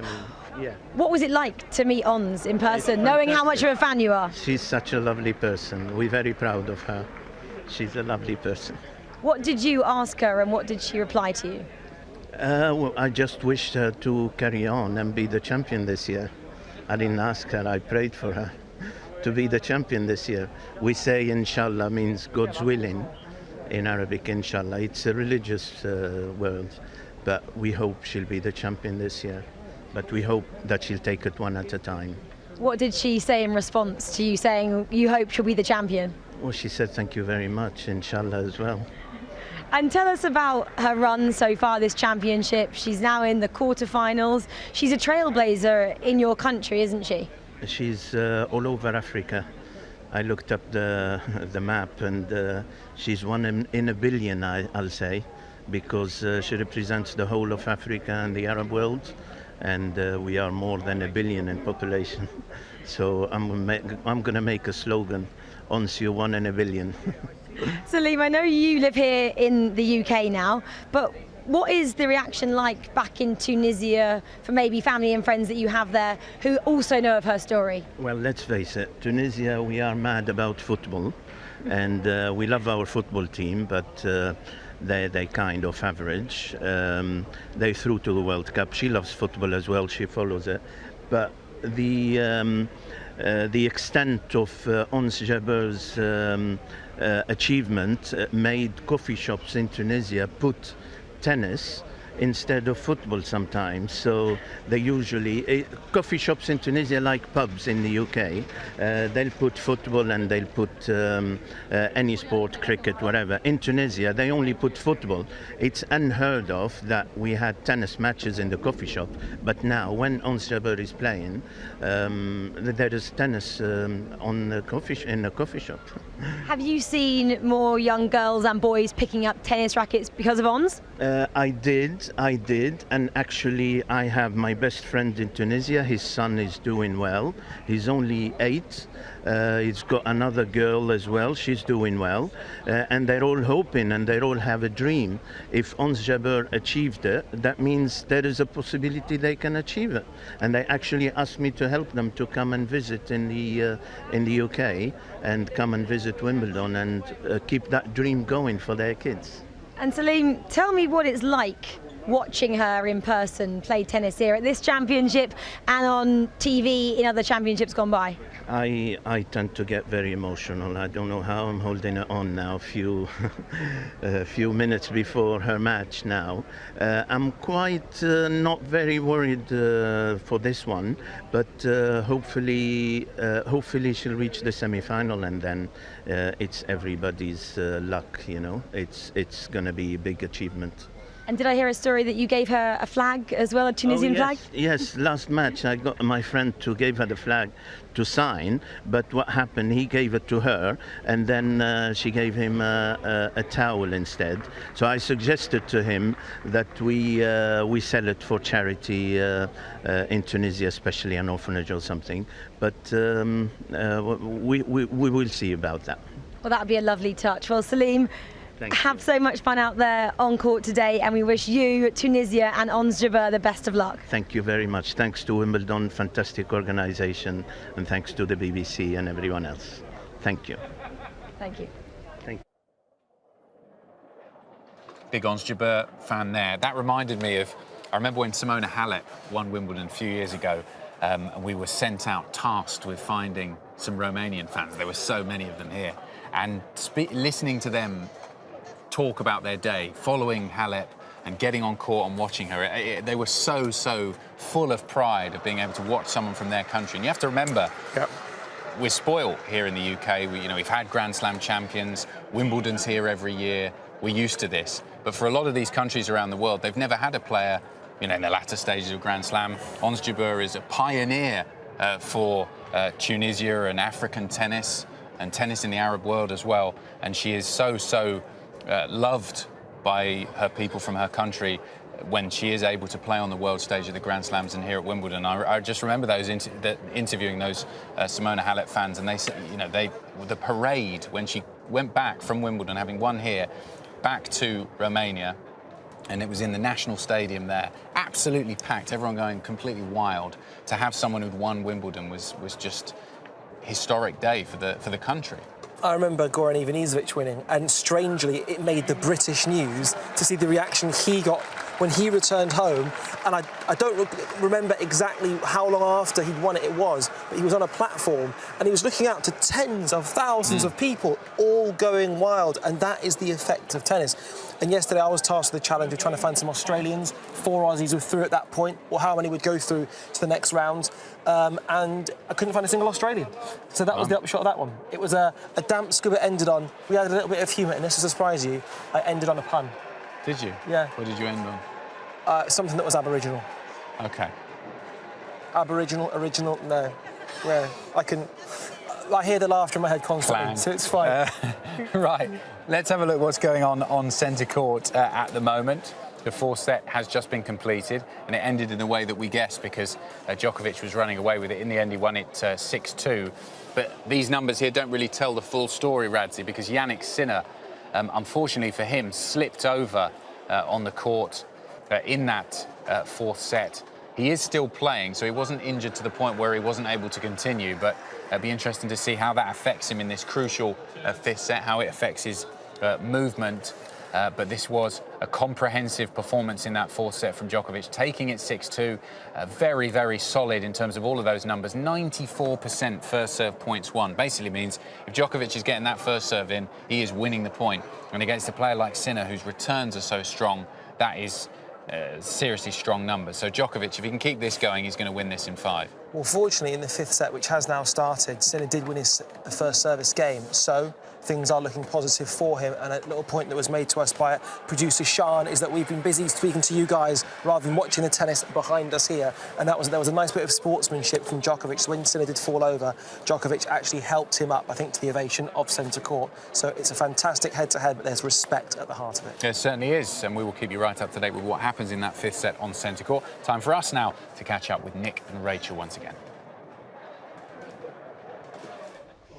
Well, at the beginning of this championships, we had 128 players in both the gentlemen's singles and the ladies' singles. We're now down to 16, Nick. We have our quarter-finalists, obviously, in action today and tomorrow.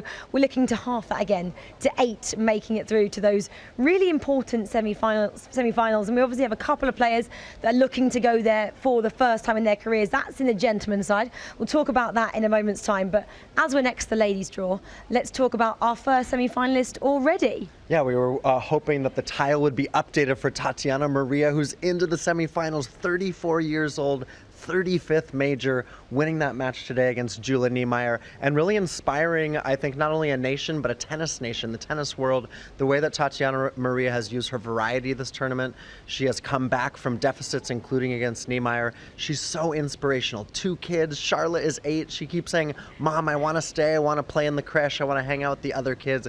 She's still in this draw, and, you know, she could make her first Grand Slam final. That's incredible. And a quick word on Julia Niemeyer as well. Her debut here at Wimbledon, it was an all-German affair. She did a great job, didn't she, to get this far? Yeah, absolutely. She served and volleyed 25 times today. Took it to Maria. She was up a break in the second and the third. It was her Wimbledon debut, as you said, 22 years young. I think we've got a lot to see from her in the future. Yeah, well, that'd be exciting. So it's a case of who is going to join Tatiana Maria in the semi-finals. And it's between Ons Jabeur and Maria Buskova, of course. So that's going to be a great matchup, especially for all those Tunisian fans. Oh, absolutely. I mean, she is a household name, is Ons Jabeur in Tunisia. She's the favorite. She's the highest remaining seed, number 3 on this half, but in the women's draw, the pressure's on. The pressure is on.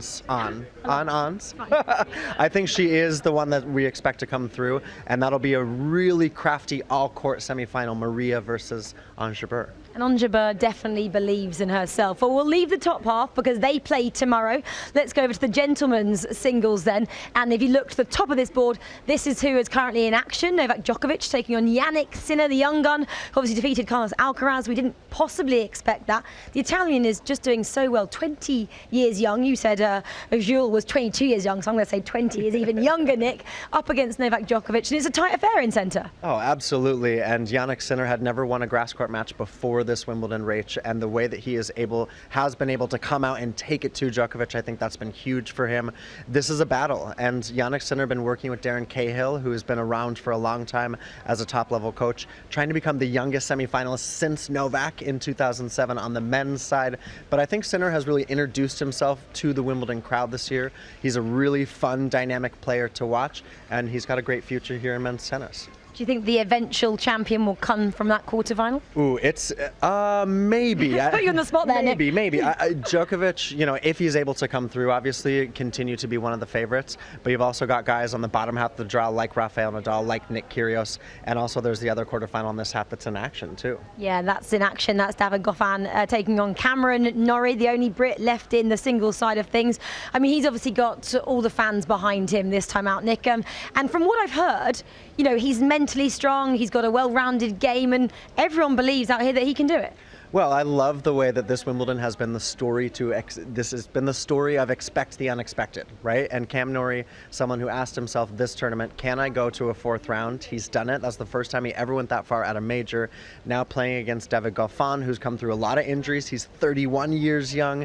It's really been a fun, dynamic, interesting Wimbledon in that way. You don't know what's going to happen next. But Cam Norrie, I think he's also introduced himself to the British public in a way, and I think he's got great Wimbledons to come. I'd really love to see him come through this one against Goffin. I think that'd be an amazing story. Both of them, remember, they are both looking for their first semi-final in a Grand Slam, so it's a massive moment for both of them. But yes, we've got quarterfinals today, quarterfinals tomorrow, before we really do get to the business end of this tournament with the semi-finals coming up. I mean, we've still got plenty more days to go, but Nick, thanks for your thoughts on that, and we'll bring you up to speed on how all those matches are currently playing out.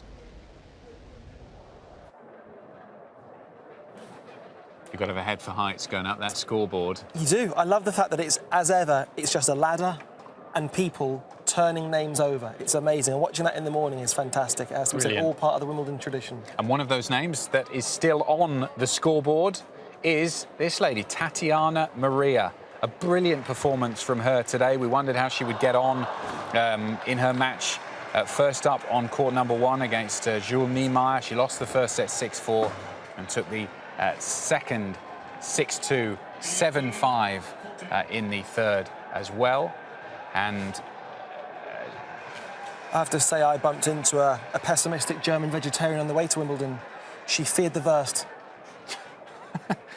OK, that's enough of that. Let's hear from her after her match today. Good afternoon. Welcome to the press conference for Tatiana Maria. Please raise your hand, state your name and organisation when asking a question. Tatiana, semi-finals, give us your thoughts. Yeah, it's amazing. I mean, I try to come down a little bit in the locker room and to realise something, but it's still hard to realise it. Hector Nuns for the Sportsman. Tatiana, many congratulations. Thank you. Could you just, did you stick with your kind of usual routine this morning with the tennis lesson with your daughter? And just beyond that, just give us an idea of the experience of being able to enjoy this with your family.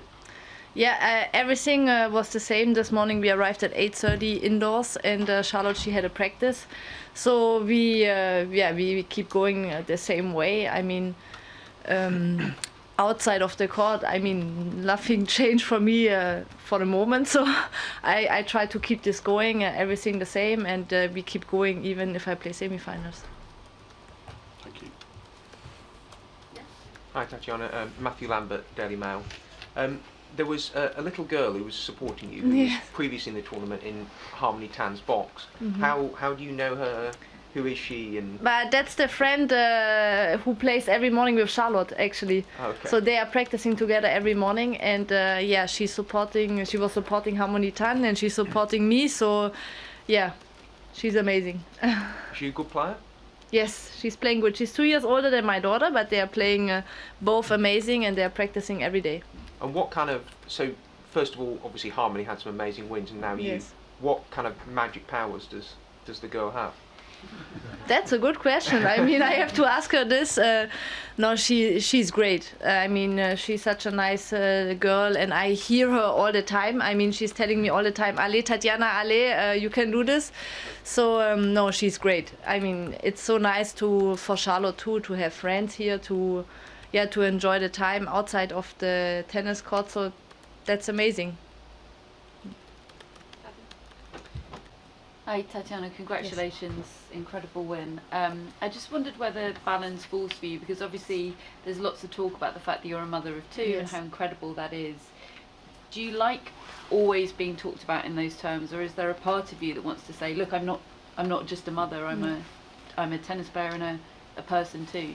I love to talk about this. I think for me that's the most important in my life, to be a mom of my 2 kids, and nothing will change this. I'm here.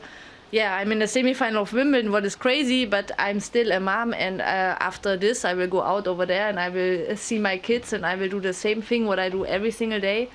I will change her pampers, I will not, I mean everything normal, and I try to keep normal as much as possible, because that was what makes me proudest to be a mom. Billy Weinbaum from ESPN. A moment ago you said it's crazy. How would you describe what's crazy about all this to you, and why do you think it's crazy? Actually, because I mean, this was my best Grand Slam before. I mean, I did one time a 3rd round here, and in the other Grand Slam I never passed the 2nd round. So now I'm in the semi-final of Wimbledon. I mean, I always believed that I have something inside. That I can do this. I always believed in this, but to be now here in this spot. And I mean, like I said, 1 year ago I gave birth to my 2nd daughter, and if somebody would tell me 1 year later you're in the semi-final of Wimbledon, that's crazy. Yeah, hi, Chris Clary, New York Times. Could you just compare today's match and the challenges that you faced against a player who'd never been there before either, yeah, compared to your previous matches against people like Ostapenko and other matches? Yeah, I mean, it was a really tough match. I mean, it's always maybe tough to play against also a German girl, and I mean I didn't know her really well. We never even practiced together, so it's like it was something completely new, and I think when I went on the court I was starting pretty nervous. I was really nervous, and then but thanks God I came down and I find a little bit my game, and at the end we had an amazing match. It was I guess it was great to watch this match, and it was amazing how at the end we shaked hands, we gave each other a hug, and she was reacting amazing. So I think today it was really nice for Germany. And just quickly, were you doubting at all your tactics, because she was doing very well against you against the slice for quite a while? Yes, I mean, yes and no, because I knew a little bit that this will happen, so I had this in my mind. But when you're outside on the court, sometimes it's really hard to change your tactics, and I had to change my tactics a little bit. So I'm happy that I could do it. I mean, even that I was 4-2 down in the 3rd set, so I kept going and I kept fighting, and that's what I did. Hi, I'm Alison from the Times. Yes. Congratulations. Did anyone ever tell you, don't be ridiculous, you can't play professional tennis with an 8-year-old and a 15-month-old? You've got to be realistic. I mean, I guess there are a lot of people who never believed that I will come back. I mean, this was already after Charlotte, when I changed my backhand. I think there were also a lot of people already in this time that nobody were thinking, okay, she's now back with a child, but it's not impossible to be back in the top 100. So. And to be honest, I showed it last time already, that I am back, and I reached the top 50 with Charlotte, and now I'm back with my 2nd child, and still everybody was doubting. It's a little bit my life to show everybody that I'm still here and I'm a fighter, and I keep going and I keep dreaming, and that's what I want to show my kids. But did anyone close to you doubt it as well? No. Close to me, nobody doubts. Never doubting that I cannot do it, and that's great, and that was make me proud that my family is supporting me all the time. I mean, it should be like this, but there's no doubt. And what did Charlotte say upon you winning? But Charlotte, she's happy that she can stay two more days in the crash. No, she realized that it's something super special. So. If I see her after, she's running in my arms and she's super proud of me, so that's nice. Thank you. Tatiana, Simon Chambers from The Guardian. You've obviously used your forehand slice for a long time, but everyone seems to be using it this year. What is it about Wimbledon that's brought that shot back? In general on grass you need to play slice. I think the slice is really good on grass, and in general, I was playing, even outside of the grass, I was playing a lot of forehand slice already before. So the grass fits my game pretty well, and I keep going with my forehand slice. If it works, that's nice. And can I ask you about the change of your backhand? I know you've mentioned it before. That's very risky to do that at a later age in your career. How difficult was that? Yeah, it was really difficult because I played before only slice on my backhand side. I never played a two-hand backhand, even if somebody went to the net or something. I never played it. So my husband, he told me that he would like to change my two-hand backhand to a one-hand backhand. What was risky in this moment, but I trust him to 100%, and if he thinks that this is right, then I know that it's right. And so we did it together, and now it feels like I never played a different shot. Did it work immediately, or was it terrible at first? Or? No, for sure at the beginning it's not so easy because you need confidence, you need to play the shot. It takes you, you have to gain the confidence in the shot, and I kept going, and it's getting better and better. Alex McPherson, WTA, congratulations. How do you explain the fact that you've had your career best results as a mother, first getting to the top 50 after Charlotte and now this? Because that's not very usual. Is it just the change of the backhand, or is there other factors to the player you were before you were a mother? I think the fact to be a mom for me, to be a mom is for me on the top of my life. So I think it helps me in the tennis too, because now my priority are my kids. It's not, for sure I play tennis, I want to do my best, and that's all what I want, but my kids are the priority. So if I go out here, I want that my kids are happy, that my kids are healthy, that everything is okay, and that's the most important for me in my life, and for my husband too. That's why it works so well that we are working together, and we are never fighting about the tennis, because we both know the family is the most important, and it will always stay like this. So the list of women to have made the semi-finals of Wimbledon after their 34th birthday are Billie Jean King, Martina Navratilova, Chrissy Abbott, Venus Williams, Serena Williams, Tatiana Maria. How does it feel to join that list?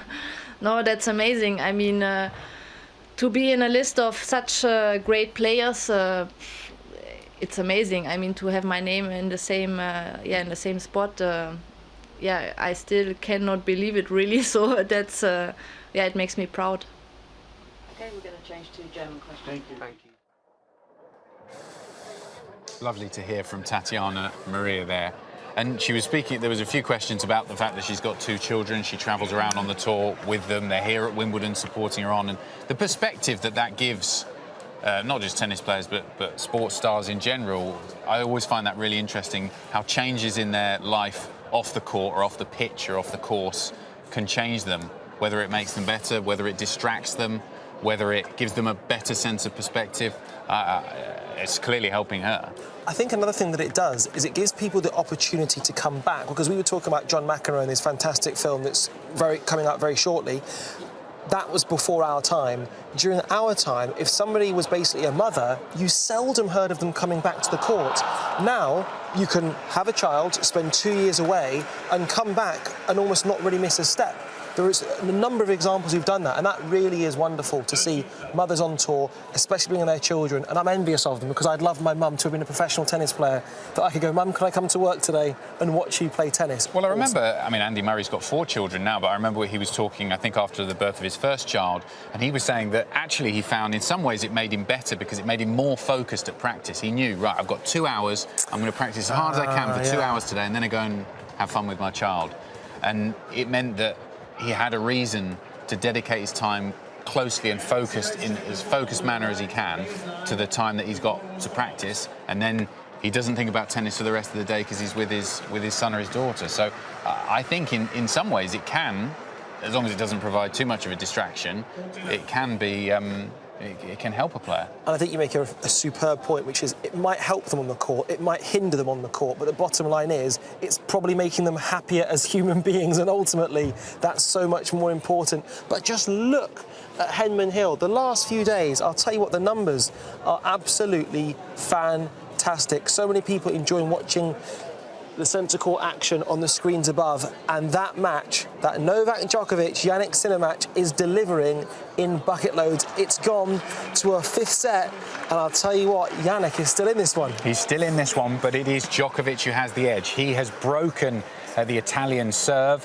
and leads 4-2, so Djokovic is 2 games away from a spot in the semi-finals of Wimbledon. As the fans there on the hill continue to watch the match on the left side of the screen there, because they can watch centre and court number 1. Let's hear from Novak Djokovic speaking before the start of the tournament to Renee Stubbs.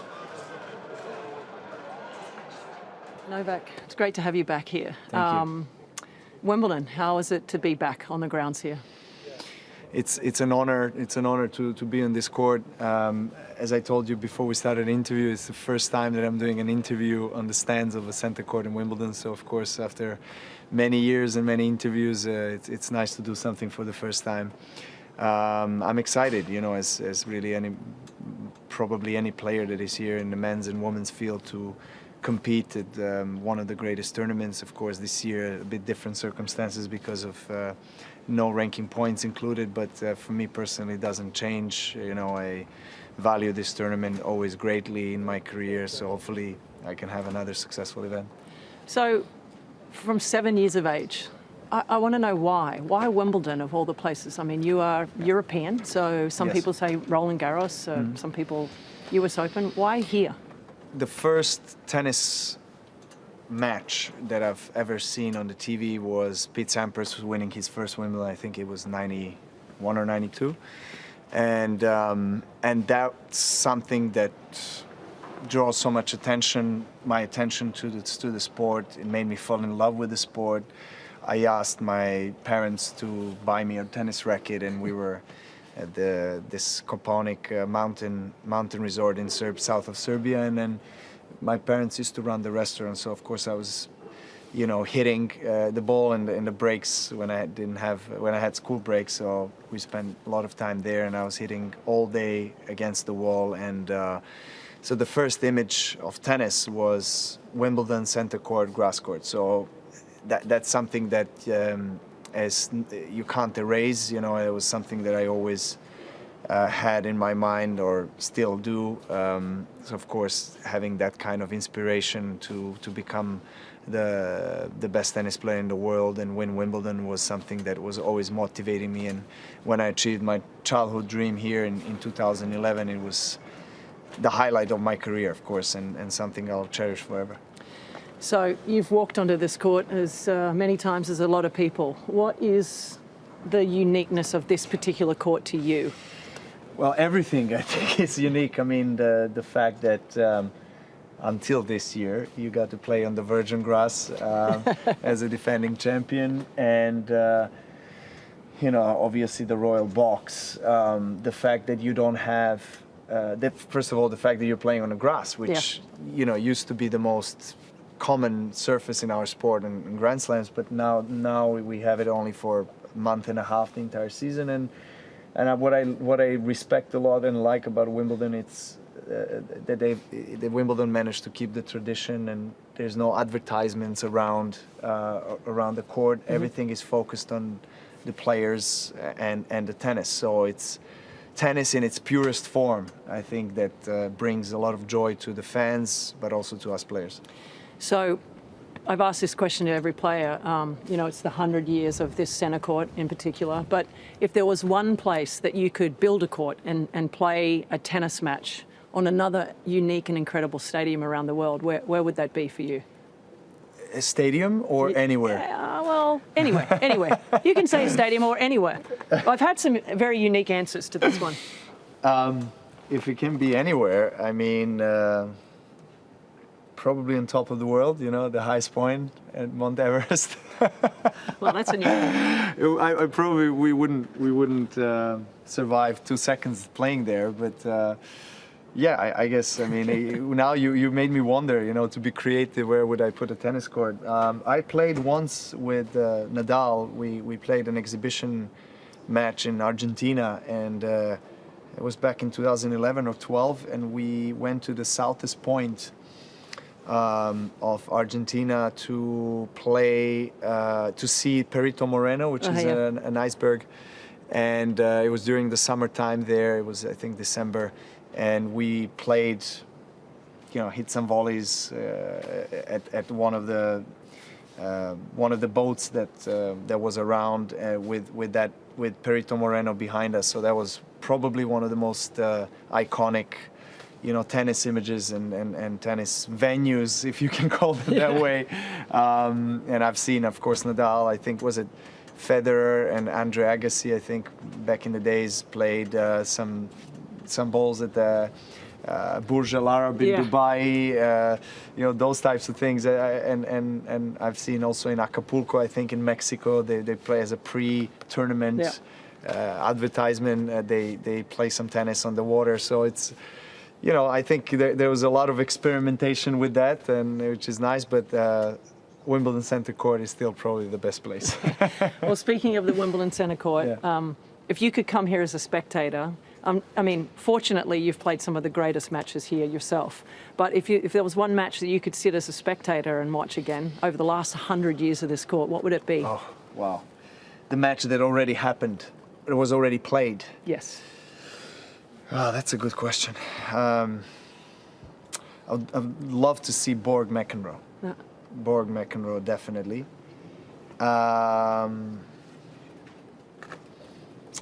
Federer Nadal as well in 2000 and what was it, 8? Yes. Yeah, that match was historic.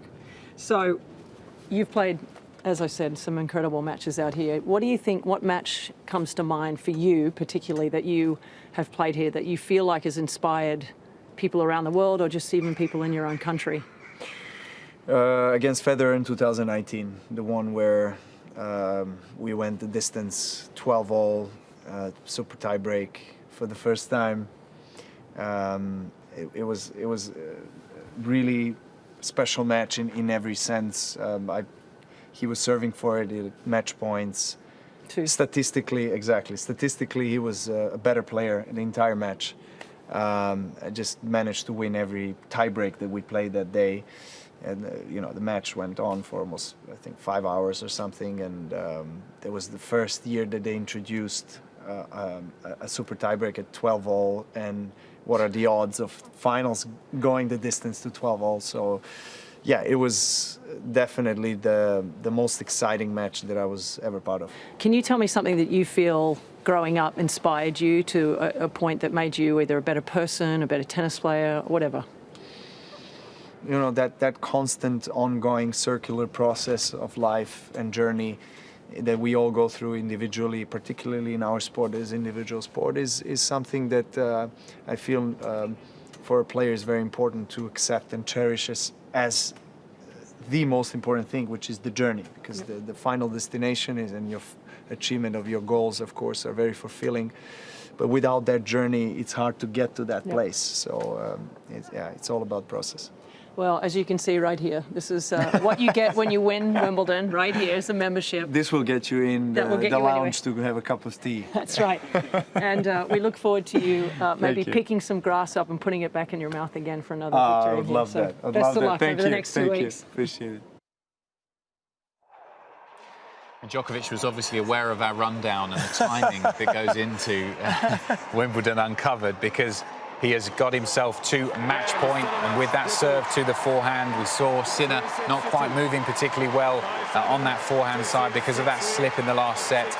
And unfortunately for him, his race is run here at Wimbledon. So much expectation, to the delight of his fans, both here inside the grounds at SW19 and also back home in Italy, taking those first 2 sets, 7-5, 6-2. Djokovic was on the ropes, but the great fighter that he is, he sprung back up and into action in the third set, took it 6-3, 6-2, 6-2 after that.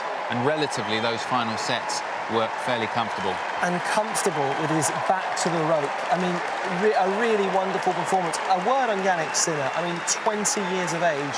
When I was 20, I was at university enjoying myself. He's playing at the absolute top of the game, playing one of the greatest tennis players of all time, and pushing him all the way on centre court, no less. A really, really commendable performance. And he'll be back, that's for sure. I think he is in that group of young players that have got a really, really bright future. Listen to the applause that he gets from the crowd there on centre court. He's been so entertained by this brilliant match. Royalty as well in the royal box watching on. What a great match for them to watch, and he will certainly be back at this stage and further of a Grand Slam.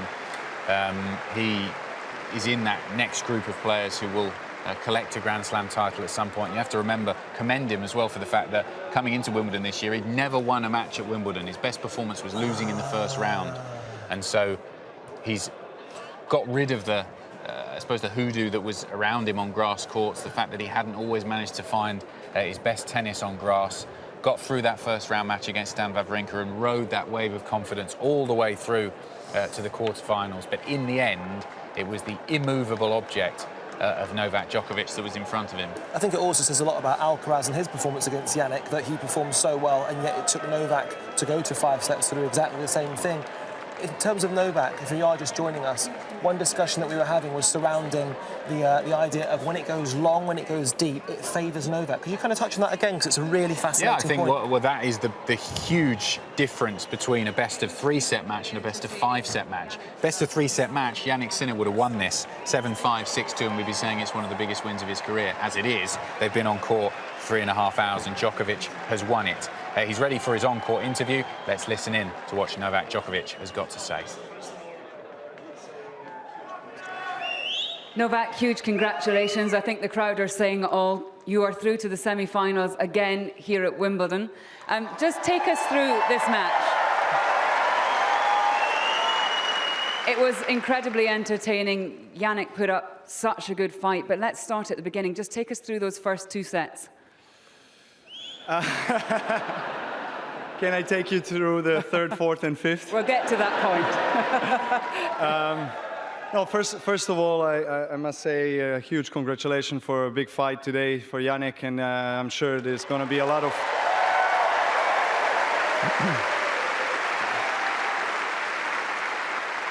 I'm sure there's going to be lots of opportunities for him on the big stage. He's so mature for his age. I mean, he's been established now, top 10, top 15 player for the last few years. He's got plenty of time, and it was unfortunate for him today, but a very good tournament, and I wish him best of luck till the rest of the year.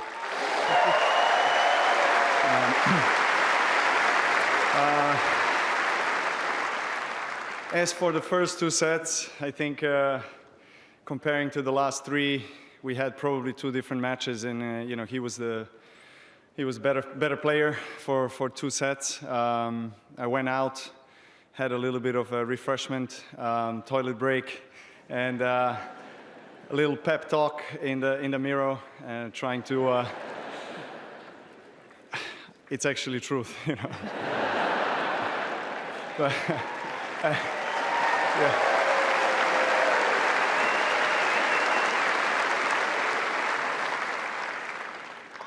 Sometimes, you know, in this kind of circumstances where not much is happening positively for you on the court in terms of tennis, and the other guy on the court is dominating the play, sometimes, you know, these things are necessary, you know, a little break and a little pep talk, and try to recuperate and, I guess, regather the thoughts and reassemble everything that you have and come at your opponent with the best possible game.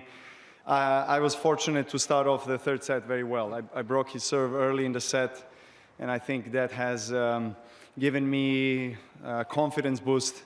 And I saw a little bit of a doubt in his game, in his movement, and I guess the experience of playing on this stage for many matches helped me a little bit to deal and cope with the pressure in this kind of big matches.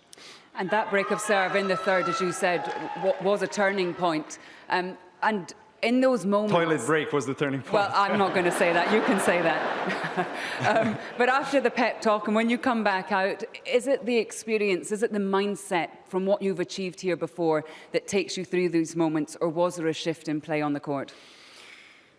Well, even though I've played tennis on a big stage, I've been blessed to play, professional tennis for 20 years now, and but nevertheless, I go through the same kind of doubtful moments as anybody else. You know, there's the inner fight is always the biggest fight that you have to fight on the court and off the court, and so trying to win that internal fight is a big challenge. And once you do that, then the external circumstances are, I feel like, more likely to go in your favor. You know, I always believed that I could turn the match around. I've done that quite a few times in the Grand Slams, of being 2-0 down. And again, maybe it's the experience, maybe it's the toilet break, maybe it's everything combined, but I'm just glad I'm through. And Novak, incredibly,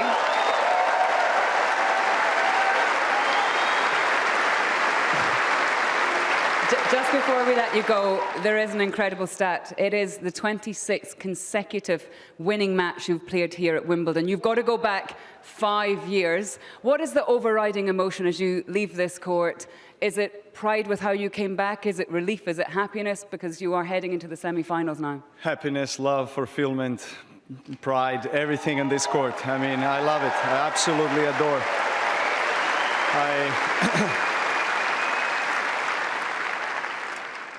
I think majority of the players would agree this is the biggest tennis tournament in the history of our game. So this tennis court is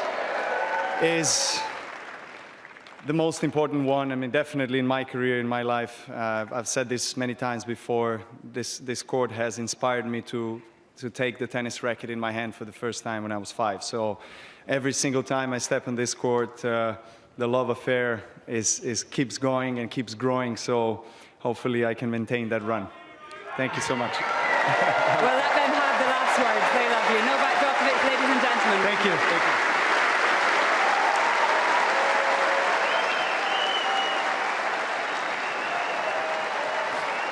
So Novak Djokovic there in his on-court interview on centre court, cool, calm and collected as well, and taking the applause from the crowd and the royal box after all in a day's work, really, for him. Once again, winning in 5 sets. That's the 7th time in his career that he's come back and won from 2 sets down.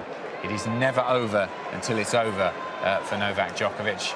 And the kids there just getting some oversized balls and some normal-sized tennis-sized balls as well. He's signing shirts and towels and all sorts.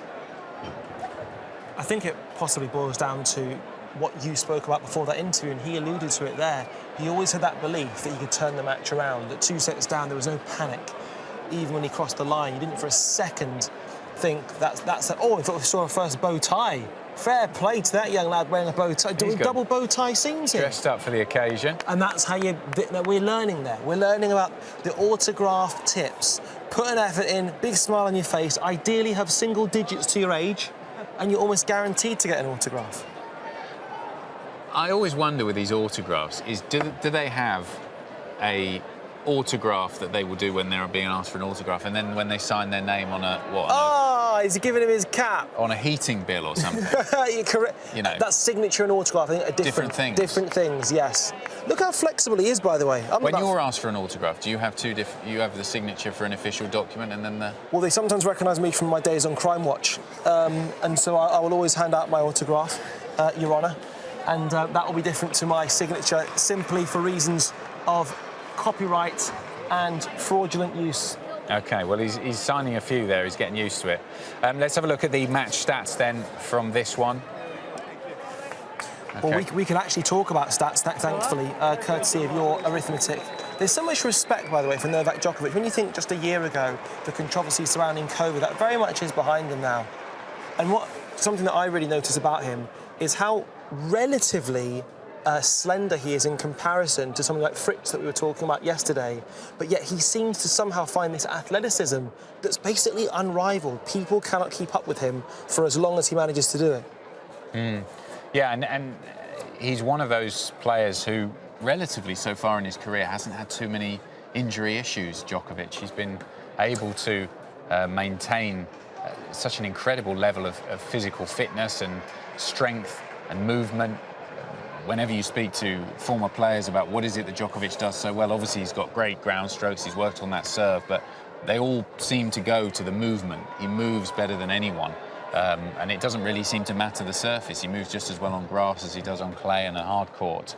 And that is, I think, part of the reason why he's won so many of these 5-set matches and he's so difficult to beat, is because whether it's in the 5th set or the 1st set, he doesn't ever seem to really tire.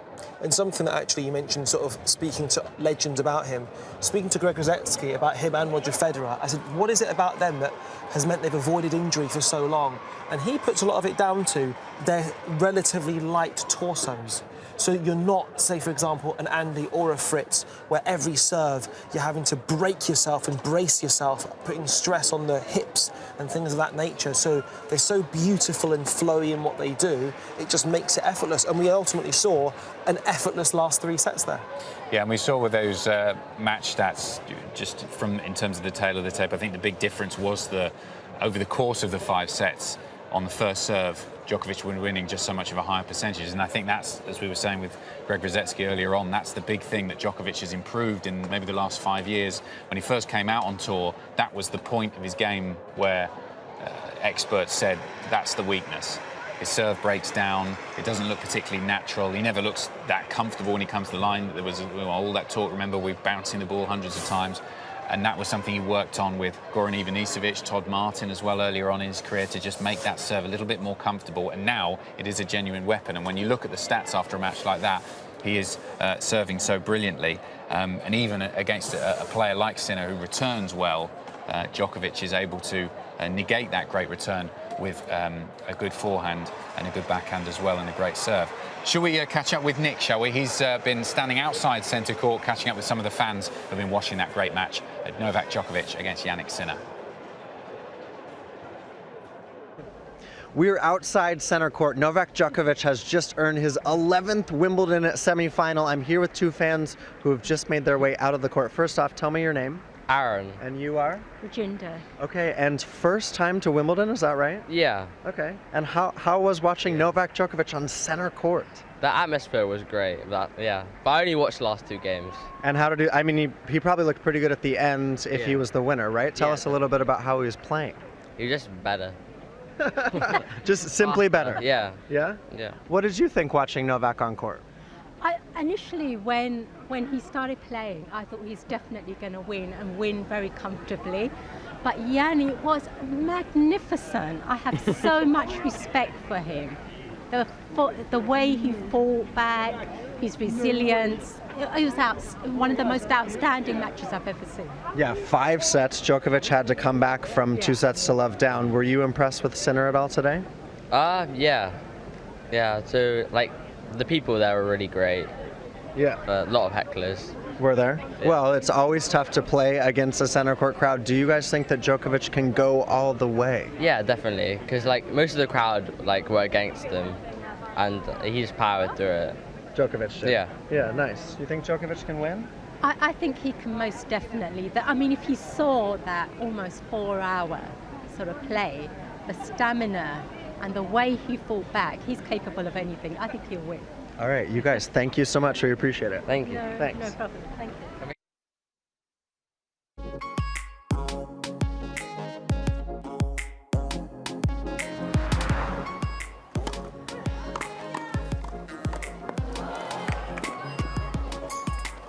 Oh, can you believe this? Good job of getting up to this ball right here. Just squeezed it up the line.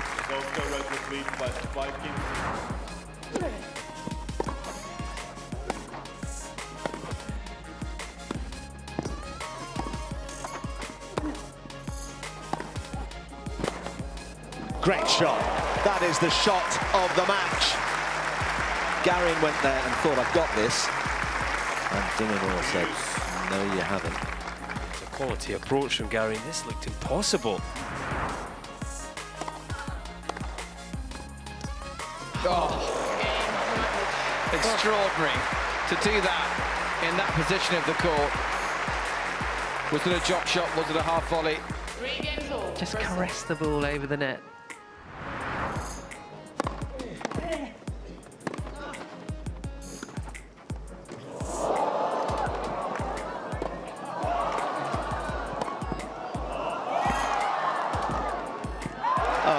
goodness. Oh my goodness me. Play that again, guys. Over and over. Just unbelievable tennis on court number 2. Garin with a diving save to keep himself alive. I think he caught Dimmelby off guard there. Couldn't come up with anything quality on the lob.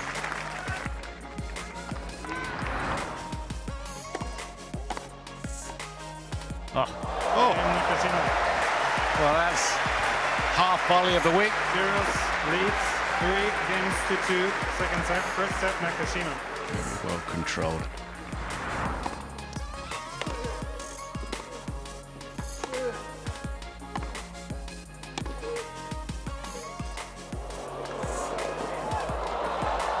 Oh, it's absolute quality from both players. Scintillating tennis. That was, and if we see a better rally than this in the match, I'll be very happy because this had it all. And what a finish on that.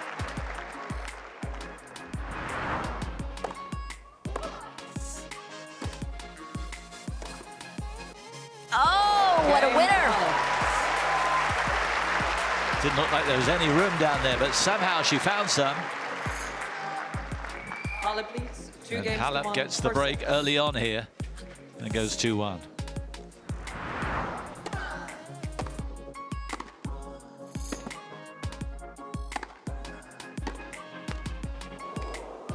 Oh yeah, beautiful. Wow. Love that. So's the crowd,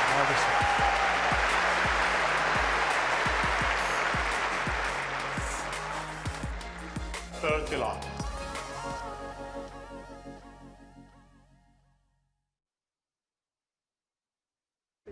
Sam Stosur has 8 Grand Slams to her credit. 2 of them have come here at Wimbledon in the mixed doubles. You're into the semifinals now with Matt Ebden. How good has that been playing alongside another Aussie? Yeah, it's been so much fun. Matt's had a very busy schedule the days that we've been playing mixed, and we've had some long matches, so it was nice today to get that done in straight sets. But yeah, it's been lots of fun. We're playing really well, and we played a couple of Brits today out on court too, so the atmosphere was amazing, and yeah, just really excited to now be in the semis again.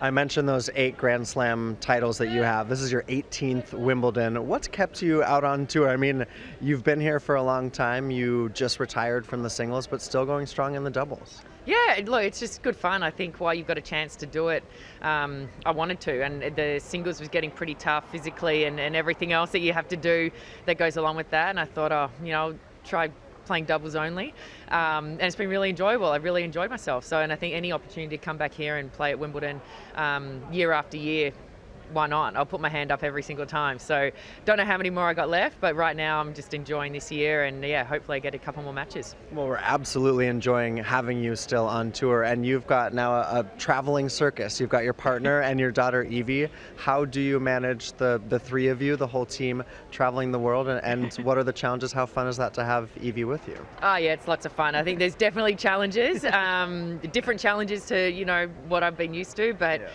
you make it work, and you know, everything that it takes is absolutely worth it, rather than being away all the time and, you know, missing everything that she does. So yeah, she's get to experience Wimbledon. She can say Wimbledon. I like every day I'm like, you're going to come to tennis? She goes, Wimbledon. And I'm like, yeah, you got it. So it's yeah, it's just been so much fun. You know, now, you know, this year we picked our accommodation to be near a playground and the park, not necessarily how big the place was or the location. It was like, is that near a park? Yes, okay, we'll take it. So, you know, different priorities now, but it's like I said, it's so much fun, and you got to do a few different things, you know, differently, but it's all worth it. I mean, Evie's not 8. Tatiana Maria Charlotte is 8 years old. But how have you witnessed what Tatiana's been able to do? And, you know, we've had mothers on tour for a few years, but it's a growing idea that not being a mom doesn't mean that you can't still be a professional athlete, a professional tennis player. Oh, absolutely. I think, yeah, Tatiana's been absolutely incredible since she came.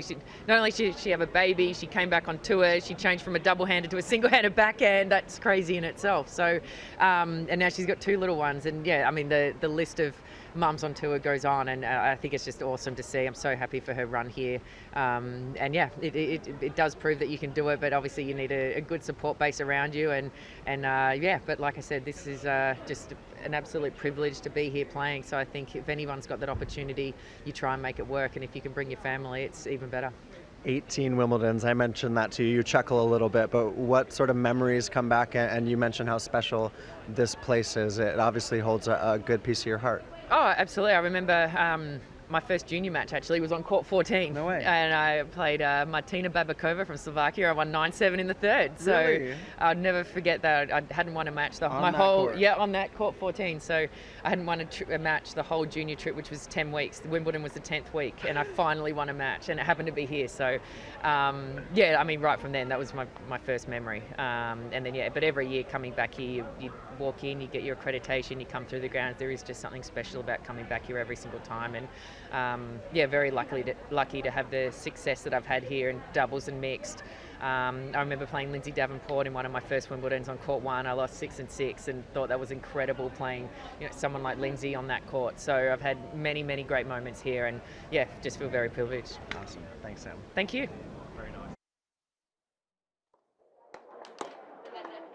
Just a few minutes ago, Novak Djokovic earning his 11th Wimbledon semifinal. That's a 43rd major semifinal, a comeback win today over Jannik Sinner. He had to do it in the hard way, down 2-0 and wins in 5 sets. That's what's happened so far on center court, this Cathedral of Tennis, celebrating 100 years this year at the championships.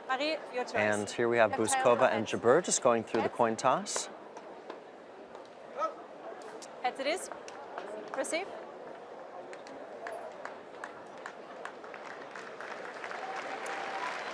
All right, these two ready to do battle on Jabeur, the number 3 seed, taking on Marie Bouzkova, another one of our surprise quarterfinalists. Earlier today on the number 1 court, it was Tatiana Maria earning a 3-set win over her countrywoman and Jule Niemeyer. She awaits the winner of this one. This is a match where Ons Jabeur is obviously the favorite. The Tunisian, winning through, has spent less than 5 hours on court. She's yet to drop a set in 4 matches. It's a second consecutive Wimbledon quarterfinal, and they're meeting for the first time, these two. Jabeur has won 20 of her last 22 matches on tour, 9 in a row on grass, having won in Berlin just a couple weeks ago. Bouzkova has just, well, this has been a dream run for Marie Bouzkova, such a shining light. You won't meet anyone kinder on tour than Bouzkova. She upset Collins in the first round, the number 8 seed, the American, then having wins over Ann Lee, Alison Risk, and Caroline Garcia to get this far. Ons Jabeur is certainly the favorite. She's the highest remaining seed in the women's draw, and she is certainly the one favored to come through today. But this Wimbledon, we are just, you don't know what's going to happen next, and we're not sure what will happen in this one. Let's go ahead and turn it over to the commentators to get ready for this center court battle, Ons Jabeur and Marie Bouzkova.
Ons Jabeur, this is the first meeting with Bouzkova, and Jabeur has really taken on the mantle as a leader on the WTA Tour, currently the number 3 seed. She's ranked number 2, though, in the world this week.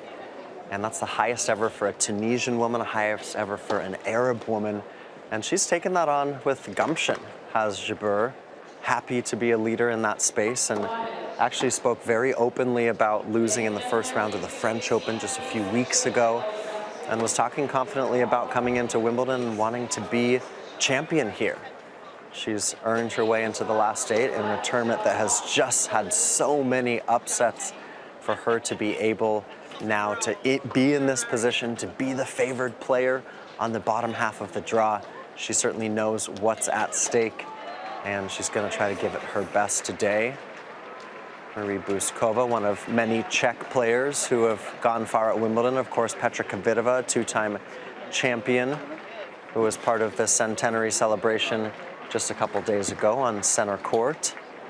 Karolina Pliskova. There's just been so many great Czech players, and you can add Marie Bouzkova's name to that list. Ranked number 66 in the world, but into the quarterfinals.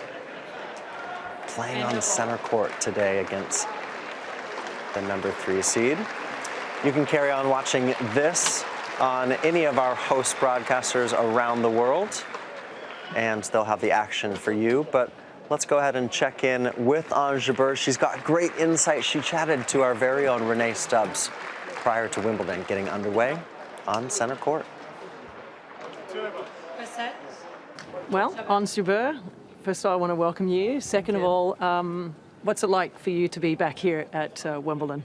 Feels amazing. Last year was unbelievable. I still carry a lot of great memories, and hopefully coming back this year to create even more better memories, and you know, just being on center court feels amazing. You know, I played I think last year against Muguruza, Sabalenka.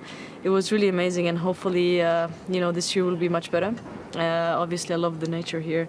I love how everything is green, and that gives me like great energy. Yeah, it's been a tough couple of years for everybody, really, with the pandemic. And this year, Wimbledon will be open to everybody. How great is that for you? Particularly, we know that you love to get the crowd involved. I mean, I love the crowd, and I feel like even last year was like the crowd was really supporting me even when I needed them, and the fact they support me even when I was like 100, and now it's a different ranking, but it's amazing. I love how people are passionate about sport here. Cannot wait to play in front of them for sure. And your form coming in here, it's been, as you've already mentioned, it's been an incredible 12 months for you. Won a tournament leading up to Wimbledon on grass. So I guess, how do you feel about this particular surface and your chances here? Yeah, I had great preparation, getting my game ready, you know, slicing and changing the rhythm. The crazy drop shot, you know, that could bother a lot of players really helped me win a lot of great points. So I'm ready to do that. I feel like I'm even serving much better now, and that helps me, you know, get a lot of great points here. I'm getting ready, enjoying the energy here, enjoying, you know, the great nature, and hopefully this year will be the year for me. Now, as you can see on this beautiful court, it's 100 years of the centre court here at Wimbledon. I want to ask you, what was your first memory of centre court, whether it be on television or here in person, that you remember? I have a bad one, but I'm not gonna say it. But there is the first match that I played against Muguruza. It was amazing, and just coming back from a set down, the crowd here, important people watching me. You know, it's really amazing, and the fact that I could feel that great energy kind of helped me. It's the first center court that I win a match here, because I played on the other center courts on the Grand Slam and I always lose, but this is the first center court that I won a match here. Do you remember watching it as a kid on television? I think, yeah, I've watched especially the Roger and Andy Roddick when Roger won 15 here. That was, I remember watching that match, yes. If you could come here one year that you watched a match that you were, oh, I wish I could be in the crowd, which one would that be?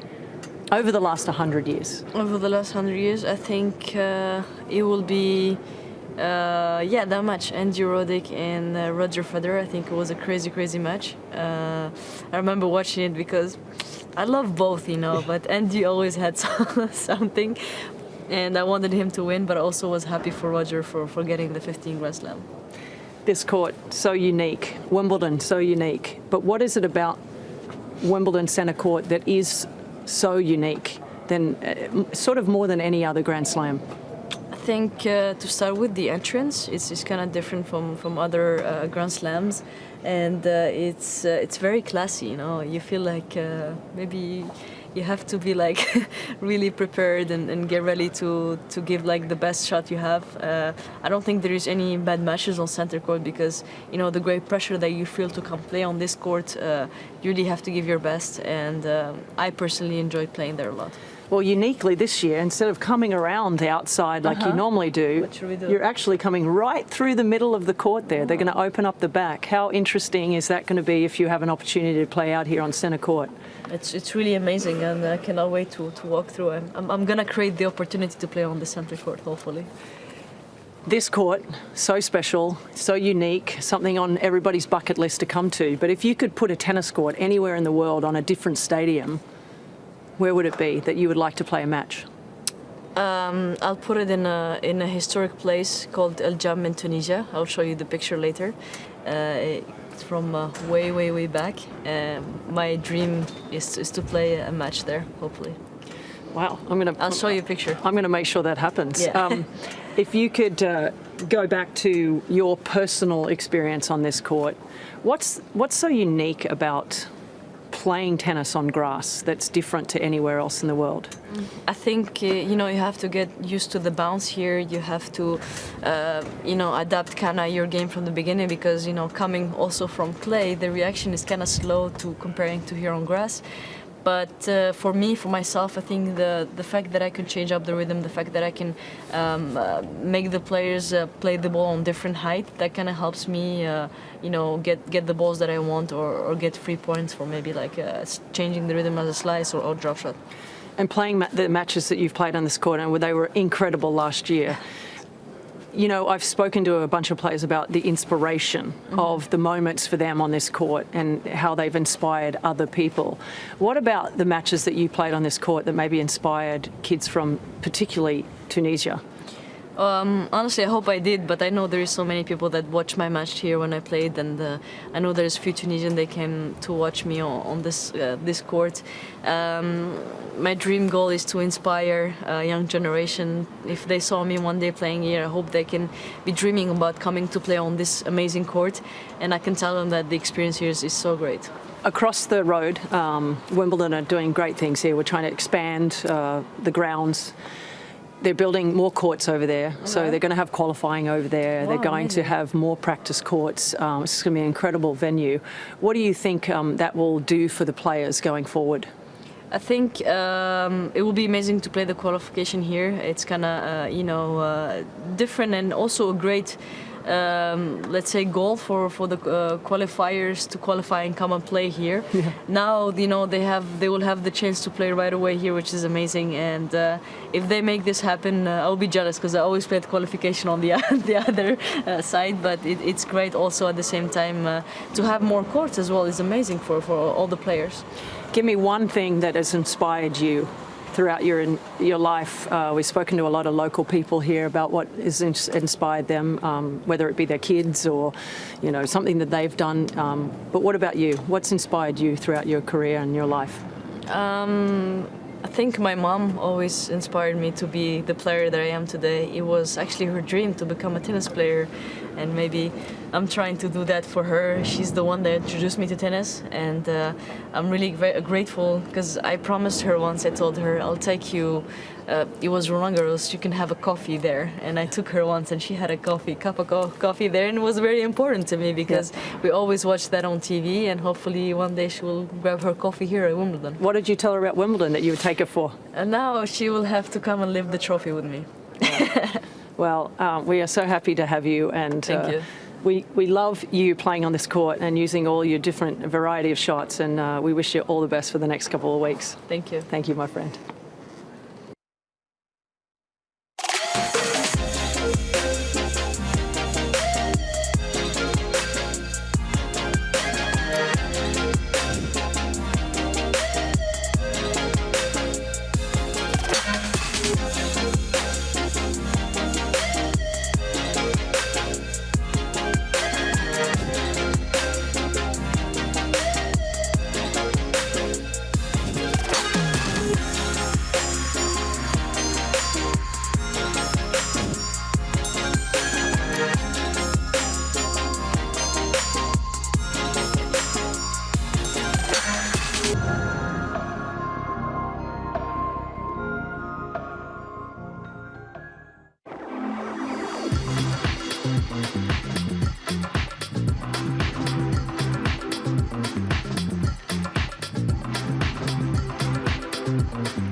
We saw Novak Djokovic advance on center court. The winner of Cam Norrie and David Goffin will face Djokovic, and they're actually in action right now on number 1 court. The third set has just completed, and it's David Goffin who took that set 6 games to 2.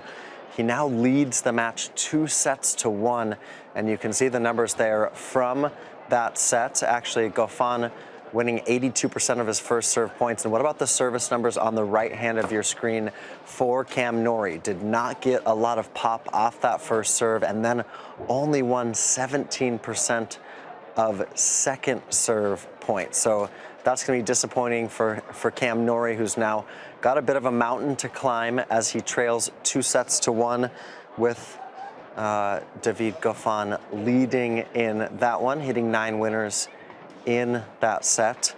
And Goffin's really been resurgent. We were talking earlier about Tatiana Maria being able to advance into the semifinals, and David Goffin, 31 years old, looking to capture some of the magic that he used to make his run here in 2019. He lost to Novak Djokovic in the quarterfinals. Could he face Djokovic in the semifinals? The number 1 court crowd really trying to will Cam Norrie back into this one. And in the 4th set, it's Norrie who has taken the first game, 1 game to love. So that is what's happening inside the number 1 court. And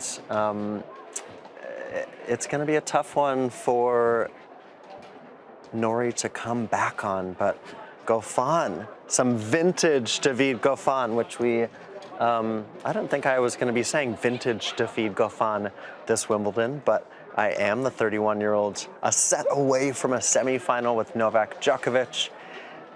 And, you know, just an opportunity, obviously, for these guys, a really big opportunity to get into a semifinal. What a great day it's been here on day 9 of the championships. You can see the London skyline just there, and we're in SW19. The center court is, of course, the main stage. Number 1 court utilized through the quarterfinal action, and tomorrow we've got even more quarterfinals. Rafa in action, Nick Kyrgios. Also, we're going to see Simona Halep, a former champion who's actually won 11 matches in a row, and love this shot too. You can see the number 1 court there, and a look at center court. So lots going on around the grounds today. We also had the juniors, and today was the very first day of the invitational doubles. I'm very happy to say I'm joined by Daniela Hantuchova. Danny, victory today on court. Congratulations. Thank you. And Laura Robson winning that match against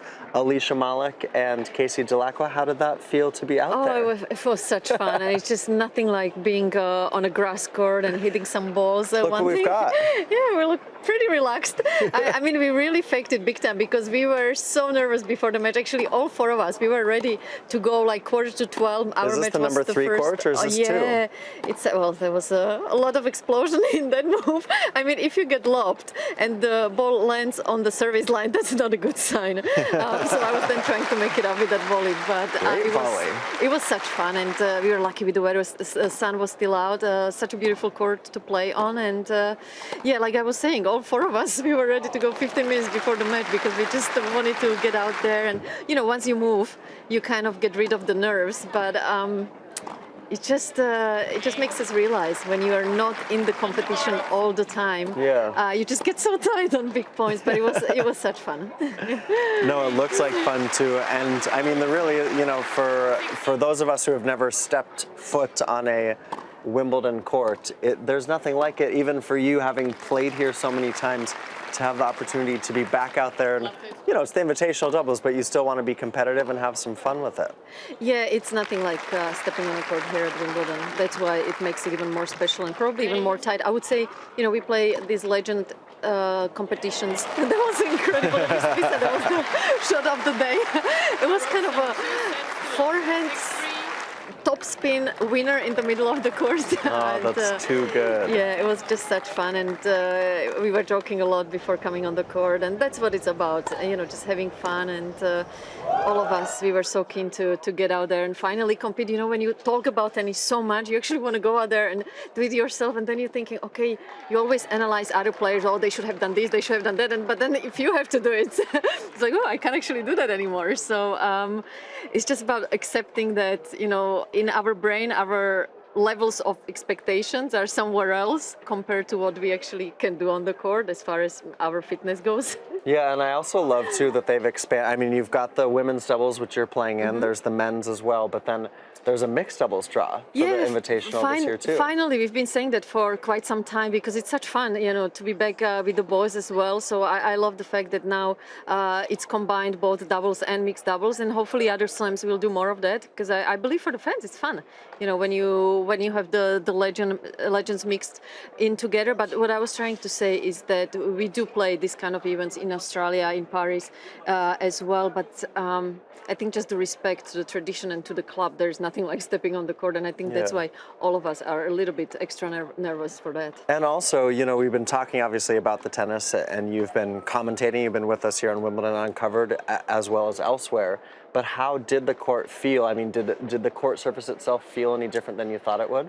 It's quite bouncy. I mean, it had a lot to do that it was sunny when we played, and it was probably the warmest part of the day as for what it feels like right now. And we're saying with Laura, they did feel quite slow, maybe just because we've been hitting so much the last 2-3 days trying to get the rhythm. So it was nice. It's always nice to have that feeling when you feel like it's actually slower than what you expect. There's nothing worse than when you get on the court and everything feels like it's another speed. I also love that your team Wimbledon Uncovered, you and Laura.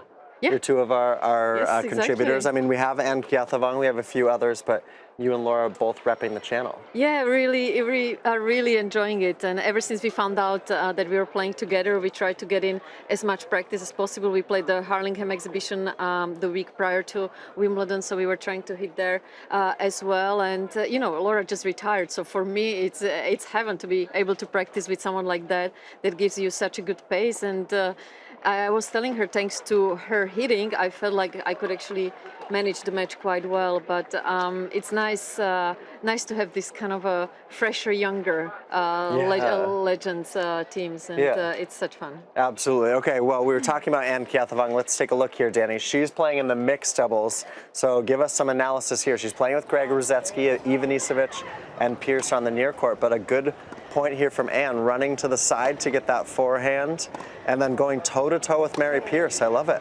Yeah, to go toe-to-toe with Mary is not easy because no matter how little tennis she plays, I mean, her timing was one of the best. You know, with Garin, you're always going to have some incredible fun. There we go. Oh, yes, there we scoop go. volley. Yeah, I remember playing with Garin once in Melbourne. I just had a shoulder surgery, so I couldn't really serve much. So I kind of told Garin, like, listen, my serve is not going that fast. He's like, what do you mean it's not going? It's not that fast. It's not going at all. But this is what you want to see in the Legends. Come on, Mary. Tweener. No tweener. Backhand lob. Wow, this is the point of the tournament. I think one of the longer ones. The grass will be great by the time they finish this point. Yes, absolutely. But I have to say, it must be tough for Garin sitting on his seat for almost 4 hours and then, you know, literally a few minutes after that come out and play. I think it's a nice gesture from him because all the players, honestly, this is going to be the rally of the tournament. Oh, Rusedski misses on the backhand. It is so much fun, though, and I think for people to see, you know, it also, I think, makes tennis relatable in the sense of when we see the pros out there. Obviously, you guys are still playing at such a great level, but you kind of can see the way that you have to move through the court, craft points, that sort of thing, where the pro game, especially the singles game, they're on that whole next level. Yeah, and I think watching us, that sometimes looks like slow motion, it just shows, and also for us... And it's not slow motion, let's be clear. Well, it is compared to what these guys are doing out there, and it just also makes us appreciate that when we were a real athlete, you take it for granted what you are actually able to do on the court, how strong your body is. You know, many times we are trying to reach for the shots, and you kind of going to trust your muscles there, but then you realize they're not there anymore. Where when you are a pro, you know, you take it really for granted that your body is always going to hold up, and you can trust it. So I think it just shows that these guys, I mean, the levels of not only their game but the fitness, it's on another planet, and we have to all just sit back and appreciate it and really applaud them. Let's appreciate some of the action that we've seen earlier today. I want to start with you on Novak Djokovic coming back from 2-0 against Jannik Sinner. Sinner looked in such good form in those first 2 sets. A lot of question marks sort of swirling around Djokovic as to his form. But for him to come back and win this in 5 sets, he's now into his 11th Wimbledon semifinal, his 84th match win. But coming back from 2-0, he hadn't had to do that on tour in over a year, and also hadn't done it at Wimbledon in 5 years. Yeah, he got tested big time, and this is where Novak is at his best, when he's got his back against the wall, and no one really expects him to turn the match around, and then he comes out with, you know, movement like this, starts to do his Spider-Man shots, and yeah, this is his signature kind of a match, to be able to find a way when his opponent couldn't have played any better. You know, it's just clear why he's #1 in the world and why he's won so many slams, because of matches like today. Yeah, and just being able to come back the way that he did, and now he's going to wait Cam Norrie or David Goffin. I also wonder, you know, it hadn't been a perfect route into the quarterfinals, but is this kind of a big, true test for him as well in the quarterfinals against Jannik Sinner, someone who we're really excited about on tour? But then does it free Novak up even more going into the Final Four? I think so. I think he really wanted to have this kind of match. Maybe not 2-0 down, but, you know, being pushed this way. And also I think it's a big statement because Jannik managed to beat Carlos and then Novak beats Jannik. So I think, you know, it sends a message across that I'm not going anywhere. You know, this is my territory and it's my time once again. And that's why, you know, he mentally, I mean, how he finds ways to win when maybe he's not playing his best, but he has that belief that no matter how much he's down, we saw that in Roland Garros against Tsitsipas last year, and so many times when he was 2-0 down, he finds a way, and that's why he's the champion. I mean, obviously the talk this year has been around Rafael Nadal and his chase for the calendar slam. He's got 22 now, but Novak earning his 43rd Grand Slam semifinal. It's a weird one too for us on the media side, and you've danced to obviously being a player and being in the media, where the numbers have been normalized, but what this generation has done, Roger, Rafa, Novak, throw Andy and Stan in there too, is otherworldly. And for him to make a 43rd major semifinal at the top level of the sport, it's just unreal. At the times when we have Roger, Rafa and Andy, it's just incredible. And you know, when you're playing, you're not so much focused on the statistics and the numbers, how much you've achieved, and you're just focused on the next match and the next tournament. But I think in Novak's case, he does get motivated by the numbers, and he does want to go down as the greatest in history. So facts like this, that it's his 43rd semifinal, it's going to be big on his mind tonight, and it's going to give him extra energy to recover and to go even further. So yeah, like you said, I mean, the appreciation we have to have for these guys, it's just incredible what they've managed to do in the history of our sport. A 43rd semifinal at a major for Novak Djokovic. It was disappointing today for Jannik Sinner, not the performance, just the fact that he couldn't get over the finish line. But let's go ahead and hear from Sinner. He's been speaking to the world's press. Good evening. Welcome to the press conference for Jannik Sinner. As always, please raise your hand and state your name and organisation when asking a question. Jannik, a great effort out there today. Just give us your thoughts on the match. It was a tough match, knowing that before, and I was playing well, and he raised his level in third and fourth, and I think the fifth I played in the right way. Just I missed the final shots, but yeah, I think I can be proud of what I've done here, and hopefully can give me a lot of confidence for the rest. Jannik, not more from the Sun. We just heard from Novak on the court when he said, when he thought he was going to win the match. At what stage did you think this is not going my way and I'm going to lose this? At what point of the match did you think it's going to escape away from me? Well, you know, it's best of 5 is when you're up 2 sets to love. It's you play every set in the best possible way. I mean, in the third when I was serving and then it was love 15 and I hit an easy forehand in the net, love 30. Then after he played a good point, instead of being 15-30, I was love 40. Then he broke me. From that point, he was playing better. As I said, the 5th set, I think I played in the right way. I mean, I had to do something more because he was dictating more the points. So, yeah, that's it. And you fell over, and you rolled over the floor. Did you hurt yourself in that situation? And what did it feel like to have Novak picking you up in an active sport? Yes, I twisted my ankle, the left one.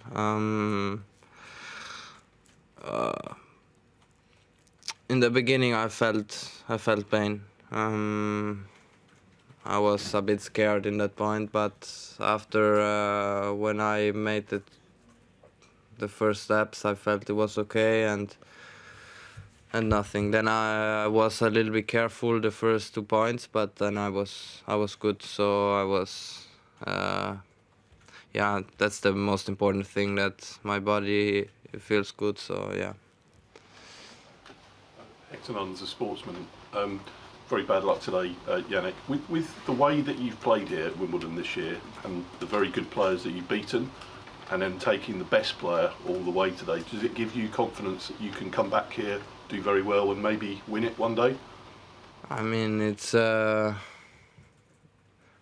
think I played every match better, even if the opponents were always different. It gave me confidence match after match, so that's good. And I think also for the future, coming back here next year, it can help me a lot. I've learned many things on grass, and that was the reason why we chose to play grass. Yeah, and now we see. I mean, I showed that I can play good tennis for sure. I showed that I can play some good level of tennis, and I will try to keep working hard, because that's the most important. Now we go back. We might have some days off, but then after we push again, and then we see how it goes in the next months. So let's see. Hi, Joseph Riegel, Tennis Head. Novak said after the match that when he was 2 sets to love down, he went off for a toilet break and he gave himself a pep talk to sort of inspire himself to come back and win. What were you telling yourself after you won the first 2 sets? I'm just trying to keep going. I mean, I think I played well. I knew that he's gonna change something, so I tried to prepare myself before, and yeah, I mean, obviously a lot of positives if you win the first 2 sets. The other one for sure is struggling more, and even if when the sets are 2-all, you are in the same position. I mean, both of us has to play the 5th set, and it just was not. I tried my best, you know. There is all I can say, and hopefully one day I can come back and play even better. Hi, Yannick. Chris Johnson from Grand Slam Magazine. Terrific effort from you today, very impressive. I understand that you've had the chance to practice a lot previously with Novak Djokovic. How has that helped you improve, and how did it help you today, especially in those first 2 sets when you were hitting very, very well? I think we have some similar style of tennis a little bit. I always like to practice with him because he has a good ball to hit, and I think also I have, so we have a good rhythm. in one way it can help you, you know, when you play against, you know what to expect. In the other way, you know also a little bit the weaknesses of both of us. So yeah, I mean, we had also here, especially on grass, after the first round, I think the first and the second matches we both won the day after we practiced together. So I mean, it's always a special feeling, even if you go in and practice courts and you can practice with him. So yeah, tournament is different, and there are different tension. You play with crowd, which is always special. So I think it was special today also. Two more English. You played as the Volkskrant. Unlike many other players, you started playing tennis seriously at an older age. Can you give me an answer of what's the advantage you think you combined several sports for many years as a kid? Well, for sure, I enjoyed when I was young. I made different sports, which you know, I was not focusing on one. So I always tried to do what I wanted, and then at some point I chose to play tennis because I like more tennis than other sports. But you know, I think positive things, if you do other sports, I think the coordination is good. You know how to use your feet and hands depending on what kind of sport you do. So yeah, I've done a lot of sport even when I was young, and yeah, I think there's not a rule. If somebody plays only tennis, he will arrive, or if he's making other sports, he will arrive. So everyone is different. Last question, Jen.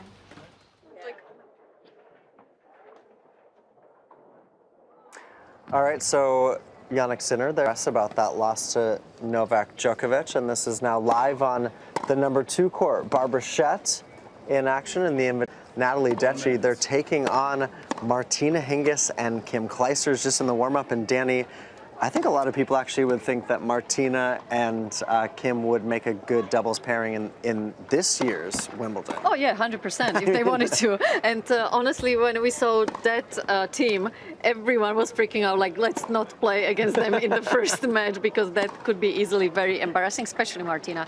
I mean, I had the privilege to play a lot of doubles with her. I don't think I ever seen her missing a first volley come to the net. It's just incredible. It's like, she has so much talent on the doubles court that she could literally play anyone walking around here and she would still win slams. It's just crazy, and easily they could be playing the real doubles. So yes, I can feel a little bit the nerves from Babsi and Natalie. They were kind of freaking out before this match, but like I said, same for us. Once you are there on the court, you start to move, you get rid of the nerves, then actually becomes fun. Yeah, I mean, you know, Clijsters and Hingis, obviously two great singles Grand Slam champions. Of course, Hingis, well, both of them had good success in the doubles, but Hingis was one of those players that was ranked #1 in the singles and doubles during her career. I mean, she really could just do it all, couldn't Martina? Yeah, and I mean, the amount of tennis knowledge I learned from Martina, I mean, she would literally tell me what our opponents were going to do, you know, 2 points ahead. And tactically, it was unbelievable. And we used to practice a lot for our singles matches. Actually, the year I won Indian Wells and beat her in the finals, we used to practice every day prior to the tournament. And then after the final, she's like, maybe I made a mistake there. Yeah. But she's been always very, very helpful. 2002 was that year? Yep. Yeah, Indian Wells, your title there. First of 2 Indian Wells titles. Let's go ahead and check in. This is the first game, Clijsters serving. This is live invitational doubles on the #2 court. 15 love. Clijsters still one of the best ball strikers you could ever see on a tennis court. It's so pure, the way she hits it, so rhythmical, so confident. Very little can go wrong. She's got such good techniques. And it wasn't actually that long ago she was back out on the tour again. No.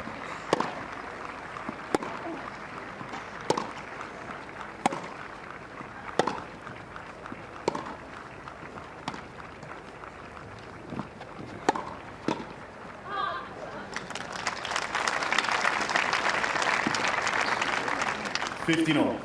Nice volley from Barbara Schett. Held her own up there at the net, didn't back away.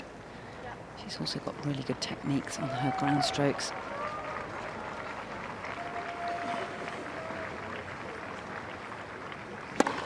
Oh.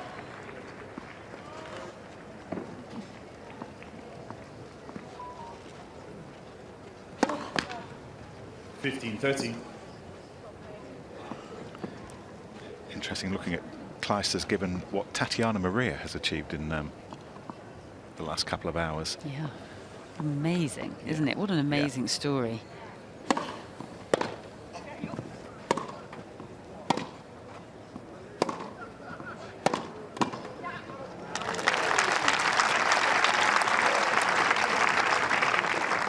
Well, remember Clijsters' story, decided to move away from the sport to raise her family, and then came back as a mother and did extraordinary things. 40-30. That's exactly what Tatiana Maria is doing right now. And also, she's got such a different, unusual style, Tatiana Maria, with all those sliced forehands and dinks and drop shots and chops, and oh, it's incredible to watch. Really fascinating, actually. It was what makes tennis so interesting. It's never played the same way twice. Game Clijsters-Hingis. First game.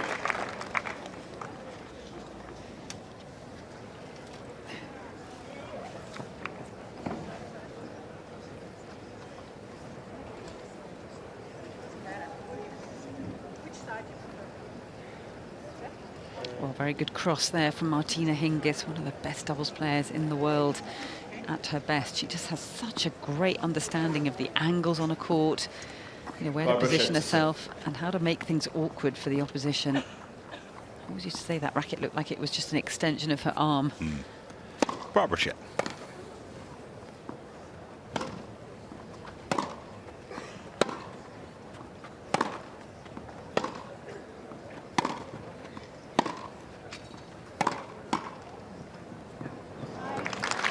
We're going to enjoy lots of rallies like that this evening, that's for sure. 15-love. Yeah, really solid from the back of the court. It was Kim who changed the direction up. Natalie Deshi stood up to it. Nice backhand technique on that volley.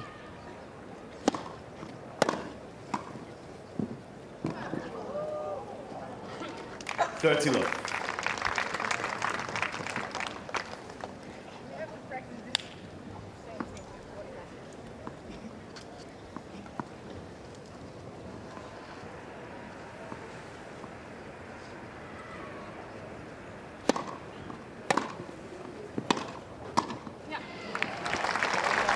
Interesting when you just keep your eye on Hingis and what she's doing movement-wise in the middle of the point. So you can see she's shifting across here and then ready to cross.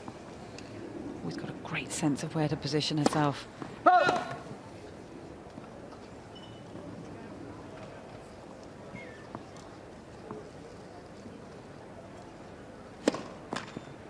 $30.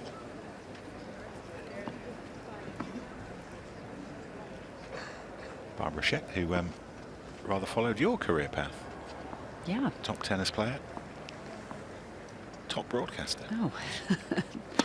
Oh, yeah. 30-40. Using some football skills there. Yeah, we used to work together quite a bit, actually. Some of the European tennis.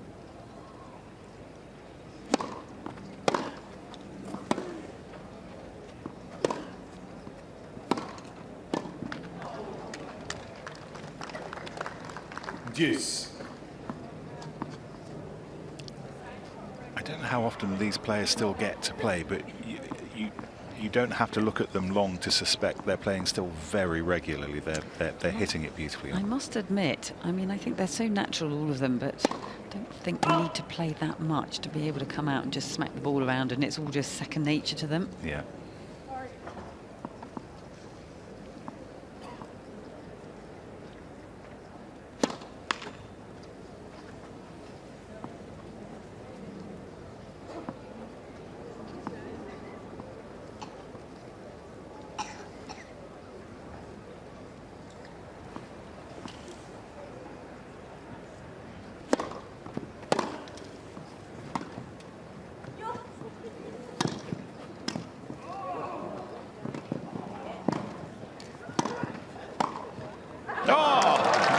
bless you.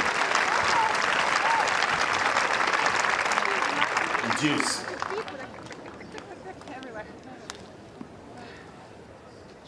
Good stretch, wasn't it? Another one right there, outfoxing her opponents. She enjoyed that one.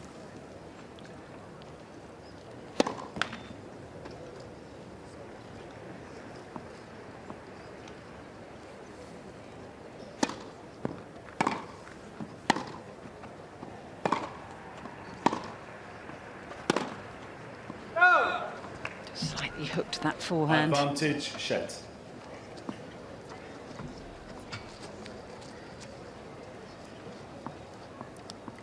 Set a couple of break points. Here is game point. Faults. Yeah, a little bit of a late overall. I think Hingis is challenging. Maybe thinks it was in, I think.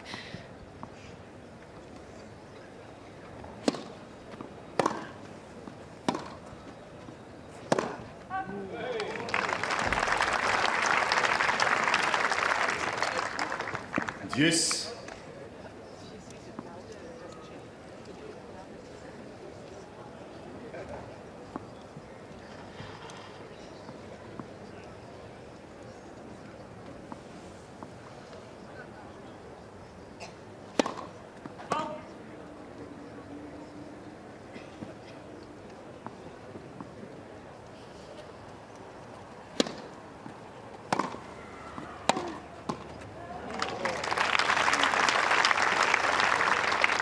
Advantage, Hingis.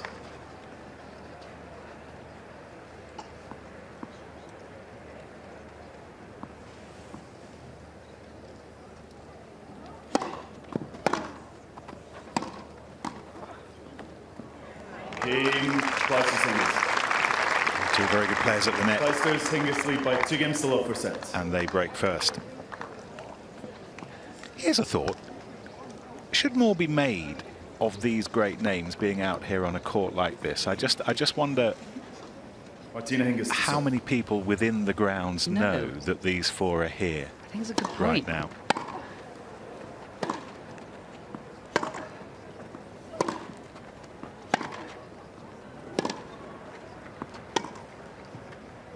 Stop. What happened there? Dushi Shet challenging the call, Oh, left baseline. I think she got that The wrong. ball was called I in. think she thought it was going out, maybe gestured, and then actually the ball, I think, landed in. Yeah.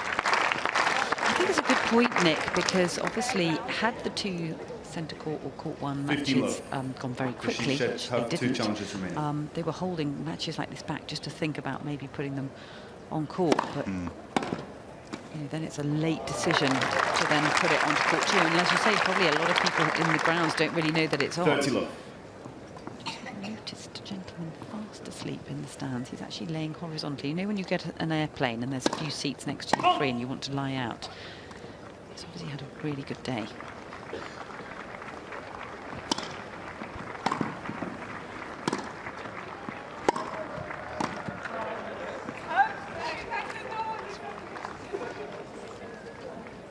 $30-15.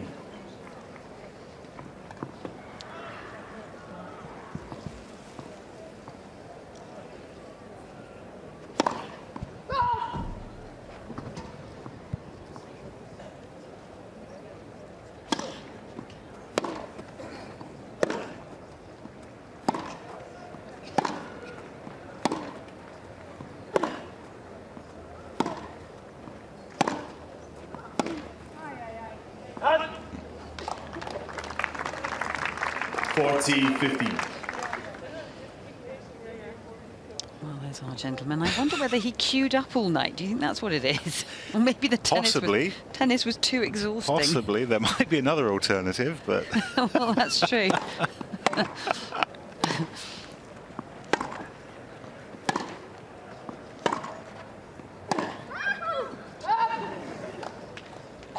$40-30. Anyway, whatever it is, he's resting. Yes. For more adventures to come, perhaps, before the end of the day, or maybe not. Exactly.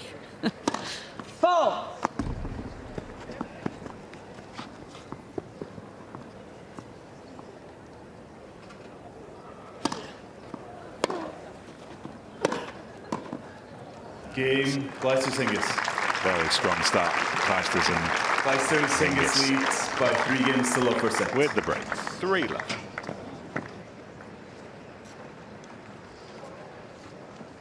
All right, the invitational doubles, let's leave it there on the number 2 court. Kleisters and Hingis going well so far. Let's check in on center court where we've got a surprising first set scoreline. Marie Buzkova in her first ever Grand Slam quarterfinal.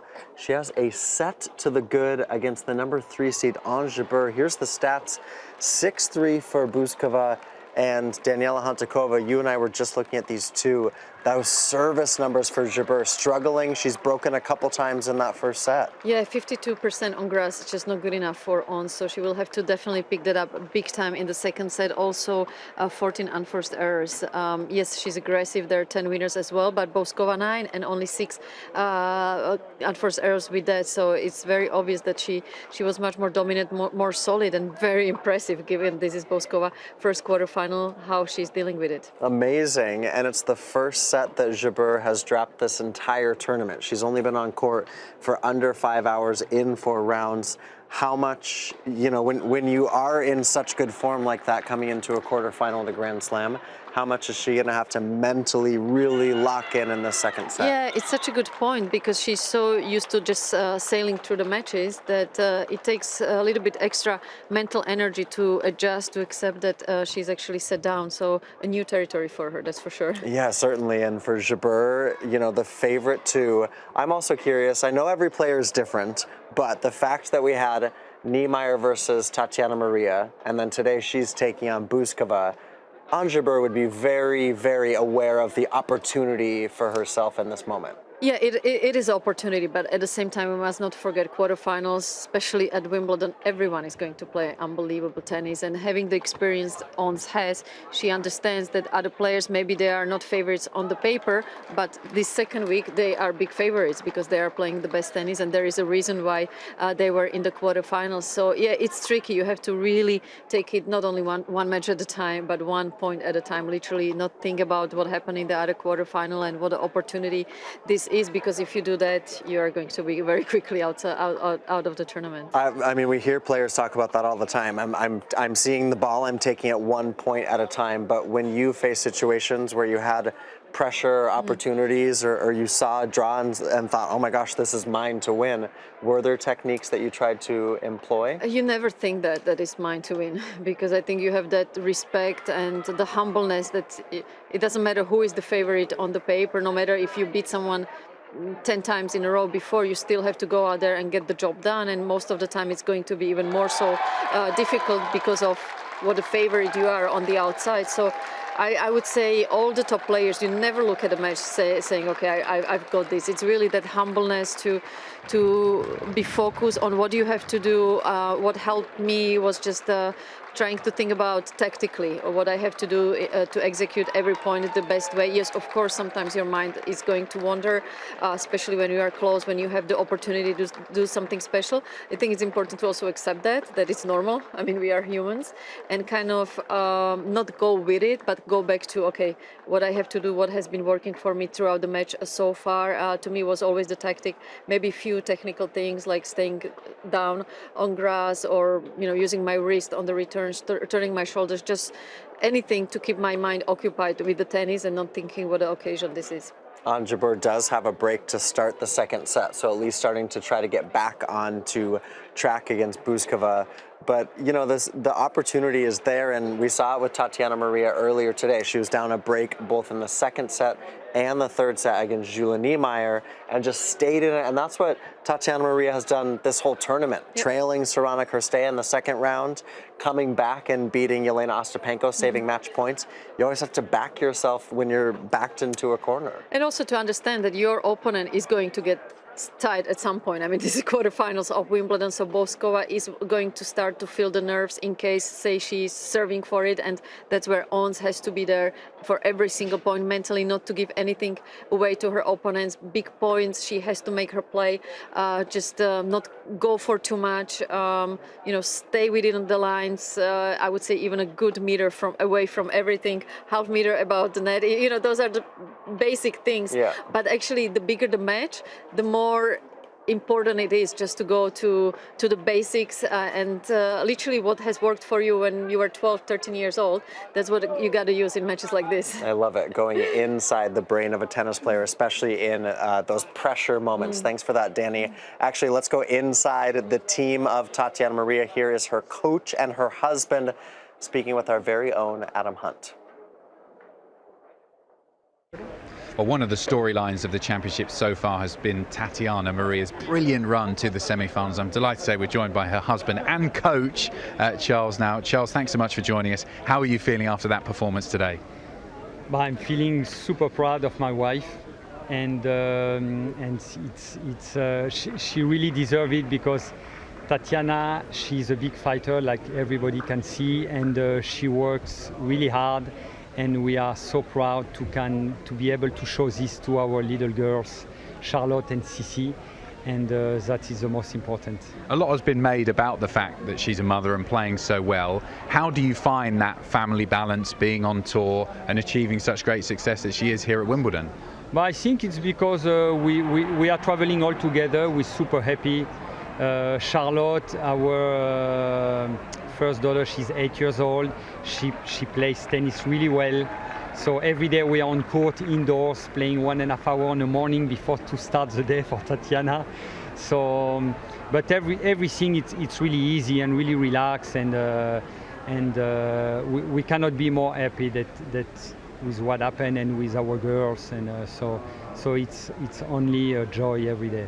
A lot of mothers and fathers who play on tour, they say that after they've had their kids, it gives them a sense of perspective, and when they practice, they're really focused on their practice, and then afterwards they can focus on their kids. Do you find that with Tatiana and yourself, that it gives you a tremendous amount of focus when you're working together, and then also family time as well? Yeah, no, for us it didn't change anything, because Tatiana, she goes on court, she makes her work. But now, anyway, when we're on court, the kids are on court too. Charlotte is with a racket a lot of time. Charlotte warm up her mom in the other tournaments, so it's funny. And so we are all the time together, even on the court. So Tatiana, anyway, she hits the ball, she gives her best practice matches, and that's our balance. How difficult is it sometimes having to be husband and sometimes having to be coach? Is there ever a sort of separation of those? Yeah, so it's really easy. The secret is I never go in the conflict with my wife. So when she's a little bit tired or she's a little bit upset or something, I always tell her, look, baby, let's take a coffee. It doesn't matter, you know. I love you, and so we go, we stop, even if we have to stop the practice. But I don't want to go in the conflict on court, because if not, you can become crazy every day. Happy wife, happy life is the saying, isn't it? Let's talk about the backhand, because obviously a lot of people have noticed the fact that it changed from a double-handed backhand to a one-handed backhand. How did that come about? But she didn't like her backhand. She was not feeling good at all. She was 24, 25 years old already. And when she was pregnant with Charlotte, I just told her, listen, baby, I will change your backhand if you want. You will start with one-hand backhand. And don't worry, you will have a great backhand. And if you want to play after Charlotte, we can go on tour and play with one-hand backhand. If you don't want, we just stop and we stay home with the kids. So it works. It worked, so it's good. And whenever we interview players and coaches and support team, you never quite know how people are going to react playing on the big arenas. I know Tatiana's obviously had a long career and she's played many matches on the top courts, but when the expectation gets greater and greater and greater as we head towards into the second week of a Grand Slam, how that's going to affect a player. But she seems to just be going from strength to strength. Do you get the sense that she really does feel confident that she could potentially go all the way here at Wimbledon? Yes, she believes that she can do it. I believe that she can do it. So now, Tatiana, I know that Thursday she will go on court and she will fight like a lion. So that's for sure. And for her to play on a central court or the court number one, it's just amazing. The crowd here, it's incredible. And she's just enjoying it, and she's so happy that to show Charlotte what she can achieve, and it's a amazing example for her. It's a fabulous story, a fairy tale, and we're all wishing her the best. Thank you so much. Thank you. Thanks a lot. Thank you. I love that. Fight like a lion. Tatiana Maria has been a lioness out on court this entire tournament, into her first ever Grand Slam semifinal at 34, mother of two, 35th major. She's actually played 46 slam draws, including qualifying. What a wonderful story. A nice chat there with coach and husband Charles with Adam Hunt. This is a live look. Look at the hill is absolutely packed. A lot of those folks backing the home hope, the lone remaining British player. Hello, everybody. What a great place to be on the hill right now. And a lot of them taking in Cam Norrie on the #1 court, as Norrie has just stolen the 4th set against David Goffin. Those are strong service numbers in that set, and gets the 1 break against Goffin to send us to a deciding 5th set. Yeah, and also a more aggressive Cam there in the 4th set, more winners than David. And, this is where the physical part will play such a huge role. The crowd's going to get behind Cam big time. And, wide open. So hard to tell what's going to happen in this 5th set. But this is what the crowd wanted. And, this is tennis at Wimbledon at its best. I love it. And also, Goffin just a couple days ago played 4 hours and 36 minutes. Now they're on court here. How much is, I know at the slams you get the day off, but they've been on court now almost 3 hours. How much is he physically going to be feeling that? I would say normally you feel it big time, having spent already so much time on the court. But David is one of the fittest guys out there. So is Cam. And I think this is where Cam's really got to dig deep into his physicality. David has been in those situations a little bit more, so mentally because it costs him less energy, also physically it's a little bit easier, knowing he's been in that fifth set on more occasions. But this is where Cam will be using every bit of that home crowd. All right, so we're going to see how that goes on #1 court. Also keeping an eye, of course, on Jabeur versus Buskova on center court. Those are current Wimbledon stars. What about a future Wimbledon star? We've got this is awesome, Danny. I love this. Earlier today, we had a group of kids from the Escher Tennis Academy, and Greg Rusedski going courtside. Gets one of the kids who's going to come out on court with the legends. Here so he goes. Cute. All right, and let's see, how are we going to go? Grab your racket. There's Mary Pierce. We're ready for this. Look, he's so quick. All right, I think we all wish that we would be sprinting. Oh, ready position. As fast as he is. Oh, is he returning from the net? That's brave. Goran is, Goran's there. Goran doing Goran stuff. That's one thing with Goran, it's always going to be tons of fun. It's incredible the energy he brings to the court. All right, returning Greg Rusedski's just chilling out courtside.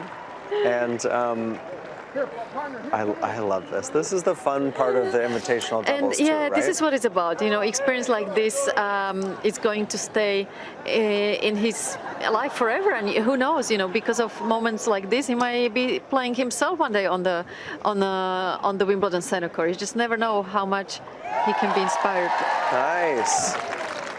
Backhand, almost. Anne's got him. No one saw that. Oh. Here we go. Here we go. Yes. And it's in. Oh, it's too good. I love it. The crowd's into it too, aren't they? Another forehand. Nice technique. Oh, I like that. Come on now. Oh, what a good moment. footwork too. I mean, come on. How many people can say they've ever stepped on a Wimbledon court? And look at the just beaming smile there, too. Yeah, that's just so special too, and that I think is the power of tennis as it goes. We haven't had full crowds at tennis tournaments now for the last couple of years, and to have especially the young kids, they're just so impressionable. And when you get the chance to meet a tennis star, but then play on a Wimbledon court. It's unreal, and honestly, moments like this are those that then motivate you to become a tennis player one day. I remember when someone just gave me an autograph. I would sleep with that for days. Or when I was a ball kid myself against for Davis Cup, actually with Tim Henman and Greg Rusedski, I believe, or it was just Tim Henman. Wow. I was his ball girl, and those are moments that stay with us forever, and the reason why we are then all here just because you want to so badly become a tennis player and be part of these incredible tournaments one day. Yeah, so cool. Okay, we need to get that kid's name, right, from the Easter Tennis Academy, because he could be a future Wimbledon champion. Let's check in with another Wimbledon champion, 6 of them. He's got 26 matches in a row now at the All England Club. Novak Djokovic is impressed. Let's hear from him. Sorry. Good afternoon. Welcome to the press conference for Novak Djokovic. As always, please raise your hand, state your name and organisation when asking a question. Novak, we'll just start. Just give us your thoughts on that match. Well, exciting match to be part of. Not that exciting for me the first 2 sets, but after that I kind of played a new match, to be honest. From the start of the third, I played the 3 really very solid, very high quality tennis sets. From the very beginning of the third, when I broke his serve early, I felt that I found my rhythm and tempo on the shots, and it was 2 different kind of matches, and I felt completely different from the start of the third. Riyadh Al Samurai from the Daily Mail. You said on the court that after the second set you had a bit of a chat with yourself in a toilet break. I imagine that was a fairly aggressive conversation.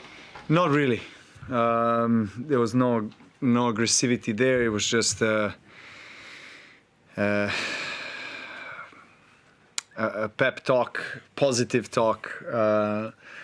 As negative and down you feel on yourself in those moments, I think, even though as fake as it looks or sounds to you, it really gives you an effect and support if you're trying to find the right and positive affirmations and tell it to yourself and kind of reanimate yourself in a way. So that's what I've done. I've done that after I lost 2 sets in finals of Roland Garros against Tsitsipas. And today, and it worked. It doesn't always work. It's not a guarantee that it will always work. But I just felt like I had to change something because I was not playing well. I was not feeling well on the court. I was dominated by Sinner. And thankfully, Grand Slams are played in best of 5, so I had opportunity to come back. Actually, also the same question. Okay. Non entrenador della Repubblica. Congrats on your win. Can you just tell us more about what went wrong in the first 2 sets? Why you didn't feel well? I mean, on the pitch. Well, I thought I started very well. I was 4-1 up and break point for double break. He served well. I was playing against the wind and I just played a very bad game. 2 double faults, 2 missed drop shots, to lose the serve 4-3, and that just momentum shifted to his side. I started doubting my shots. He started believing in himself more. He was just had a better, mentality on the court. He was had a confidence to step in and dictate the play. I was not staying in the rallies. I was missing. I was too passive, and it happens, on this level that particularly on grass, everything happens very fast. So if you're not also serving well, as I was not serving well at all from the end of the first and the entire second set, he was reading my serves, he was attacking my serves. So I was really in a defense mode, to be honest, and just not much positive happening for me in terms of my game. And then, but I always believed that I could come back. I know that experience that I have could eventually prevail in this kind of situations. That I didn't have any physical injuries or anything like that. So it was just a matter of momentum shift, and I felt that the beginning of the third set is crucial. To start well, try to break his serve early. That's what happened.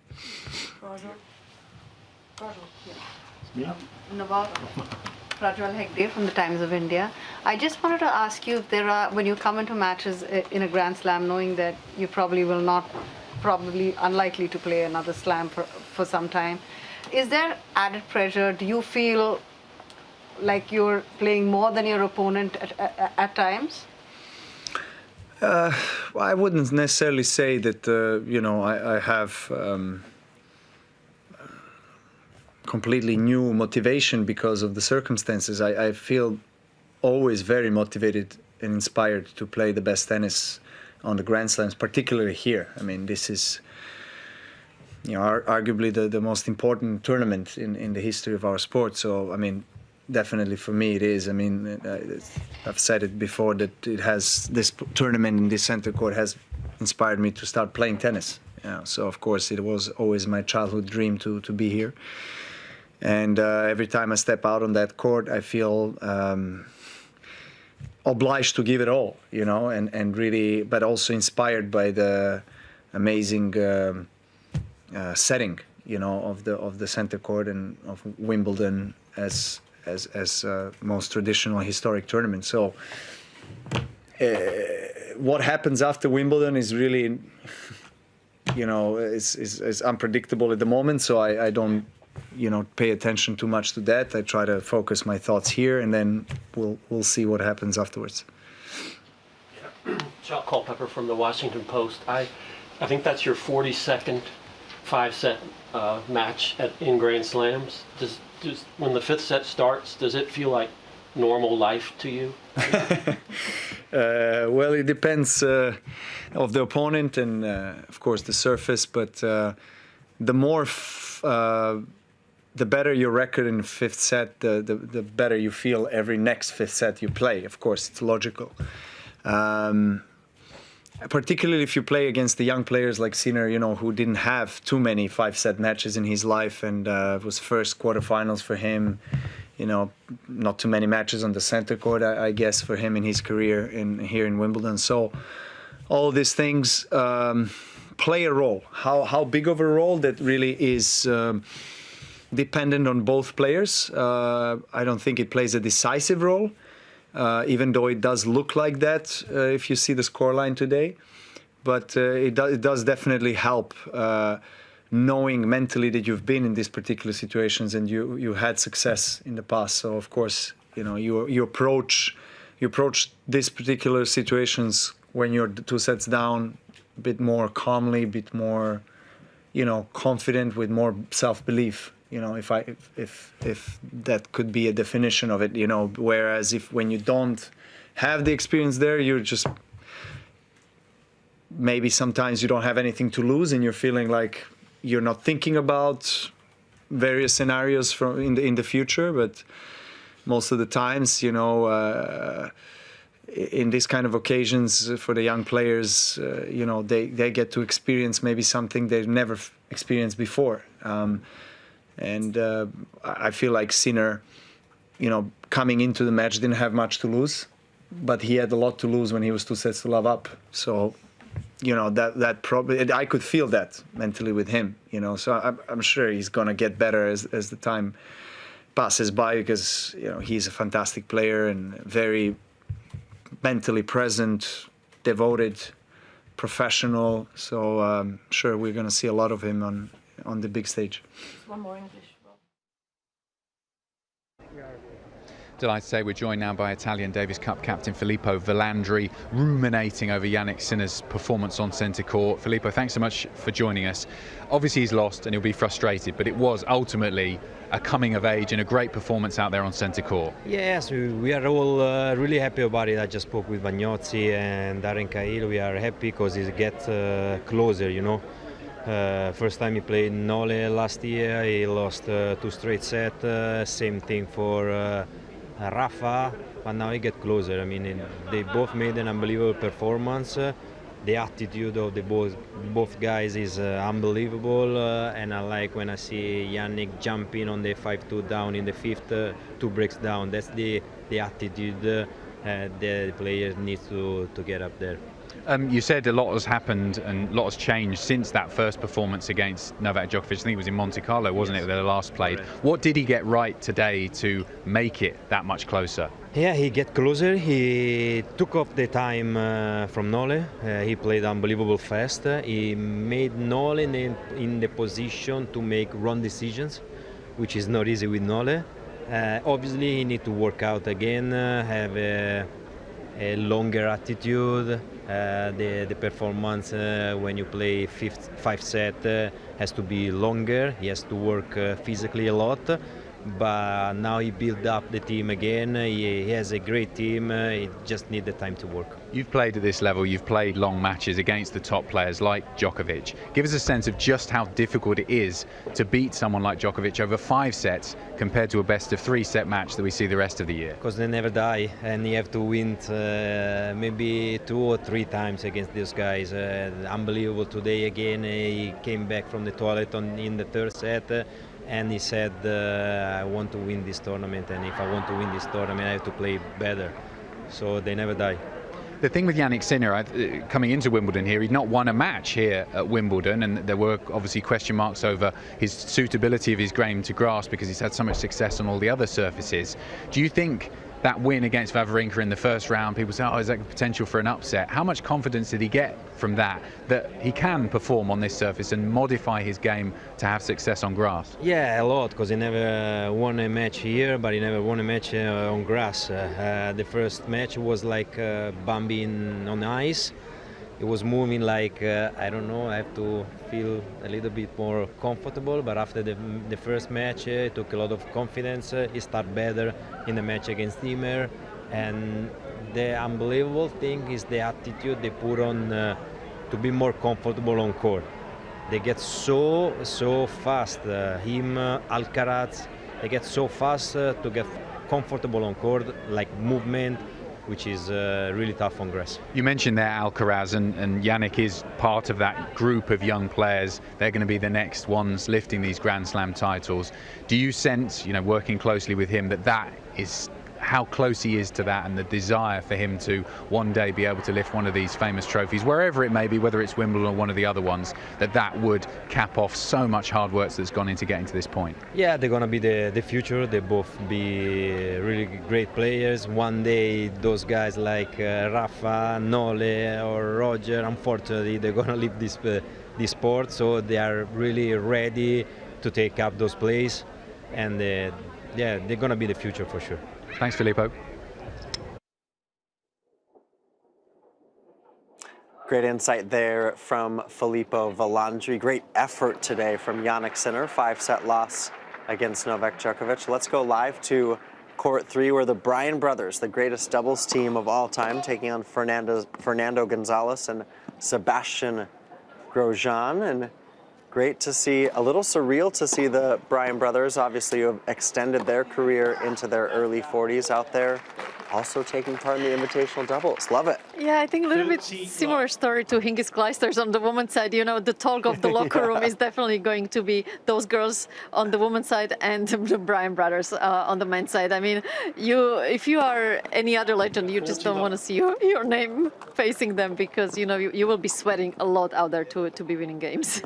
Yeah, the Bryan brothers, so synonymous with the doubles game, but is it a challenge to mix the sort of like serious side with also having fun, or just you can kind of feel it out when you're out on court? Yeah, you go with the flow of the match, and obviously you try to make it fun for the crowd, but at the same time, if you start to be too loose, especially on grass, you lose your timing. And let's face it, we are just so happy to have any timing at any point of the match. So you have to be careful not to play around too much, because then it's hard to actually get back on track.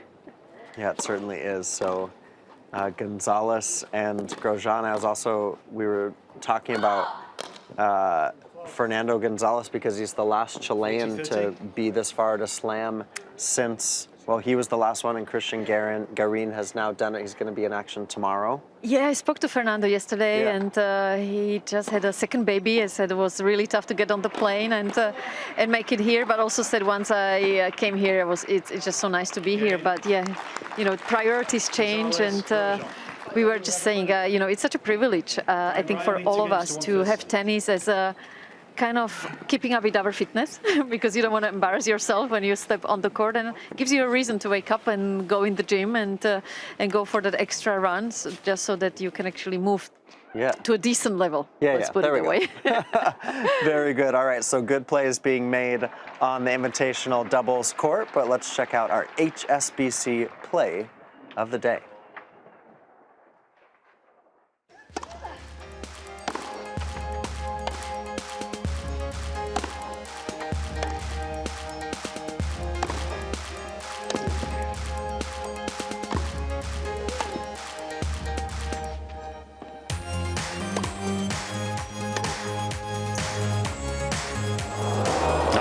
touch, beaten by the second bounce.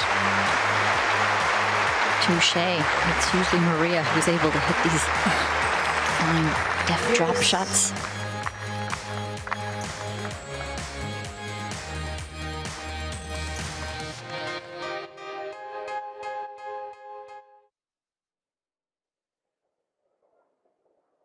All right, play of the day there, and just to update you before we head off airs, Ons Jabeur does have that second set, 6-1 against Marie Bouzkova. Seemed to have found her feet underneath her, but what about that third set? This is where the mental part, obviously, is going to play the role. And Bouzkova, first time in such a big match for Ons, already many times before. But at the same time, both girls won this big time. And honestly, this third set, they are still physically fresh. It is going to be about who can hold their nerves better. And it's going to be a little bit more brave in the third set. Ons, big difference there with the first serve percentage, picking up to 71 compared to 52 in the first set, and also less unforced errors and more winners. Bouzkova only 2. This is where she has to step in and start to be more aggressive. I feel like she was hoping that Ons was going to give her that second set. Yeah, and Ons was That's not definitely not going to give her that second set. So, of course, if you want to watch that match, go to one of our Wimbledon partner broadcasters right around the world. And that is happening now on center court. Cam Norrie and David Goffin, they're in a 5th set on the number 1 court. Let's go ahead and take a look at our quarterfinal lineup for tomorrow. Day 10, we're hitting double digits at Wimbledon. Simona Halep and Amanda Anisimova, followed by Taylor Fritz and Rafael Nadal in center court. What a great day there. Wow, what a matchup. The first match, Simona against Amanda. We know how Amanda can just dominate Simona, being aggressive, stepping in, taking the ball on the rise. She has all the tools to do that, but Simo having that experience, obviously I keep saying it, but that I think Sunday experience on the center court, sharing the court with all those other legends gave her that extra motivation and energy. And then, yeah, Taylor with Rafa, we go all the way back to Indian Wells. We know what happened there, although this is more of a Rafa territory, I would say. And again, we talk about it so much, but at this stage of the tournament, it is about who's been in these situations more often, because it just gets so mental towards the later stages of the second week. All right, so that's on center court. And on number 1 court, Ayla Tomljanovic taking on Elena Rybakina, and Christian Garin taking on Nick Kyrgios. So more great action to watch for there. Those are quarterfinals. That is day 10. And we are slowly making our way towards championship weekend here at the All England Club. Danny, thank you so much. Thank you, as for your always. insight. Make sure you stretch tonight, yeah, right? maybe an ice bath, good recovery massage to get ready for tomorrow.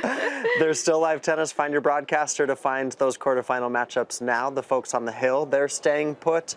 We've got deciding sets on both the number 1 court and the center court. But for now, it is a good evening for us from Wimbledon Uncovered. It's been a delight to be with you, and we'll see you again right here tomorrow.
points in history by 5 games to 3 seconds.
Challenging the ball from the right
Right, but I